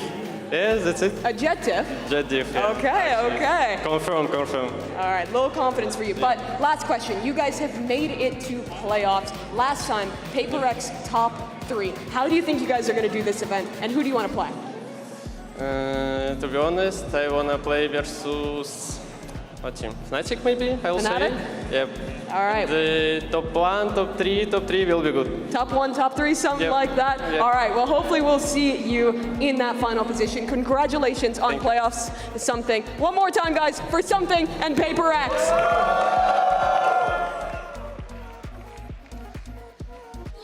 Give me PRX versus Fnatic right now. Just give it to me. Who would you want to win? Let's just do it. Sue, who would you want to win? Actually, so No, of thank you for asking. the 2 teams you mentioned, PRX or Fnatic, who do you want to win? I've been a paper girl for a very, very long time, Tom. So you hear that, probably Boaster? PRX. You hear Up in that? the jersey? Yeah, I mean, there is a bit of an IGL diff. I think 5 is always better than 1. So That's true. I'm down for the PRX. They Plus, they should just haven't do had the a trophy final yet. as a dance-off. That should be how it ends. I Then don't want to see Fnatic them will fight. win. I think Fnatic will win if it was I don't that. know, for taking us some moves. But yeah, let's talk about PRX because that was just beautiful from them. I think a lot of people thought maybe EDG were going to close it out when they were 11-6 up, but Tom, the B hit over and over was just working. Yeah, they had so many different sort of versatile looks in towards this B site. Like, the fact is they had openers that were almost just off raw individual brilliance. They had it based off cool utility setups, even a Nano Swarm in the sky one time for distraction as well. But the fact is they were so difficult to play against it. Even when they threw down Viper's Pits on EDG, they had workarounds and play-arounds, and more importantly, they had the likes of Jing and Something to just take space for the team, which is so difficult to play up against. In OT at least, I think Smoggy had a couple of moments where he actually managed to shut them down, but the fact is, I feel like after a while we knew what was coming in the end. Yeah, something we spoke about before was how dangerous the sky can be, but seeing Jing come in on that Phoenix was even worse for playing out of those smokes, using a screen to get across into elbow and fighting from there. It was unbelievable to see the level of success he was able to have, especially in early duels. I think he came out of that series like 14 successful opening duels, 7 lost. Like, not bad. For the guy diving in head first, it's pretty good, yeah. Yeah. I mean, just to reiterate how many times they went to B, we have a heat map here. It felt like every single round. Yeah. Tom, not quite every single round, but it felt like that. Oh yeah, no, it is just like, you see the couple of plants that were almost after they failed going B, they decided to double back. I think at least one of those was in overtime as well, so it took all the way, but the rest was just, yeah, B plant after B plant after B plant. But hey, if it ain't broke, and that's something that I feel like PRX are very good at, is they find a weakness in your team and they will pressure and pressure and pressure until you stop them. And EDG never stopped them, so why not just keep doing the same thing? Yeah, I think you got to give them props as well for not getting ahead of themselves and making adaptations on the assumption their opponents would have those successful responses. This very much felt like a game towards the end that they were like, okay, we found the weakness. We know that you're not capable of making that adaptation right now. I'm just going to keep running into that wall until it's too solid to break through. I also got to give it for to PRX because EDG, internationally this year, a third of their maps have gone to OT. They just always go to OT. They play out, they stretch it out. But mentally, for PRX to be able to come back, go into OT, and then win that, Mitch, I think is a crazy improvement and strength for PRX going into playoffs. Definitely. This is a squad that we saw bomb out at lock-in. There's no two ways about it. And we had high expectations for them there. They spoke about it on the stage. Now that their full team is back after Tokyo, that this should be somewhere they're able to deliver, that their fans expect that. And look, Tokyo, top 3, very close, 1 map away from getting top 2, and now they're coming through with a performance like this. I don't think that grand final will evade them this year.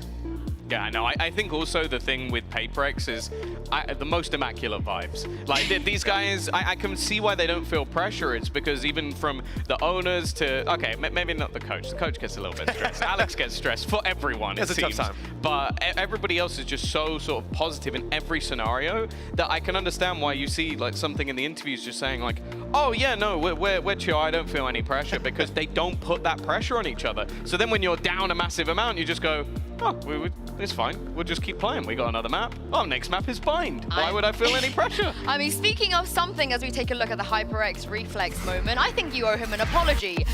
Tom Biz, yeah? This was all right. Wait, do you feel like you could do this with a gecko? The things you could do with a gecko, you know. Yeah, unbelievable. No, this has to be... The thing is, any other player, we would be like, this is the most ridiculous thing they'll ever do in their career. And for something that if you didn't see it, you didn't realize why he was missing. It is just another day at the office. He was doing this all the way through the Pacific season. Obviously didn't get to go to Tokyo, and now he's come here and is doing exactly the same stuff. That doesn't sound like an apology to me, though. No, it doesn't. It really doesn't. He doesn't like to admit when he was wrong. But look, after seeing an ankle breaker dash like that, I don't know how he can still sit across there with a smile on his face. He didn't have frag Forsaken, you know, so it's fine. Oh, I see. Okay. Crucially, he would have on the Gecko. Of course. Naturally. I mean, did you not see the stats that CGRS had over the event? We'll have a chat with Alex afterwards. We'll see what we can do. See what he thinks. But with day 5 coming to a close, let's take a look at our bracket. It is looking pretty spicy. Teams, they are starting to make it out. We're just down to finding out who the second seed is going to be. So, Mitch, looking at this, any hot takes who you think is making it out alongside these 4 teams? Looking at Group A, at least, starting there, like that's a super competitive bracket. I'd love to throw my hat in with Giants, but I think EDG have been playing a great game. They had the opportunity to watch that game as well. What about Crew? I'd say they fly on through. Yeah, they haven't played Crew yet. I think Crew have one more game in them. Giants have that easy. It's like, are there any hot takes? And he just goes, well, I'm not even going to mention Crew. Crew are Giants straight have already out. made through All right, that game. go on. Where's your hot take? I don't know if Billy, it's do it. Yeah, Do it. Billy Yes. are making it through. Yes. Easy, Really? easy. NRG are going out to Zeta. There you go. Done. Can we get him on the arrival interview for Artists tomorrow and just play this clip? At least that was a hot take, Mitch. You know, that was hot. I like it. I Crew like are it. going straight up, but all right. Thank you very much for that. Take, but you know, it's fine, Mitch. We have a couple of games coming out for you guys tomorrow. I can't wait to see this. Of course, Crew versus Giants, 2-0 followed by easy. Zeta versus NRG. So both of you have your, I guess, reputation on the line for those games. So I can't Laz wait. is going to drop 40, both maps, easy, done. I just don't want people to stop trusting my prediction skills. Been working hard this year, so I'm certain that that's a 2-0 for Giants. Okay, we're going to continue this discussion as we go take a not even take a break, as we go home and go to sleep, but that does it for us here. The action has been non-stop today, but don't worry, we have captured all of the best moments in our Prime Gaming post-day highlight. Enjoy. It's the upstarts of EMEA, the only team to beat Fnatic this year, facing off against the reigning champions, the best of Brazil. Just a few seconds left now, and the spike is not in hand. The members of Liquid are weak, but Soulcast is making a run at it. Les is left alone. The flash is there. The second, but Les with the 3K. The reinforcements arriving, the op in the hand. Another rare miss. Sadak has gotten it to half though. He's gotten it 3/4 of the way. Less with 4 and another for Loud. Liquid have not gotten backside yet. They're trying to stay forward. Sadak gets 2. That's the spike. It's another disaster for Liquid. Loud from beginning to end. Just destroy Liquid. Tries to peek out from behind the smoke, and Coming Team cleans him up, but no. Safe once more. The discipline box goes unchecked yet again. Nice, boys. Nice chip. Nice, Tommy. Let's go.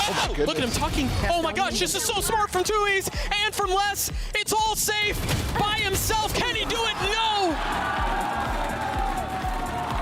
Tui's. Oh, he's expecting the first. Tui's with 3. Not again. The series done, and it turns out Sadak's suitcase, it was not for him. They send Liquid home.